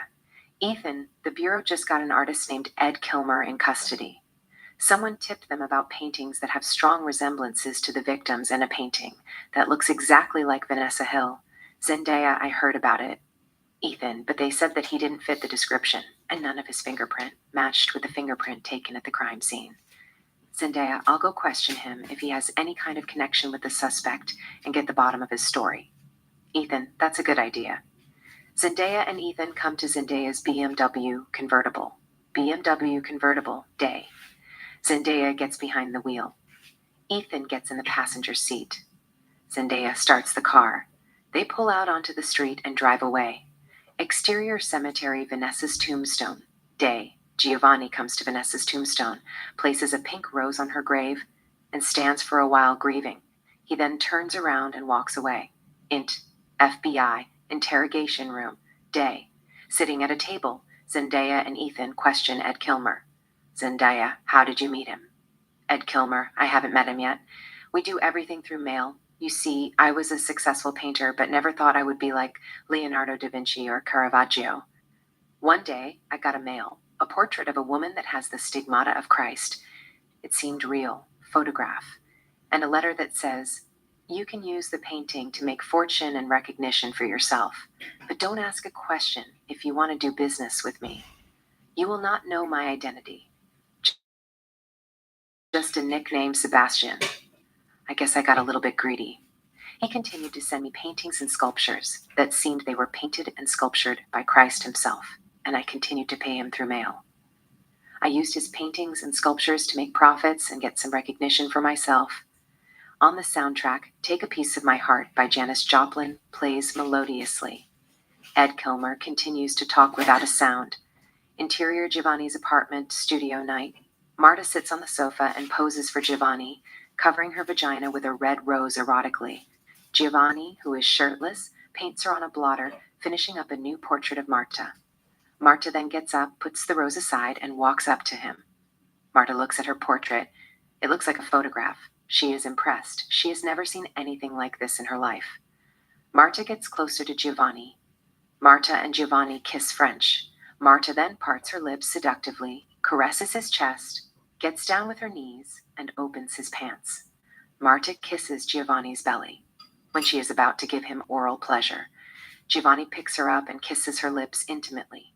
Giovanni then lifts her up and carries her. They come to a table by the painting. Giovanni puts Marta on the table. They kiss. Close up, Marta and Giovanni. They kiss more passionately. Interior Giovanni's studio, night. Marta and Giovanni make love on a mattress that is placed on the floor. It's steamy, seductive, and passionate. We stay with them for a bit. Interior Giovanni's studio, bathtub, night. Giovanni and Marta sit in the bathtub filled with rose petals and surrounded by candles. He is behind. Marta is resting on his chest.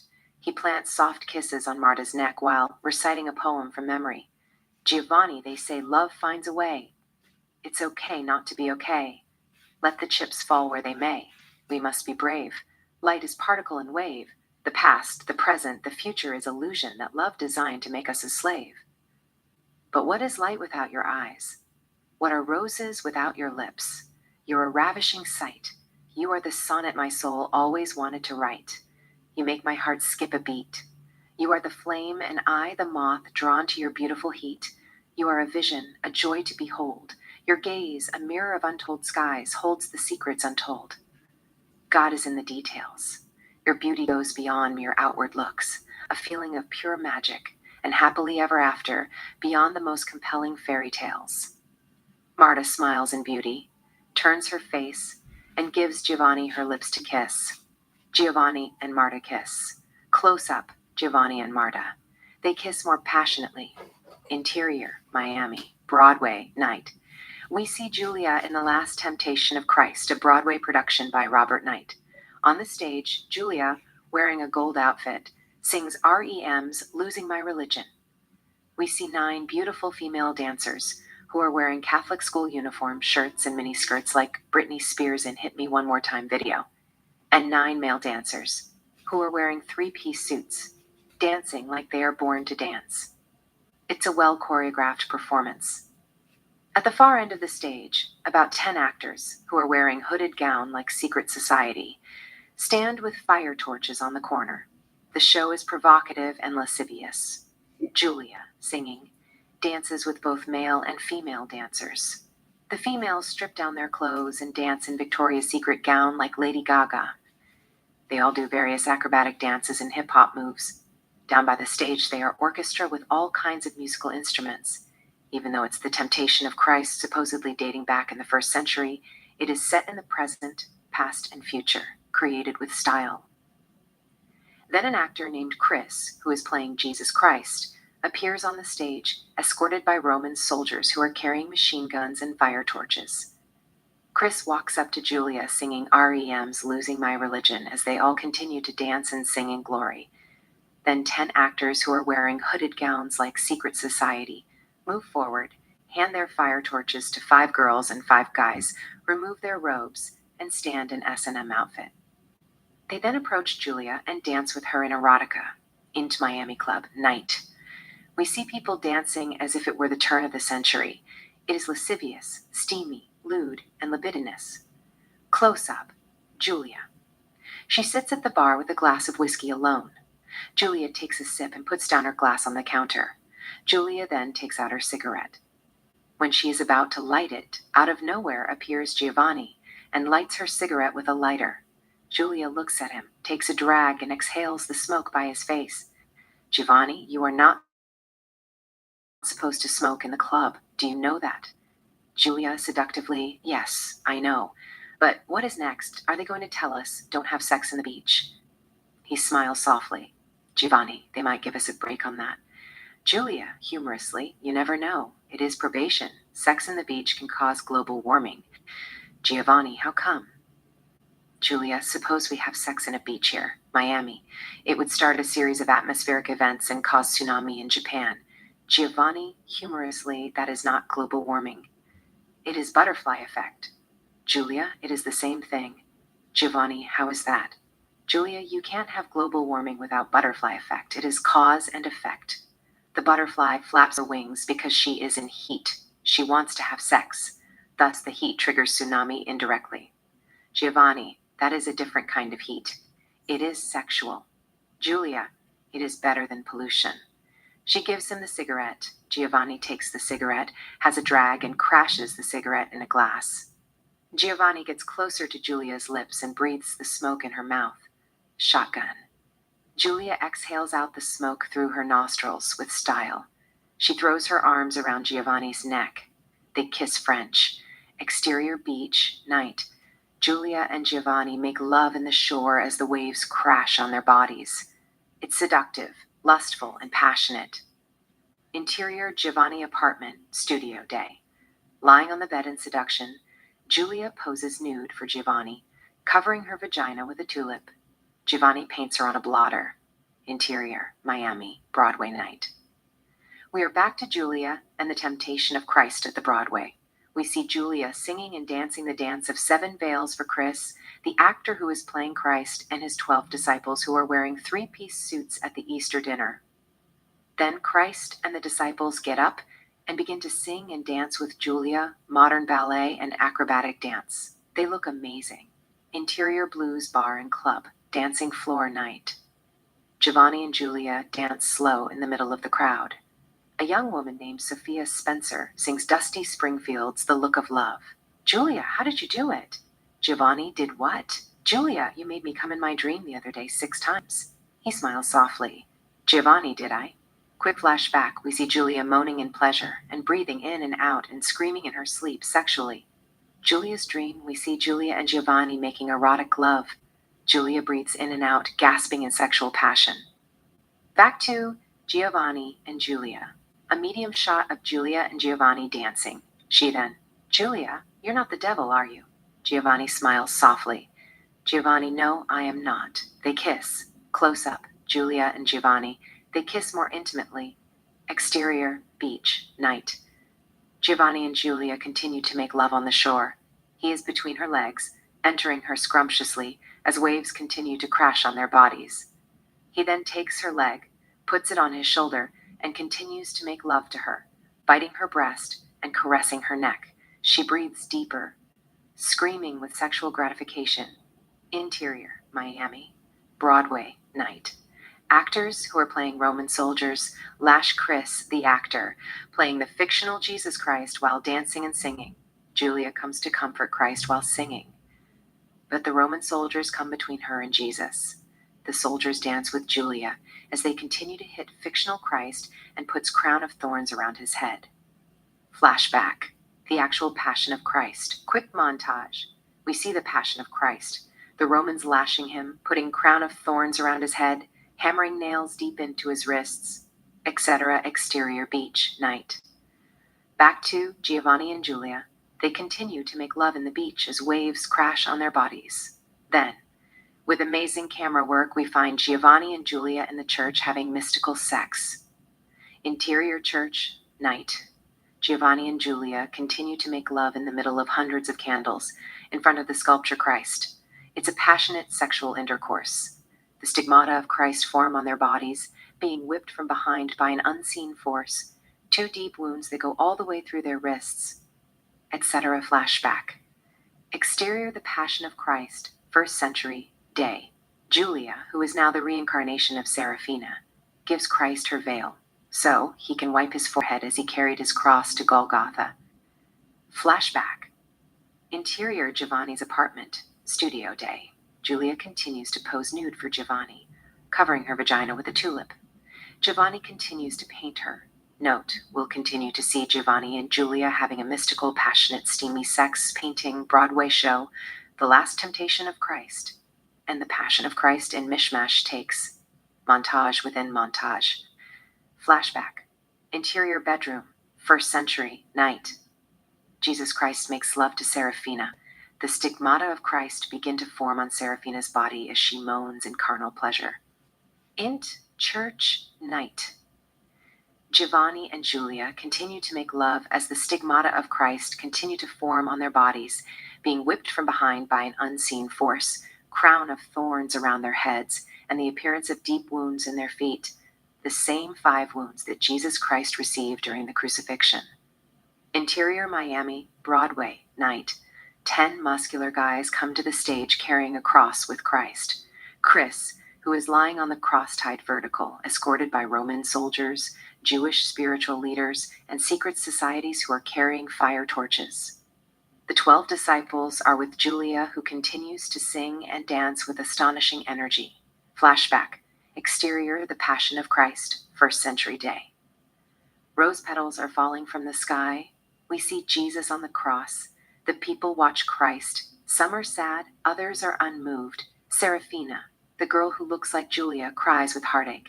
Then, the sky opens. The angels descend and fly around Christ. Interior church, night. Back to Giovanni and Julia. They continue to make love surrounded by candles. Julia breathes in and out with sexual pleasure. Stigmata of Christ continue to form on Julia's body. Rose petals continue to fall, floating in the air. We see pigeons flying everywhere. Giovanni cuddles her and comes inside her. Montage, Miami. A quick take of Miami beaches on the coastline, skyscrapers, and others. Exterior St. John Cathedral, day. It's chaos. We see medias, journalists, paparazzi, and regular people. Some are standing behind yellow tapes. Others are moving in pandemonium. On the soundtrack, music plays melodiously. BMW convertible, day. Zendaya comes driving and parks her car across the church. She gets out of the car and walks toward the church. The paparazzi quickly rush towards Zendaya and begin to question her all kinds of questions in confusion. But Zendaya calmly ignores them and moves through the crowd as the journalists continue to ask her one question after another in chaos. Interior St. John Cathedral, day. Julia lies on the floor with stigmata of Christ, surrounded by candles right in front of the sculpture of Christ. There is a red rose on her vagina. We see FBI agents, priests, Miami PD homicide, and Federal Bureau forensic team taking pictures, collecting evidences, and questioning witnesses. Ethan and Keith talk to Dr. Hernandez, but we don't hear what they are saying due to the music on the soundtrack. Then, at the entrance, Zendaya enters and walks down the aisle. In the meantime, she looks at Keith. Zendaya is not too happy to see him. Keith looks at her as she comes up to the crime scene. The music on the soundtrack falls in the background and plays softly. Keith, good morning. Zendaya, what are you doing here? Keith, I'm working PI. Ethan, I thought you said you were with the Miami PD. Keith, I used to be homicide detective. Zendaya and I were partners before things fell apart. Zendaya, he is lying. I don't know him. I have never seen him in my life. Tell him to leave. Ethan, I have to ask you to leave. This is highly classified case. You are not supposed to be here. Ethan asks him to step out politely. Keith, let me just talk to her for a second. Zendaya, putting her forensic gloves, you can wait outside like the rest of them. I have a job to do. When Ethan is about to escort him out, Keith holds his ground. Keith, give me a break, Zendaya. We had already straightened out our differences. I know who he is. Zendaya, let me do this first. I'll talk to you later. Keith, I'll wait for you at Bella Coffee Shop. I have something that you might be interested. Zendaya, take care. Ethan gives 2 FBI agents, who happen to be standing close by, a sign to escort out Keith. They come to escort him out as he begins to walk toward the exit.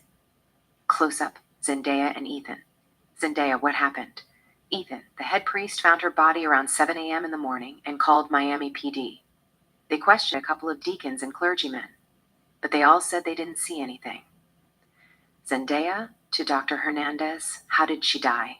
Dr. Hernandez, same thing. She died of cardio arrest after she experienced a major orgasm. I will have to check if DNA, that they collect matches with suspect's blood I had in the lab, and give you the complete report. Zendaya nods, sure. Dr. Hernandez moves in the background. Zendaya enters candles carefully that form circle, looks at the stigmata on Julia's right wrist. Down by Julia's wrist, there is a tattoo that reads, Julia McCarty. Zendaya, Julia McCarty, is that her name? Ethan, yes. Julia McCarty, age 21. Address 1424 Georgia Avenue, Miami, Florida. The Bureau just ran her name. She is a student at the University of Miami. Zendaya examines the stigmata on Julia's hand. A quick flashback. The stigmata of Christ forming on Julia's body as she makes love to Giovanni. Back to Zendaya. She continues to examine Julia's body. Zendaya sees a bite mark on Julia's left breast. Zendaya, are those teeth marks? Ethan, I think so. Zendaya, to the forensics team, I want you to collect every evidence in this building and give me full report before sundown. They nod, sure. Montage, Miami. A quick take of City of Miami. Skyline of downtown, Freedom Tower, Villa Vizcaya, Miami Tower, etc. Interior Bella Coffee Shop day. Keith sits at the counter, sipping coffee from his cup and looking at a list of names. In the background, we see customers sitting at the tables and enjoying their breakfast. Close up, Keith. He takes a sip and puts down his coffee on the counter. Then Zendaya walks in. Keith looks at her. Zendaya comes up to the counter and sits next to Keith. A waitress named Abigail approaches Zendaya. Abigail, what can I get you? Zendaya, just give me iced tea. Abigail, sure. Abigail walks away. Zendaya, what are you doing here? Keith puts the file on the counter. Keith, PI. Zendaya, who hired you? Keith, it's confidential. Zendaya, who's it? Keith, if I tell you, I'll have to sleep with you. Zendaya, I might go to bed with you in one condition. I have to be drunk as hell so I wouldn't remember it. Keith, you broke my heart. Zendaya, I didn't know you had a heart. I thought you only had a rock in your chest. Keith humorously, if you think I had a rock in my chest, you can always turn it into bread and have it with peanut butter and jelly in the morning. It's to replace calories that you have burnt after shaking me all night long. Zendaya, that is a thought of you, but I didn't know you were a comedian. Keith smiles softly. He takes a sip. Keith, all I can say is they are serious people, some kind of religion group. They want to know what I can find on Killer Christ. Zendaya, what did you find? Keith, I got a list of foreigners who live in the state of Florida from INS database, till I sorted them out with those whose name are Giovanni. I ended up with 235 men. Keith gives Zendaya the copy. She takes the file and looks at it. In the meantime, Abigail places Zendaya's iced tea in front of her. Zendaya to Abigail, thanks. Abigail, you welcome. Abigail walks away in ease. Zendaya, how did you find out he is a foreigner? Keith, beside the fact you forgot to question people who knows him dearly, I ran into a waitress who works at Caesar Hotel. She said something about his accent and the name Giovanni. I just assumed not too many Americans who were born in the 80s are named after St. Francis of Assisi, Giovanni Francesco di Bernardone. Zendaya, what's the waitress's name that you talked to? Keith, Emily Matthew. Vanessa and she ran away from Jacksonville. She said they met him at Denny's where they used to work at. There is a pause. She looks at the list. Zendaya, what's his last name? Keith, I have no clue. You'll have to figure it out by yourself. She said she doesn't know his last name either. Zendaya looks at the names. Zendaya, do you mind if I copy this? Keith, it's yours. You can have it, but tell me about his latest victim. Who is she? Zendaya takes a sip. Zendaya, her name is Julia McCarty, born July 3rd, 1997, a student at University of Miami. That's all I can tell you. The rest you'll have to figure it out by yourself as well. I have to go. As she is about to get up and leave, Keith holds her arm. Keith, wait a second. Where are you going? I still have unfinished businesses with you. Pulls her closer. I missed you. Zendaya, you can't do this, Keith? I thought I made it clear. We're through. They gaze at each other's eyes silently. He then, Keith, you'll always be my girl. Remember this, every time you use those delicious lips to kiss or breathe. Be very thankful. You wouldn't have known anything about kissing or speaking in tongue if it wasn't for me. You owe me that much. Zendaya takes her iced tea, has a sip, and puts it down on the counter. Zendaya seductively, pay for the drink. I have to go. Zendaya walks toward the exit. Keith looks at her in longing. Keith softly to himself, you still got it, heartbeat. Zendaya exits the cafe. Exterior street. Zendaya's BMW convertible, morning. Ethan stands next to Zendaya's car, smoking cigarette. Zendaya walks toward her car. Ethan looks at her, throws his cigarette away, opens the door, and gets in the passenger seat. Zendaya comes up to her BMW and opens her door. Exterior Zendaya's BMW convertible, morning. Zendaya gets behind the wheel, puts the file in the back seat, and starts the car.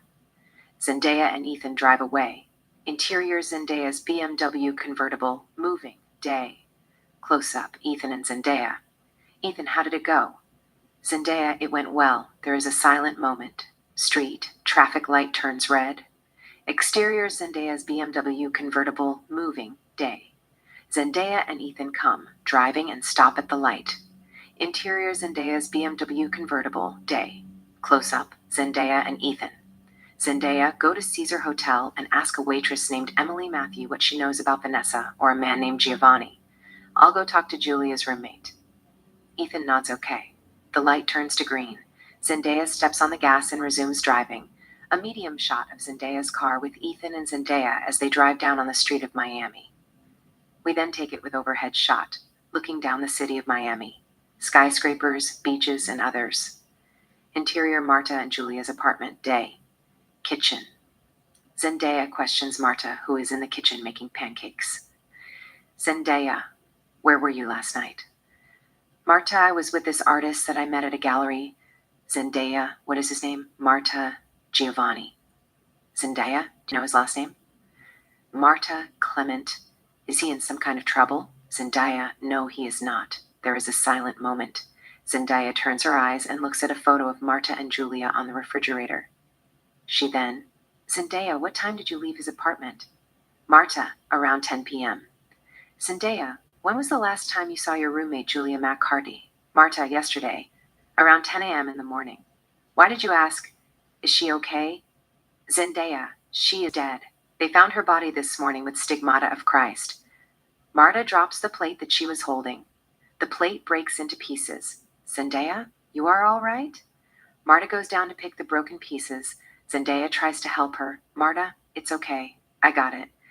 Marta picks the broken pieces, gets up, and puts them on the kitchen counter. Zendaya, I am sorry. Did you hurt yourself? Martin, I'm fine. There is a silent moment. Marta turns off the stove, making pancakes.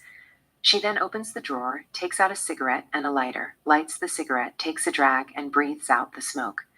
Zendaya, do you know where he lives? Marta takes another drag and breathes out the smoke. Marta, 1420 Alabama Street. On the soundtrack, Blue Orchid plays by White Stripes melodiously. Pans to Marta and Julia's photo on the refrigerator. We do a close-up on Julia's photo, rearrange the pixels, and travel through Julia's eyes. Flashback. Interior Giovanni's studio. Night. Julia lies on white sheet, doing abstract painting while moving her body artistically, dancing and singing Blue Orchid. Giovanni pours all kinds of inks on her body as she rolls on the sheet naked rhythmically with the song. He is doing totally a different abstract art. White strips, something better than nothing. Something better than nothing, it's giving up. We all need to do something. Try to keep the truth from showing up. Julia gets up and comes up to Giovanni's lips, singing exotically. They kiss before they fall down on the ink. Close up. Julia and Giovanni. They kiss more seductively. White strips, how old are you now anyway? How dare you? How old are you now anyway? Interior Giovanni's studio, night. Julia poses nude, sitting on the chair. She has covered her vagina with a cigarette as the smoke breezes by her vagina seductively. She is also holding a glass of whiskey on her other hand with style. Giovanni paints her on a blotter. On the soundtrack, Blue Orchid by White Strips plays softly. Julia, when I was in high school in Baton Rouge, Louisiana, this girl used to bully me around. She was always in my case, pulling my hair during lecture and telling all kinds of sex rumors about me. She thought the world revolved around her. You know, I wanted to hurt her so bad. I brought a knife to the class. But I watched my best friend getting kicked out from the school for stabbing a girl with a fork in the eye. Instead, I got a canary bird from my Italian uncle, Tony D'Angelo Bird Shop, and kept it in a small bird cage to remind me the Godfather catchphrase, keep your friend close, but your enemy closer. If I had to deal with her, I would give her an offer that she couldn't refuse. But the world is a bigger place. It didn't have to revolve around her. Forget her, forgive her, whatever. I told myself, just focus on your life. You are the most important things in the world. On the soundtrack, Aerosmith, Dream On comes, replacing Blue Orchid. Julia. Then 2 weeks later, I opened the cage and let the bird go. I have never seen anything that is so alive. The bird just flew away, the way nature intended it to be. It taught me a valuable lesson. Nothing is kept bounded by horror. It'll eventually find its way and thrive. She wasn't the canary. I was the canary limited by fear. I want to fly free and be the best version of myself. Giovanni's studio. Julia continues to pose sitting on the chair, covering her vagina with a cigarette and holding a bottle of Johnny Walker Blue Label, while singing with Aerosmith's Dream On. Giovanni continues to paint her. Julia. My mother said she was listening to Aerosmith's Dream On when she gave birth to me. I know the lyrics by heart, singing with Aerosmith's Dream On. Half my life's in books written pages. Live and learn from fools and from sages, you know it's true. All the things you do come back to you. Giovanni puts down his painting brush, walks up to her, and asks her for the cigarette and the whiskey. Julie gives him both the cigarette and the whiskey. Giovanni takes them, crashes the cigarette on the ashtray, and puts the whiskey on the table. Giovanni then gives Julie his hand to dance. She takes his hand, gets up from the sofa. They begin to dance slow. Aerosmith, sing with me, sing for the years, sing for the laughter, and sing for the tears. Sing with me if it's just for today. Maybe tomorrow the good Lord will take you away. Julia and Giovanni get closer and kiss French. Aerosmith singing, dream on, dream on, dream on. Dream yourself a dream come true. Dream on, dream on, dream on, and dream until your dream comes true. Dream on, extant. Zendaya's convertible BMW, moving, day, present. Zendaya is behind the wheel, driving down the street of Miami. She takes out her cell phone and dials Ethan. Answering machine takes the call. Zendaya, on the phone, Ethan? This is Zendaya. Give me a call as soon as you get this message. The subject name is Giovanni Clement. He lives in 1420 Alabama Street. Zendaya's phone die. She looks at it. Zendaya, goddamn. Zendaya hangs up the phone, puts it on the charger, and continues to drive down the street. A medium shot of Zendaya's BMW with Zendaya as it drives on the street of Miami. We then take it with overhead shot, looking down Zendaya's BMW as she continues to drive on the street of Miami. Exterior Zendaya's convertible BMW moving. Day. Zendaya comes driving, turns and parks her car in front of Giovanni's apartment. Interior Giovanni's apartment, studio, day. We see Giovanni finishing up the painting of Marta. There is a red rose next to the painting. Zendaya knocks on the door off screen, outside. Giovanni walks up to the door. He opens the door without looking at the person and returns to his painting. Zendaya opens the door wider and steps in. Zendaya, Giovanni Clement. Giovanni takes a glance at her. Zendaya looks at his eyes. Quick flashback. Julia and Giovanni making love and the stigmata of Christ forming on their bodies. Back to Zendaya and Giovanni. Zendaya looks at Marta's painting. It looks like an advanced computer generation painting. Zendaya is engrossed from the get-go. Zendaya, I'm Agent Rose, FBI. Zendaya sees the rose next to the painting. Quick flashback. Rose is on the vaginas of Giovanni's victims. Back to Zendaya and Giovanni. Giovanni says nothing. There is a silent moment. Zendaya looks around the studio, amazing paintings and sculptures of saints, angels, and portraits of beautiful girls, and other artistic paintings and sculptures. She then, Zendaya, I came to ask you a few questions regarding to the death of Julia McCarty. Giovanni puts his painting brush aside, gets up and approaches her, gazing at her eyes. We see strong sexual lust in Zendaya's eyes. She is entranced by his sexual divination. Giovanni moves around her. Zendaya is turned on beyond her wildest sexual fantasy. She has no control whatsoever. We can see all kinds of sexual desire in her lewd eyes. Giovanni stands behind her, places his hands by her hips, rubs her thighs, and breathes down by her neck seductively, Giovanni whispering by her neck, "What do you want?" Zendaya wants to kiss him. She is melting to her last breath. Giovanni kisses Veronica's slender neck. Zendaya takes a deep breath. Giovanni then collects her dress and places his hand on Zendaya's vagina, over by her Victoria's Secret underwear, a mystical touch. Zendaya breathes in and out with unfathomable orgasm. She doesn't know what's happening to her. The stigmata of Christ forms on Giovanni's hand. Giovanni rubs her breast, caresses her neck with his lips. Giovanni then sees the painting of Marta, slowly pulls his hand from Zendaya's vagina. Giovanni, softly by her neck, "You should leave." Zendaya falls on her knees. She continues to breathe in and out, holding her vaginas, moaning and trickling with wild orgasm. Meanwhile, we see the stigmata of Christ forming on her wrists. Giovanni walks back to the painting and proceeds on, finishing up the portrait of Marta. Zendaya collects her strength, gets up, and stands with her 2 feet while respiring and holding her vagina in frantic multiple orgasms. Somehow, Zendaya manages to step out of Giovanni's apartment in the middle of feral sexual climax. Exterior Giovanni's apartment, day. Zendaya goes to her car while sighing, moaning, and shaking in multiple orgasms. Zendaya comes up to her car and opens the door. Interior Zendaya's BMW convertible, day. Zendaya gets in, grabs her cell phone, and dials Ethan while breathing in and out in deep sexual orgasm. Interior Miami FBI headquarters, main room, day. We see Ethan heading toward his desk. He then hears his cell phone vibrating in his pocket. He takes out his cell phone, looks at the number, and answers it. "Ethan, what's it, detective?" "Interior Zendaya's convertible, Miami FBI HQ, main room, day." Note: we intercut both sides of the conversation. Zendaya continues to breath in and out in the middle of savage orgasm. Her wrists are bleeding due to stigmata of Christ. Zendaya over the phone, breakup voice, "I got the suspect. 1, 4, 2, 0 Allah, Bama, Star, eat.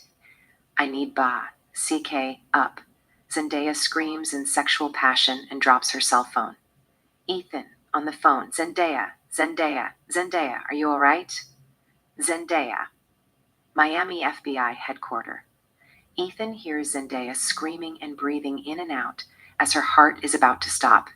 Interior Zendaya's convertible, day. Close up, Zendaya.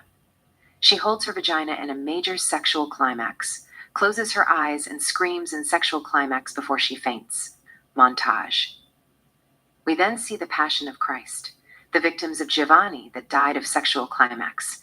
Giovanni's paintings and sculptures, odd sexual fantasy, angels and humans making out in heaven, Giovanni making loves to his victims in the church in the middle of thousands of candles. Christ on the cross. Rose falling from the sky. Some of them are caught on fire. Butterflies floating in the air. Pigeons fly everywhere. The clouds set on fire. Zendaya then finds herself making love with Giovanni, as if it came out of Zendaya's thoughts, or appears in some kind parallel universe. Or she might have met him before. They have S&M sex, wearing fishnet and leather outfits while tied up in BDSM and bandage. We see these series of phenomena and events in montage, superimposes, and other camera tricks. Interior, Zendaya's BMW convertible, day. Zendaya opens her eyes and sees Giovanni standing next to her with a red rose. Giovanni gives her a soft kiss on the lips, drops the rose on her lap, and walks away. She closes her eyes. The camera stays with her. Then, 2010 red Chevrolet convertible, day. Ethan comes driving and pulls next to Zendaya's BMW. 4 FBI cars come driving to the area as well. They park in front of Giovanni's apartment complex and quickly get out of their cars and head toward the apartment, drawing their guns, led by Special Agent James Carter. Ethan approaches Zendaya and looks at the stigmata on her hands. "Ethan, are you okay?" Zendaya, exhausted, "I'm not sure. I feel like dying." At the same time, there is a gush of orgasms deep between my legs. Zendaya grabs her vagina in intense orgasm and lets out a sexual cry. "Zendaya, I can't control it." Ethan can't believe what he is looking at. He doesn't know whether to help her or let her go through fire of pleasure. He is speechless. Director of FBI Seth Gibson gets out the last unmarked FBI car and walks up to Zendaya. Gibson, is she all right? Ethan, she needs medical attention. Gibson, what's that blood on her wrists? Are those stigmata of Christ? Ethan, I think so. The paramedics are here. An ambulance pulls behind Zendaya's car. Two paramedics step out the car, open the rear door, take out medical equipment and a wheeling bed, and come to Zendaya. Paramedic 1 slowly puts an oxygen mask on her mouth and opens the car's door. Paramedic 2 moves toward her, takes out medical dressings, and wraps her wrists with bandages where stigmata of Christ formed at. The paramedics then carry her out of the car, place her on the medical bed slowly, and take her to the ambulance. On the soundtrack, Girl by Beck plays melodiously. The director of FBI, Seth Gibson, walks toward Giovanni's apartment. Ethan watches Zendaya as the paramedics place her inside the ambulance. The paramedics get in the ambulance and drive away, leaving Ethan on top of the screen. Ethan then turns his eyes and sees Keith, who is sitting behind the wheel in his 2000 yellow Cadillac Seville. A medium shot of Keith's Cadillac Seville. Keith is checking out the activity across the street. Keith turns his eyes and looks at Ethan. Ethan looks at him suspiciously, as if he were questioning, "What is he doing here?" Keith starts his car and follows the ambulance. Back to Ethan. Ethan takes out a cigarette, lights it, has a drag, and walks toward Giovanni's apartment while smoking. Interior, Giovanni's apartment, day. We see FBI, Director of FBI Seth Gibson, Special Agent James Carter, and others going through Giovanni's belongings, paintings of Giovanni's victims, and other artistic drawings and sculptures. Some of the agents are awestruck by the paintings and the sculptures. They look like wonders of the world, as if they were painted and sculpted by supernatural forces. The law enforcement agents don't know whether to take them to evidence room or keep those masterpieces at the museum. Seth Gibson talks to Special Agent James Carter. At the entrance, Ethan steps in. Both the director of FBI, Seth Gibson, and Special Agent James Carter looks at Ethan. Ethan walks up to them. They have few words with him as he looks at the paintings in amazement. We don't hear what they are saying due to the music on the soundtrack. Int St. Mary Hospital, emergency room, day. Zendaya rests on the medical bed with glucose and her wrists covered with new medical bandages. Then, Dr. Sophia Emerson walks in with a syringe. Zendaya turns her eyes and sees Dr. Emerson. Close up, Zendaya. She closes her eyes with anticipation of pain. Exterior. Ethan's convertible, moving, day. Ethan is behind the wheel, driving on the street of Miami. He looks tranquil as usual. On the soundtrack, Girl by Beck continues to play melodiously. Exterior Caesar Hotel, Ethan's convertible, moving, day. Ethan comes driving, parks his car in front of the hotel, and gets out of the car. The hotel attendant tells him he can't park his car there.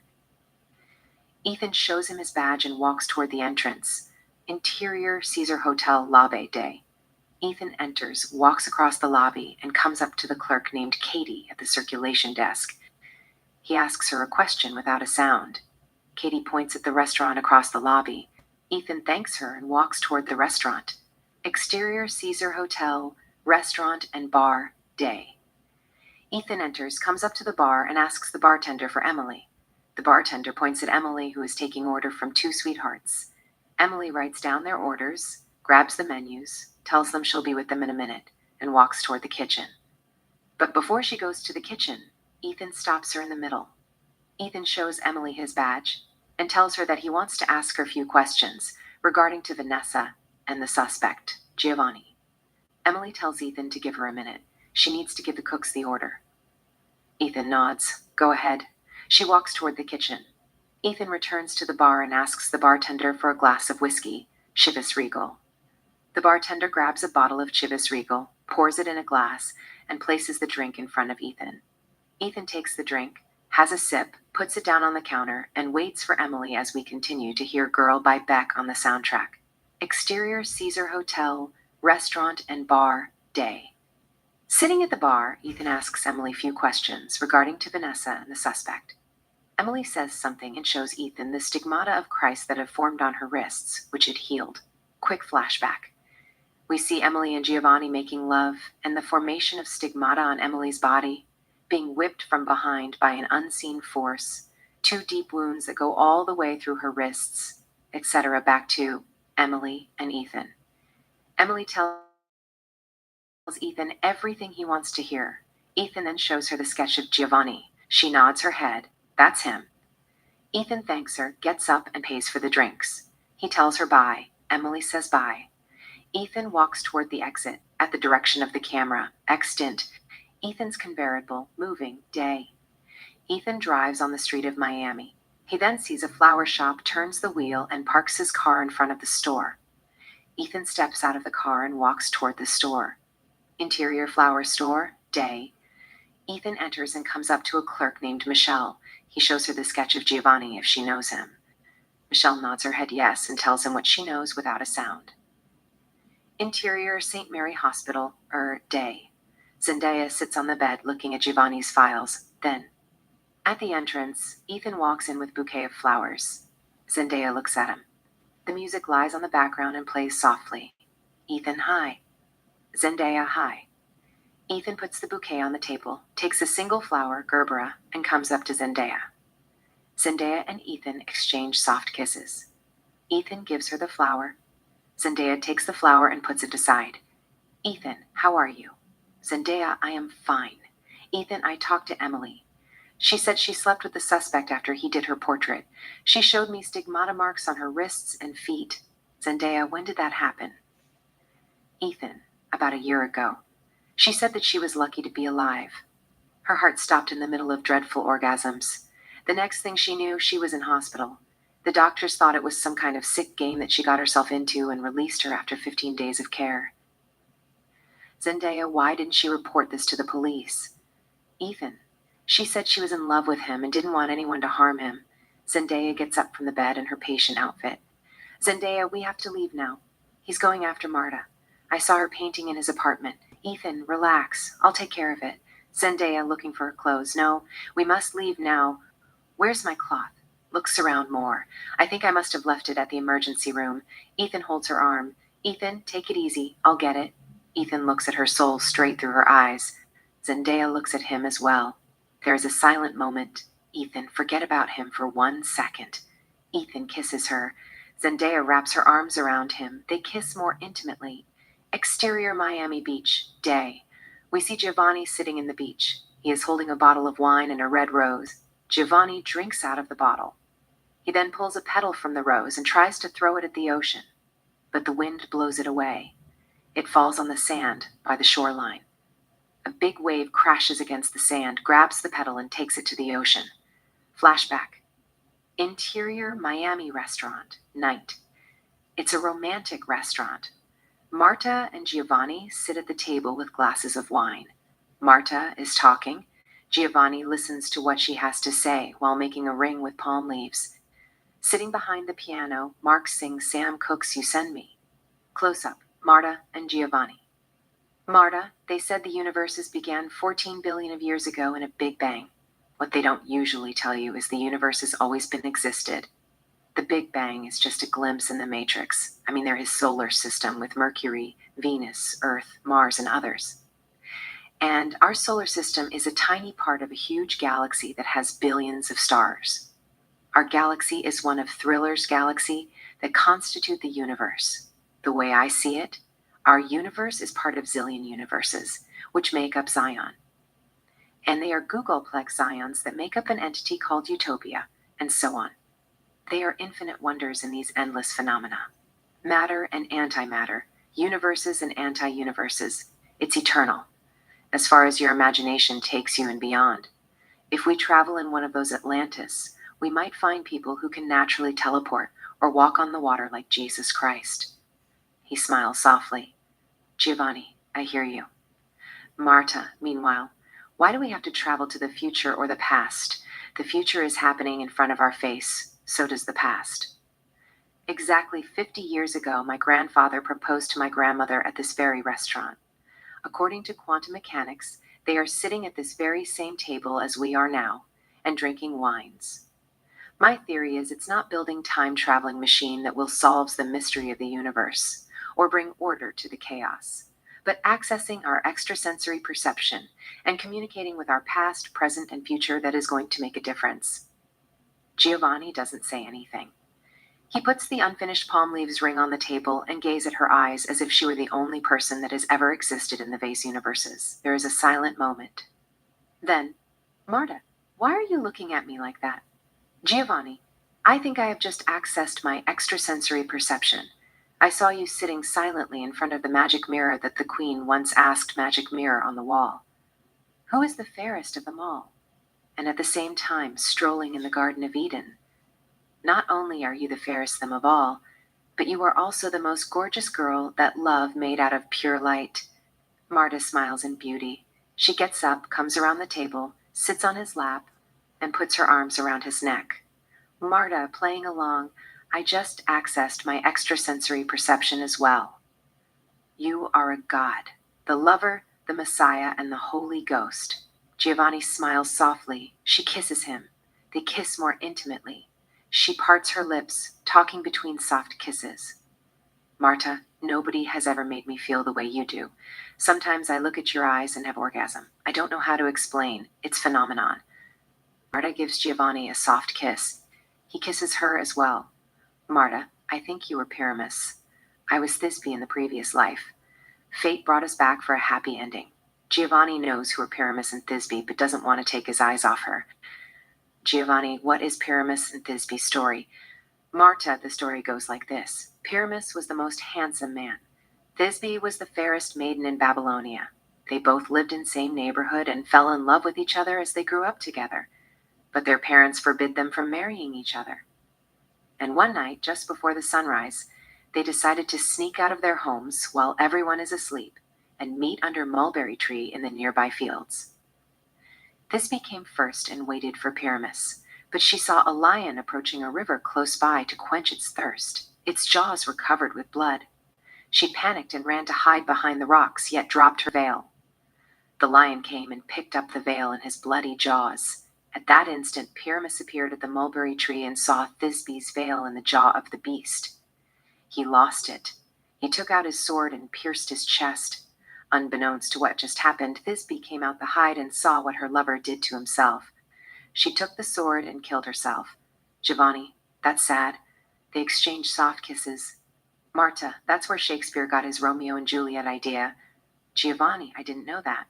They exchanged soft kisses. Marta, even though it is a fairy tale, the second you create an illusion, your brain make it real and create a quantum reality in a parallel universe, which means I was Thisbe. And you were Pyramus in past life. However, you didn't stab yourself. I didn't kill myself either.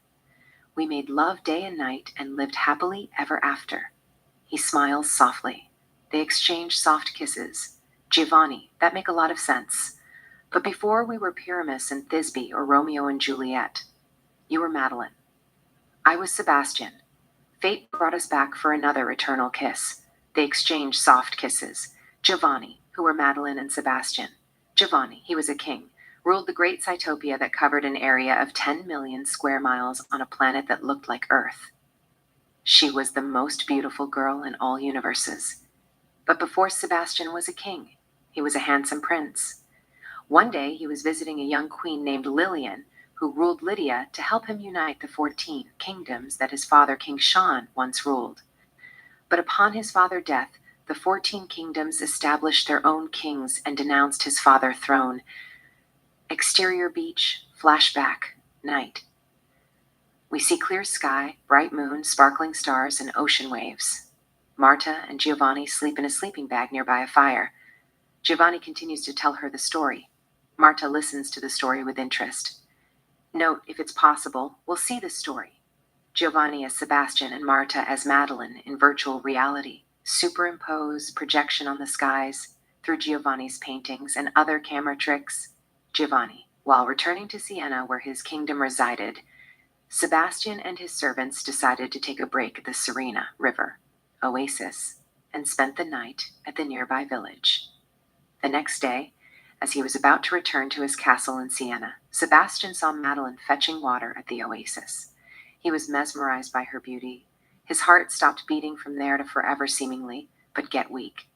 In Siena, he was told he had only 24 hours to live, and if he wished to say last word to clear his sin and give his soul eternal salvation, but instead, he asked a fresh-cut red rose from his garden.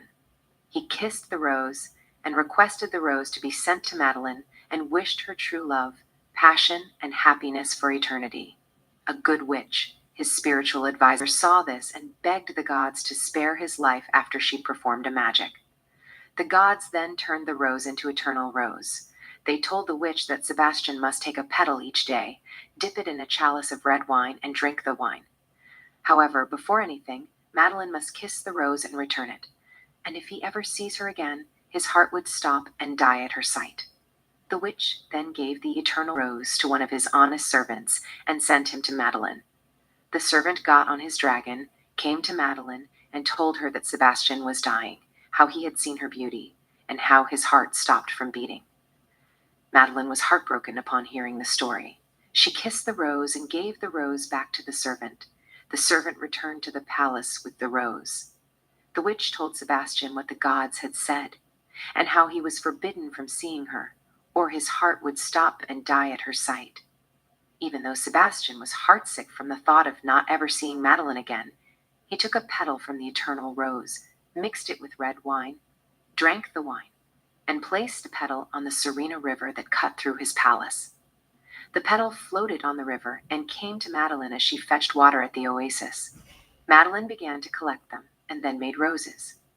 Meanwhile, Sebastian's heart got stronger than ever, and to fulfill his father's wish, he conquered 13 kingdoms, the exception of one, Sophia, which was ruled by one of the most ruthless kings that the world has ever seen, King T.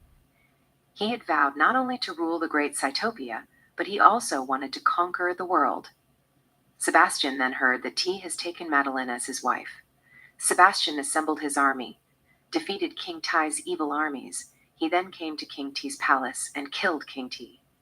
But upon seeing Madeline, his heart stopped and died on her arms. Madeline, who was grief-stricken, kissed his lips. Sebastian returned from the dead. They got married.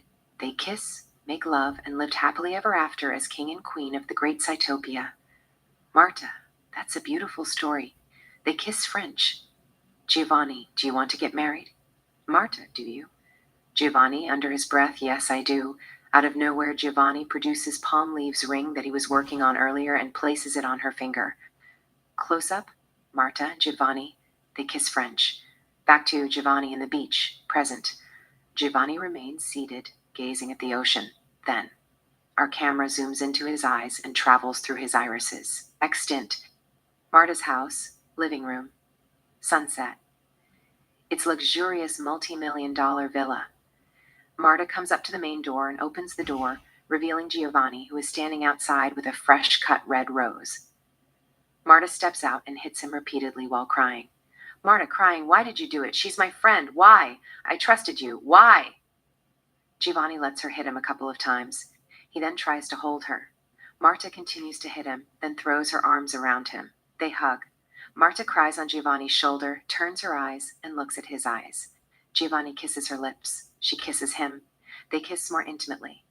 On the soundtrack, Set Fire to the Rain by Adele plays melodiously. Giovanni then picks her up. Marta wraps her legs around him as they continue to kiss. Giovanni takes her inside and closes the door behind us with his foot. Interior Marta's living room. Sunset. Joining lips to lips, Giovanni brings Marta to the living room and places her against the wall. They kiss more passionately. Giovanni drops the rose that he was holding and caresses Marta's neck as she opens his pants. They remove all of their clothes, kiss lasciviously, and begin to make love. On the soundtrack, we continue to hear Set Fire to the Rain with full volume. Extant. Zendaya's BMW convertible, moving, night. Ethan is behind the wheel. Zendaya sits in the passenger seat. They are driving in the natural region of Florida. Interior. Marta's house, bedroom, night. Giovanni and Marta continue to make love. It's mystical, passionate, and seductive. Interior church, night. We then find Giovanni and Marta in the church as they continue to make love on a mattress that is placed in the middle of the church, that right down by the sculpture of Christ on the cross and surrounded by candles. The church has no seats. It is new. Lightning brightens the windows. Thunderstorm roars like. Marta breathes in and out, moaning with sexual passion. Flashback. Exterior street, 1st century, day. Jesus sits on the ground, drawing on the sand. Then, Mary Magdalena comes running and falls on the ground where Jesus sits at. Jesus looks at her. The Jewish commoners stand around her. They are about to stone her for adultery. The Jewish spiritual leaders walk forward and ask Jesus what to do with her. Jesus tells them, "Let he who is without a sin cast the first stone." They drop stones that they are carrying one by one and walk away. Jesus gets up. Mary Magdalene comes crawling and touches Jesus' foot. Jesus gives her his hand. Mary Magdalene takes his hand and gets up. Jesus looks at her soul straight through her eyes, then moves her hair away from her face and gives her a soft kiss on the lips. Interior, bedroom, night. Jesus and Mary Magdalena make love surrounded by candles. But this time, Jesus turns into Giovanni, making love to Mary Magdalena. Then, with nice camera work, Mary Magdalena turns into Marta. Giovanni and Marta continue to make love as if they were the reincarnation of Jesus Christ and Mary Magdalena with artistic camera work. Exterior, desert, sunset. Giovanni and Marta make love on a mattress that is placed on the desert. We see snakes crawling nearby, Scorpios pacing, a fox striding, coyotes, lizard, and other desert animals wandering. Interior, church, night. Back to Giovanni and Marta at the cathedral. Marta and Giovanni continue to have steamy, passionate sexual intercourse in the middle of hundreds of candles. Giovanni is between her legs, entering her lusciously. Marta breathes in and out in wild orgasm. Pigeons are flying everywhere. Rose petals float in the air. Some are falling all over the place. Marta reaches intense orgasm and screams, scratching Giovanni's back as the stigmata of Christ form on their bodies, being whipped from behind by an unseen force. 2 deep wounds that go all the way through their wrists, crown of thorns around their heads, and the appearance of deep wounds in their feet. The same 5 wounds that Jesus Christ received during the crucifixion. It's a bloody mystical sex. Flashback, the Passion of Christ. Jesus lies on the cross. A Roman soldier places a nail in his wrist. Jesus then turns into Giovanni with a fine camera work. Roman soldiers hammer nails into Giovanni's wrists. Giovanni cries in pain. Then we see creation, life, faith, and other things in artistic take and superimpose blend with love scene. Michelangelo's iconic image of the hand of God giving life to Adam. Sistine Chapel ceiling paintings, the downfall of Adam and Eve and their expulsion from the Garden of Eden, another painting of Adam and Eve with the forbidden apple by unknown artist, sculpture of Christ and Saint Mary, Leonardo da Vinci's The Last Supper and Mona Lisa, the Transfiguration, Sistine Madonna, Deposition of Christ and the Parnassus by Raphael, Christ falling on the way to Calvary, and other paintings of saints and angels throughout the centuries. Back to Giovanni and Marta at the church. Marta and Giovanni continue to make love in the middle of thousands of candles with artistic takes. It is steamy, seductive, passionate, and supernatural. Marta continues to have one orgasm after another. Stigmata of Christ continue to form on their bodies. Then evolution. We see all kinds of organisms evolving by means of natural selection. Clouded skies and eternal wasteland. No sign of life. Volcanoes erupt. Meteors and asteroid bombard. Lightning strikes, shaking muddy lakes of liquid. Then life begins. All kinds of plants, insects, then dinosaurs. Another asteroid hits the Earth, killing all the dinosaurs off screen, followed by small animals, rats, rabbits, birds, then the first caveman. Fast forward, people dancing traditional dance in Africa, people celebrating the China's New Year in Hong Kong, 2 lovers kissing by the Eiffel Tower in Paris, a couple dancing tango in Spain. FIFA World Cup in Mexico in 1986, Argentina versus England. Maradona dribbles past 5 British players and put the ball in the net. The crowd celebrates. Olympic Nadia Comaneci, a Romanian gymnast, in 1980 Summer Olympics in Munich doing uneven bars and winning a gold medallion. Usain Bolt sprinting and breaking the world record in 100 meters. Michael Phelps swimming in 200-meter freestyle and setting world record and receiving one of his 8 gold medallions in Beijing 2008. followed by all kinds of great Olympians finishing cross lines and receiving gold medallions. Then movie stars in Los Angeles, camera light flashing like clusters of stars, all kind of beautiful people walking in the beach of Rio de Janeiro, etc. Back to Giovanni and Marta in the church.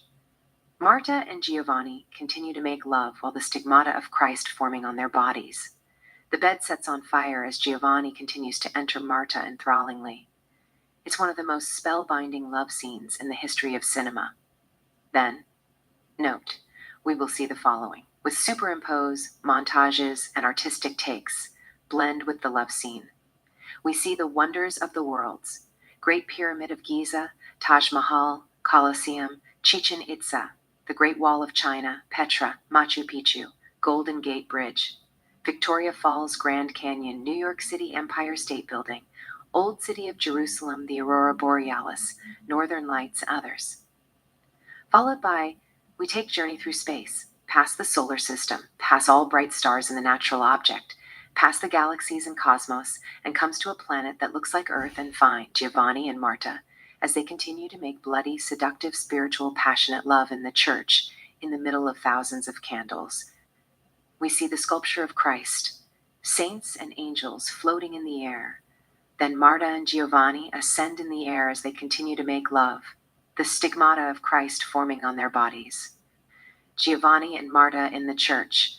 Marta takes a deep breath, inhaling every air that she could get, and exhaling everything as her heart is about to stop with wild orgasm, an unfathomable sexual climax that is never seen in cinema, while getting whipped by an unseen force, crown of thorns forming around her head, etc. Flashback. Exterior forest and river, day, the natural region of Miami.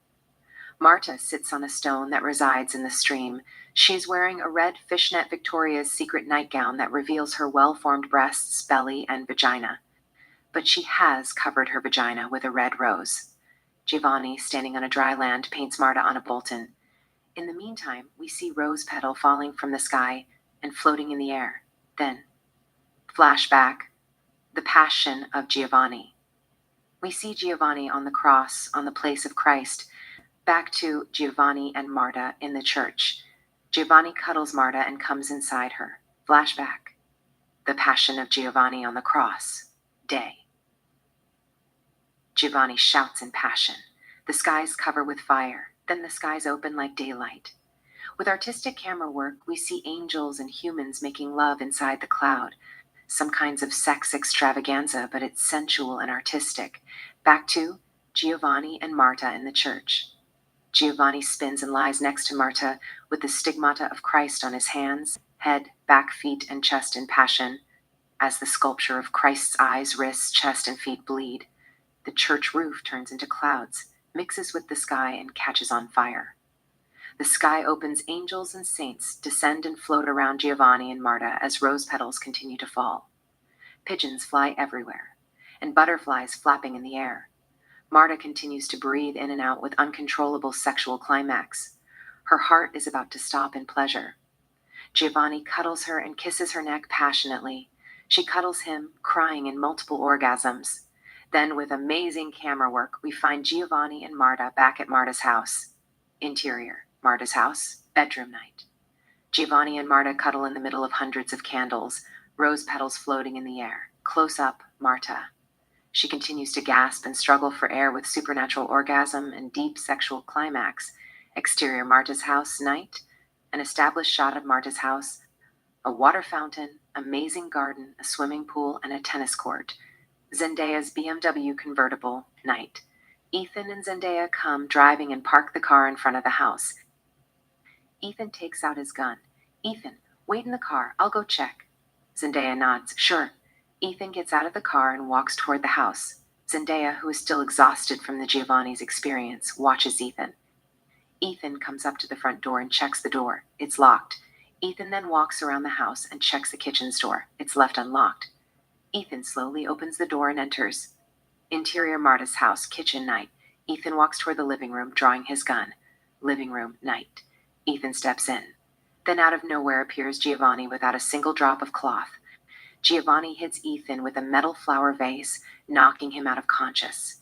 Giovanni looks at Ethan, who is lying unconscious on the floor. Giovanni puts the vase on the dinner table and walks toward the direction of the camera. Extant. Zendaya's convertible. Night. Close-up. Zendaya. She sits with close eyes. We do a close-up on Zendaya's eyes, travel through her eyes and see her vision. Quick flashback. Zendaya's vision. Church. Giovanni and Marta making love in the middle of hundreds of candles. The stigmata of Christ forming on their bodies, and Giovanni on the cross. Back to Zendaya. She opens her eyes and takes a deep breath. Zendaya grabs her purses, takes out a cigarette and Zippo lighter, lights the cigarette, takes a drag, and breathes out the smoke with close eyes. Close up, Zendaya. Her eyes remain shut. Pan to Keith's Cadillac Seville convertible. We see Keith's yellow Cadillac Seville convertible right across the street near Marta's house. But it's hidden from Zendaya's sight.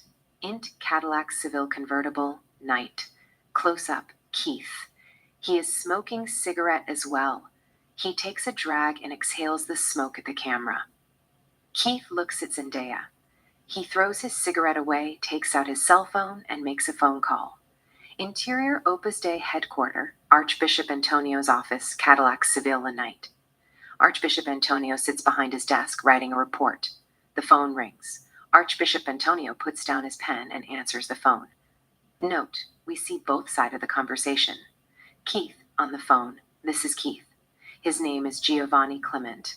He is at 4417 Allen Drive, Fort Lauderdale, Florida, zip code 5108. Archbishop Antonio writes down the address on the notebook. Archbishop Antonio, on the phone, thanks. They both hang up. But we stay with Keith. Keith looks the direction of Zendaya. Pan to Zendaya's BMW convertible.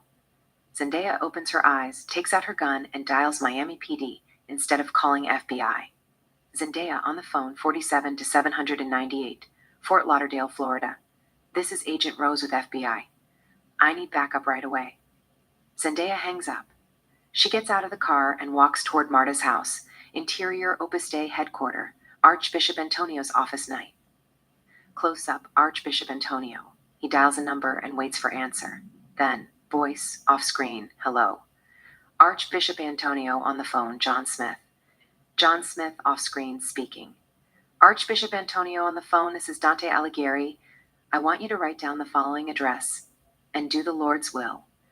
4417 Allen Drive, Fort Lauderdale, Florida, 50108, Interior Marta's house, kitchen, night.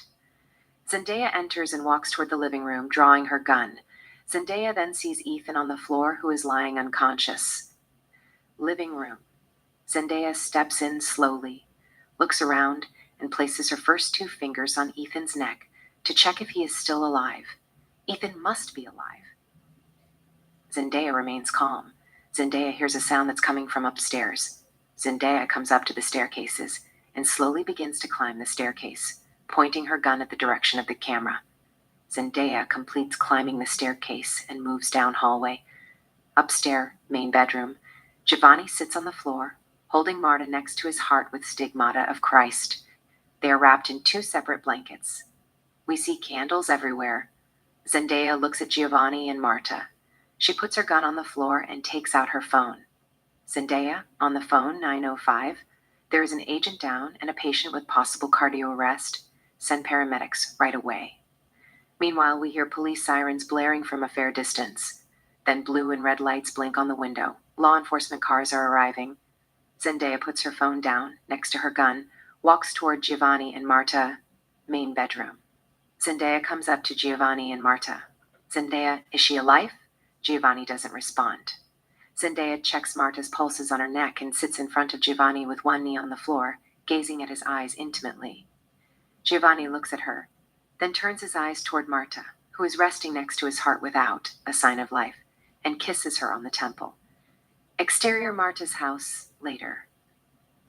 We see a gathering of men, women, hundreds of screaming fans, media, journalists, Miami PD police, and SWAT, that's led by Captain Bloom and Sergeant Robert Rodriguez, head of SWAT, with Detective Kevin, Diana, and Bruce that we saw at the beginning of the movie.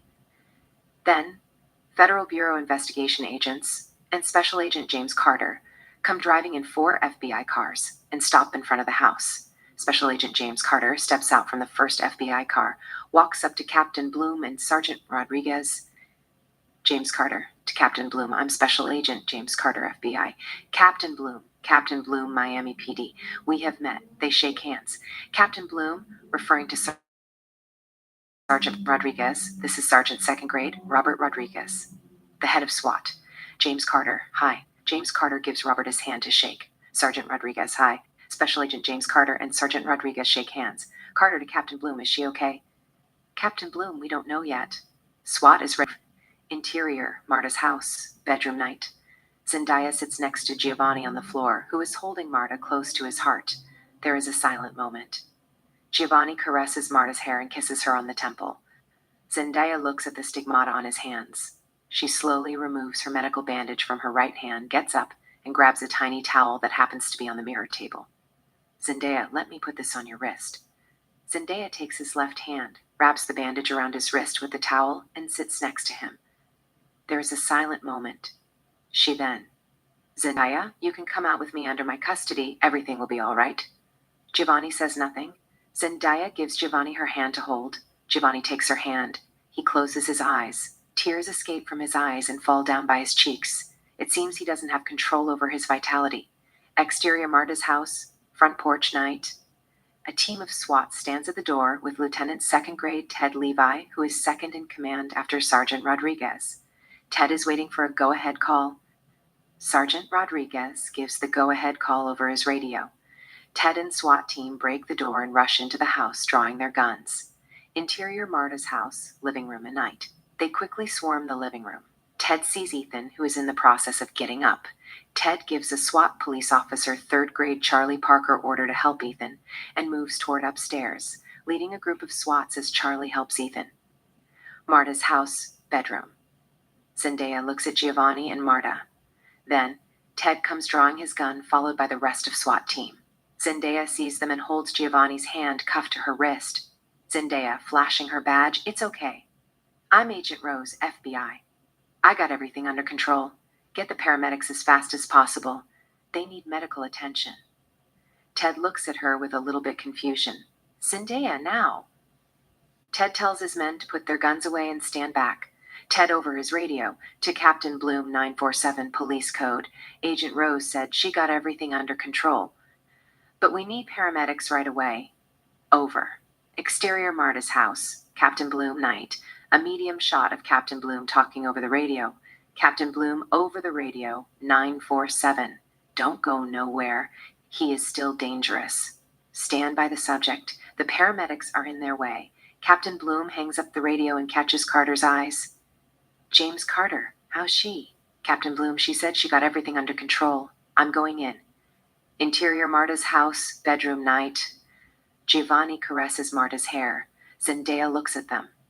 Ted walks toward Zendaya. Ted, paramedics are in their way. The captain ordered us to stand by. She nods sure. There is a silent moment. She then, Zendaya to Giovanni, I guess this is where you say the beginning of a beautiful friendship. Giovanni says nothing. On the soundtrack, Rolling in the Deep by Adele plays melodiously. Exterior Marta's house, night. The street is chaos. We see hundreds of screaming fans, police cars, paparazzi, media, and news vans. Channel 7 helicopter is flying in the sky. On the soundtrack, Rolling in the Deep continues to play with full volume. The paramedics are taking Marta, who remains unconscious, to an ambulance through the crowd. The paramedics bring Marta to the ambulance. They place her in the back of the ambulance. Few feet from the ambulance, next to a federal van, we see Ethan nursing his injured head with ice pack. Close up, Ethan.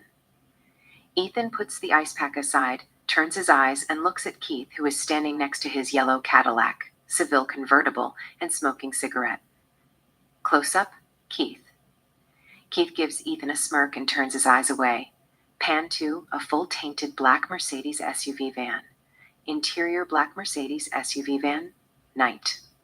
We see John Smith behind M24 sniper rifle. Exterior, Marta's house, night. A medium shot of Ethan. Ethan begins to look around for suspicious characters. Marta's house, front porch. Giovanni, his hands cuffed over new medical bandages, comes out of the house under Zendaya custody, along with Special Agent James Carter, Captain Bloom, and Detective Kevin, Diana, Bruce, and SWATs. Right away, hundreds of screaming fans, media, journalists, and paparazzi come rushing toward Giovanni and Zendaya, videotaping, photographing, screaming, and throwing one question after another. The police officers try to push the paparazzi, and the media aside, making way to Zendaya as she escorts Giovanni toward a federal car. Interior black Mercedes SUV van night. John Smith doesn't have a clear shot yet. He waits for a few more seconds. Exterior Marta's house. Night. The crowd, the paparazzi, and journalists continue to push the police officers to get a hold of Giovanni while taking photographs and asking all kinds of questions. The helicopter's light beams on Giovanni and Zendaya. In the meantime, Ethan moves through the crowd, interior black Mercedes SUV van night. John Smith gets a clear look at Giovanni. On the other end, Ethan spots the SUV. He takes out his gun, but it's too late. Medium shot of the black Mercedes SUV van. John Smith pulls the trigger. A bullet comes out of the gun's barrel, moves straight, and strikes Giovanni in the heart. Adele's rolling in the deep stops. Giovanni goes down. Zendaya holds Giovanni as he falls in her arms. Pan to Ethan. Ethan pushes through the crowd and moves toward the SUV, drawing his gun. Close up. Zendaya. Zendaya quickly frees the handcuff from Giovanni's hands. Zendaya takes out her jacket and holds his bleeding chest with her FBI jacket. Giovanni spits blood as his soul separates from his heart. Zendaya calls for help, shouting, "Pan to Ethan." Ethan calls backups as he moves toward the van, drawing his gun.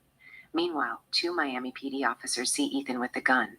Ethan shows them his FBI badge. "Ethan, FBI, call your men fast." "I got the sniper in the Mercedes SUV." The police officers nod sure. Ethan moves toward the van, drawing his gun. The first police officer takes out his gun and follows Ethan as Cop 2 calls backups. Pan 2, Zendaya, and Giovanni. Zendaya gives Giovanni CPR. Zendaya then places her first two fingers on his neck and checks for any heartbeat. There is nothing. Zendaya continues to give Giovanni CPR. Pan to Ethan. Ethan comes to the van, pointing his gun. Ethan over his radio, he's in the van. "I'm moving." At the other end, Special Agent Carter is moving through the crowd while talking to Ethan on the radio phone. "Carter, over the radio phone, don't do anything till I give order. I want him alive." Back to Ethan. Ethan points his gun at the van. In the meantime, we see more police officers in the move. Medias and journalists rush toward the van. Back to Zendaya and Giovanni. Zendaya continues to give Giovanni CPR, pumping his chest. Her mouth is covered with Giovanni's blood. The medias and the paparazzi take their pictures in chaos. The fans, media, and the paparazzi make it impossible for paramedics to get through. The police officers try to push the crowd away so the paramedics can pass through and help Giovanni. Back to Ethan and Captain Carter. We see Ethan, FBI, and about 15 or more cops pointing their guns at the van. Captain Bloom walks up to Special Agent Carter. Captain Bloom, to Special Agent Carter, "It's your call." Special Agent Carter gives a sign for Ted and SWATs to move and act quickly. Ted and SWATs quickly surround the van. Ted gives his team a sign with a nod. As one breaks the van's window, the latter points his gun, shouting, "Don't move." They do it at For's side of the window and find nothing. Ted opens the side door. John Smith isn't there. We see his M24 sniper rifle in back seat. Special Agent Carter looks at Ethan and gives him a sign to collect the evidence. Ethan walks up to the van. Back to Zendaya, who is holding Giovanni. She waits for the paramedics to get through and help Giovanni as she continues to do everything in her power to keep him alive. Back to Ethan at the SUV. He spots a bomb next to the gun, ticking less than 20 seconds. 19, 18, 17. "Ethan, there is a bomb in the car. Everybody move. Move. 10 seconds to clear the area. Move and stay down. Move and stay down. Bomb 14, 13, 12. Ethan, police officers, Ted, and SWAT push the crowd away from the SUV as far as they can. "Ethan, everybody gets down. Get down. Bomb 654. Ethan garbs Marissa Timothy, who's been following Giovanni's story and reporting the news throughout the movie. The bomb goes off. Ethan gets down, shelling Marissa. The Mercedes SUV van gets up 1 foot in the air and explode. Zendaya shells Giovanni on the soundtrack. Adele's rolling in the deep returns and plays with full volume. Close up, Giovanni and Zendaya. She holds him dearly. Zendaya is sad. Her eyes are filled with tears. If she closes her eyes, tears would flood down by her cheeks. We pull out with overhead shot. Overhead shot, we see media, police officers, fans, ambulance, moving up and down in chaos. We then pull out with another overhead shot looking down the city of Miami at night. Interior, St. Mary Hospital, emergency room night. We see patients rushing into the emergency room, one patient after another in chaos. Interior St. Mary Hospital, surgery room night. Surgery bed. Amazingly, Giovanni is still alive. He is soaked in blood. The heart monitor shows fast green zigzags. 3 doctors and 4 nurses are doing everything they can to keep him alive. But the green zigzags quickly begin to fade away. We see a doctor trying to jumpstart Giovanni's heart. It comes out nothing. The doctors and nurses stand back. Giovanni is announced dead. INT, FBI headquarters, Washington, D.C. day. Numbers of agents reviewed the assassination of Giovanni and the explosion of the SUV over dozen TVs under the supervision of Special Agent Clive Fox, who is talking to Special Agent James Carter. They are viewing it with all kinds of camera angles and replaying it back and forth. INT. Hospital. Morgue. Giovanni's crypt. Day Zendaya. Director of FBI Seth Gibson, the Pope from Vatican City, Secretary of the State, and Dr. Paul Williams come to the morgue. Dr. Williams opens the door, slides out the pallet, and pulls down the sheet. They all look at the autopsy of Giovanni with the stigmata of Christ. Close-up. Zendaya. She seems sad. Daydream. Zendaya finds herself in heaven walking down the cloud with millions of sparkling stars. She then sees Giovanni, who is wearing a white suit and standing right down by a staircase that has 15 steps at a splendid villa with beautiful water fountain. We see the statue of Venus, glorious swimming pool, and Rose's garden. Giovanni approaches her. He gives her his hand. Zendaya takes his hand. They climb the stair and enter into the house. House, main room, gallery, portraits of Giovanni's victims. They are displayed in the air with grace, elegance, and beauty magically. We see Vanessa, Rachel, Tina, Jennifer, Sydney, and Julia standing with glasses of champagne and other alcoholic beverage, talking and mingling with angels and saints. Zendaya looks at the paintings in awe. She then sees a huge portrait of herself with stigmata of Christ. Back to Zendaya. She opens her eyes and looks at the autopsy of Giovanni. Dr. Williams is in the middle of telling them the cause of Giovanni's death and explaining the phenomenon, how the stigmata of Christ appear on Giovanni's hands. Dr. Williams then slides the pallet back into the crypt and closes the door. Exterior Giovanni's burial day. Zendaya, Ethan, the Pope from Vatican City, Director of FBI Seth Gibson, Special Agent Carter, Captain Bloom, Detective Kevin, Diana, Bruce, media around the world, and hundreds of people attend Giovanni's funeral. Sands are shaved over Giovanni's grave after a brief prayer. Interior St. Mary Hospital, room 10 day. Marta is still in coma. Marta's dream. Exterior beach day. We see Marta 3 months pregnant and Giovanni taking a long walk in one of the most beautiful beaches in the world. Rose petals are falling from the sky like snowflakes. Marta's dream. Beach, later. Marta and Giovanni lie on the beach filled with rose petals, talking between soft kisses. Marta is at the bottom. Giovanni is next to Marta, planting one soft kiss after another on top of her lips. Rose petals are floating in the air. Close up. Giovanni and Marta. Giovanni says something romantic and kisses her on the nose. Giovanni says something seductive and kisses her on the eyebrow. Giovanni says something alluring and kisses her on the cheek. Giovanni says something sweet and kisses her other cheek. Giovanni says something enchanting and kisses on the chin. Giovanni goes down and kisses her belly. Giovanni then comes back and kisses her on the lips. Marta throws her arms around him. They kiss more passionately. On the soundtrack, music plays melodiously. Then, Marta holds her stomach in pain. Out of nowhere comes blood between her legs. She gets panic. Giovanni turns into pigeons. The pigeons fly away. Then, with amazing camera work, we find Marta at the hospital lying on her bed. Interior hospital, Marta's room, day. Marta is bleeding. Stigmata of Christ form on her hands. She begins to scream, holding her belly and disoriented. The room fills with river of water and rose petals. She begins to submerge as the water sets on fire. Underwater shot. Marta is floating underwater. The water becomes ocean. Marta is not straggling for air, as a matter of fact. She seems calm. We see stigmata of Christ forming on her hands and feet inside the water. Then out of nowhere comes Giovanni, swims towards Marta. She moves toward him. They get closer and kiss under the water as if they were a mermaid and a merman.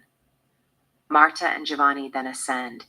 They come out of the water that is filled with rose petals and surrounded by fire. Marta and Giovanni kiss. They then part their lips. Giovanni fades away into ghost, cloud, breezes away, and disappears. Marta looks lost. University of Miami Hospital, Marta's room, present, day. Back to Marta. Marta comes out of the comatose, collects all her strength, and gets up miraculously. Marta quickly checks her belly. She is pregnant. A nurse walks in and sees Marta sitting on the bed. The nurse approaches Marta and asks her if she is okay. Marta says she is fine. The nurse says something comforting, but we don't hear what they are saying due to the music on the soundtrack. The nurse places Marta back to the bed and runs to get a doctor into St. Mary Hospital maternal room, day. Dr. Nate Levy checks Marta's belly on the sonography. The sonography shows a 3 months Marta's baby. Marta sees it and smiles with joy. Then, Marta's mother Catherine and her sister Betty walk in. They come and hug Marta. At the same time, Jaden walks in with a bouquet of flowers. Marta sees him and smiles softly. Jaden puts the flowers on the table, takes a daisy from the bouquet, and approaches her. They hug and kiss on the lips. Jaden gives her the daisy. Marta takes the flower and gives it to Betty. Betty takes the flower and smells it. Marta is happy to see Jaden. However, she missed Giovanni. Interior Zendaya's house, living room, day. Zendaya is in the middle of moving out. She collects her belonging, books, photo albums, trophies, and other awards, and places them in separate boxes. Zendaya then comes to the kitchen, opens the refrigerator, and grabs a can of soda, Diet Coke. She opens the top, takes a sip, and returns to the living room. Living room. Zendaya comes to the coffee table and sees the picture of her and Keith kissing in New Orleans Mardi Gras. She picks up the picture and looks at it. Flashback. We see Zendaya and Keith in New Orleans Mardi Gras parade, moving along with the parade at French Quarter. Zendaya is carrying a camera, taking pictures of buildings, interesting people, and the parade. Keith tries to take away the camera from Zendaya playfully. Zendaya refuses to give him the camera. Instead, they got closer and kiss. Zendaya stretches her hand and takes the photo of herself and Keith kissing. Zendaya then sees Giovanni walking with an attractive girl named Jessica. Zendaya doesn't know what enters in her heart. Giovanni catches her eyes and gives her a soft, charismatic smile as he walks by her. Int Club, New Orleans, night. It looks like a big, abounded cathedral. They designed it deliberately to make the place look like a church. We see sculpture of Jesus Christ, saints, St. Mary, and angels throughout the club. The windows are made from same glasses used in churches that have images of saints and angels.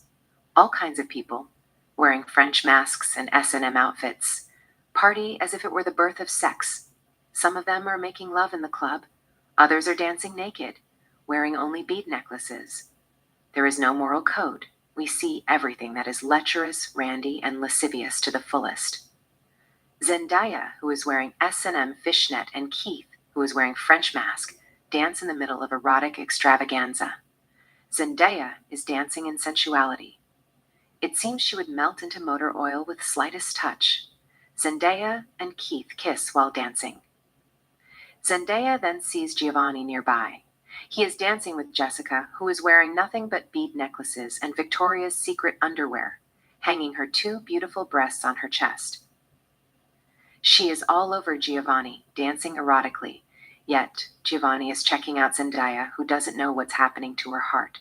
She can't take her eyes off him. She wants him badly.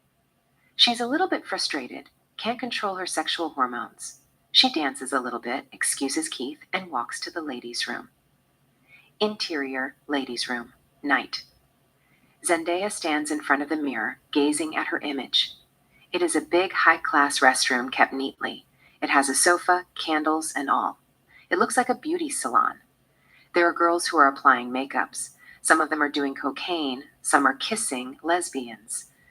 Zendaya removes her underwear, places her hand on her vagina, and begins to touch herself. She doesn't care who is looking at her. Luckily, it is erotic club. The girls look at her normally as if she were applying makeup. Int. Club. Night. People continue to party as if it were the celebration of life. They are going at it, dancing like there is no tomorrow, while kissing, drinking, doing drugs, making love, etc. Zendaya then comes to the main club, without a single drop of cloth. She sees Keith dancing with Jessica. She feels neither jealous or could care less. Her eyes are searching for Giovanni. Zendaya walks through sexual extravaganza subconsciously as if she were drugged. But there is no drug in her system. She is high sexually. Giovanni must have entered her mind like the devil and turns on something that is responsible for her sexuality. It seems she has no control over her emotion. Zendaya closes her eyes and looks at the roof in dream-like fantasy. She then begins to dance, touching her body in sensuality. Her eyes are remained closed. She then opens her eyes and finds Giovanni standing in front of her without a single drop of cloth. He is only wearing a French mask around his eyes to conceal his identity. But Zendaya can tell it's him. It barely hides his face like Superman with his eyeglasses. Zendaya puts her arms around him and kisses him with her tongue. They kiss French. Int club, very important person room night. Zendaya and Giovanni make love on a heart-shaped bed at a very important person room. She is on top him, riding him cowgirl style in mystical sex. Giovanni then gets her on the bottom, lifts her right leg, and enters her succulently. Zendaya is burning inside out. It is steamy, seductive, and passionate. Giovanni then increases the speed. Zendaya is dying with pleasure. Stigmata of Christ form on her hands, 2 deep wounds that go all the way through her wrists. Then, Giovanni turns into pigeons. The pigeons fly away, leaving Zendaya on the bed alone with intense sexual pleasure and stigmata of Christ. Zendaya squeezes her vagina with powerful sexual climax, breathing in and out, reaching one unfathomable orgasm after another. Her heart is about to stop with deep sexual pleasure. Tears fall by the side of her face with beautiful emotion. Interior Zendaya's house, day, present. Back to Zendaya. She looks at her hands. She has scars on her wrists from stigmata of Christ, but they have healed finely. It could be the new ones. We don't know anything about the scars. It's not clear. Nonetheless, Zendaya throws the photo of her and Keith in the trash. Zendaya turns her eyes and looks at Time magazine on the kitchen table, The Passion of Giovanni, a photo of Zendaya holding Giovanni in her arms right after he got shot. Zendaya opens the magazine and looks at it. There are the photos of Giovanni and her everywhere. She flips the pages and sees the photos of Giovanni's victims and red roses. Then, quick flashback. Zendaya sees the passion of Giovanni and the formation of stigmata on his victims. Giovanni and his victims being whipped from behind by an unseen force as they make love. 2 deep wounds going all the way through their wrists. Giovanni on the cross. Red roses on the vaginas of his victims, etc. Back to Zendaya. She puts down the magazine and looks at the direction of the camera. Exterior Zendaya convertible BMW moving, day. Zendaya drives on the street of Miami lost in thoughts. In the passenger seat, we see Giovanni on the cover of GQ. Zendaya looks at it. She then turns her eyes and focuses on the road. Exterior resort, day. It is a beautiful resort. Ethan and Zendaya have breakfast. Ethan is in the middle of reading Giovanni's biography from his report. Zendaya, who is smoking cigarette, crashes her cigarettes on the ashtray, excuses Ethan, gets up, and walks toward the direction of the camera. Extant. Zendaya's BMW convertible, moving, day. Zendaya drives on the street of Miami. On the passenger seat, we see a file. Zendaya turns her eyes and looks at the file. Zendaya then grabs the file, opens, and looks at it. It's Marta's file. We see the photo of Marta on the right-hand side of the report. Our camera zooms in at the photo, rearranges the pixels, and travel to the past. Flashback. Interior University of Miami, Theater House, Ariel Silk Show Night. We see Marta performing aerial silk acrobat in front of a gathering audience at the University of Miami Theater House. Giovanni is there, sighting in the third row and watching her in wonder. Close up, Marta. Marta climbs on the fabric, wraps herself, and drops in seduction. Marta does more amazing silk acrobats. We stay with her for a bit. Exterior graveyard, Giovanni's grave day. Present. Martica comes to Giovanni's grave with the rose and stands in front of Giovanni's grave. She is 4 months pregnant. We can tell by the curve on her stomach. Marta looks at the grave silently. She then, Marta, I love you. Marta places the rose on his grave. She closes her eyes. A tear escapes from her eye and falls by her cheek. Out of nowhere comes Giovanni and catches her tear. Giovanni, hi. Marta, hi. There is a silent moment. Marta could not believe Giovanni has risen from the dead. Marta, I thought you were... Marta doesn't know how to finish the sentence, as if the word disappeared from her brain. Giovanni, softly, dead? She nods yes. Giovanni reaches by her ear and produces a rose. He has turned her tears into a rose. Marta, how did you do that? Giovanni, magic. Marta smiles in beauty. Giovanni then looks at Marta's belly. Marta follows his eyes and touches her belly. Giovanni, are you... Marta, yes, I am, 4 months. Giovanni gets down with his knee and puts his ears next to Marta's belly. The baby kicks. Giovanni, it kicks. Marta says nothing. Giovanni then gets up. Marta, I love you. Giovanni, I love you too. Marta throws her arms around Giovanni's neck. He holds her closer. Close up. Giovanni and Marta. They kiss more passionately. The end.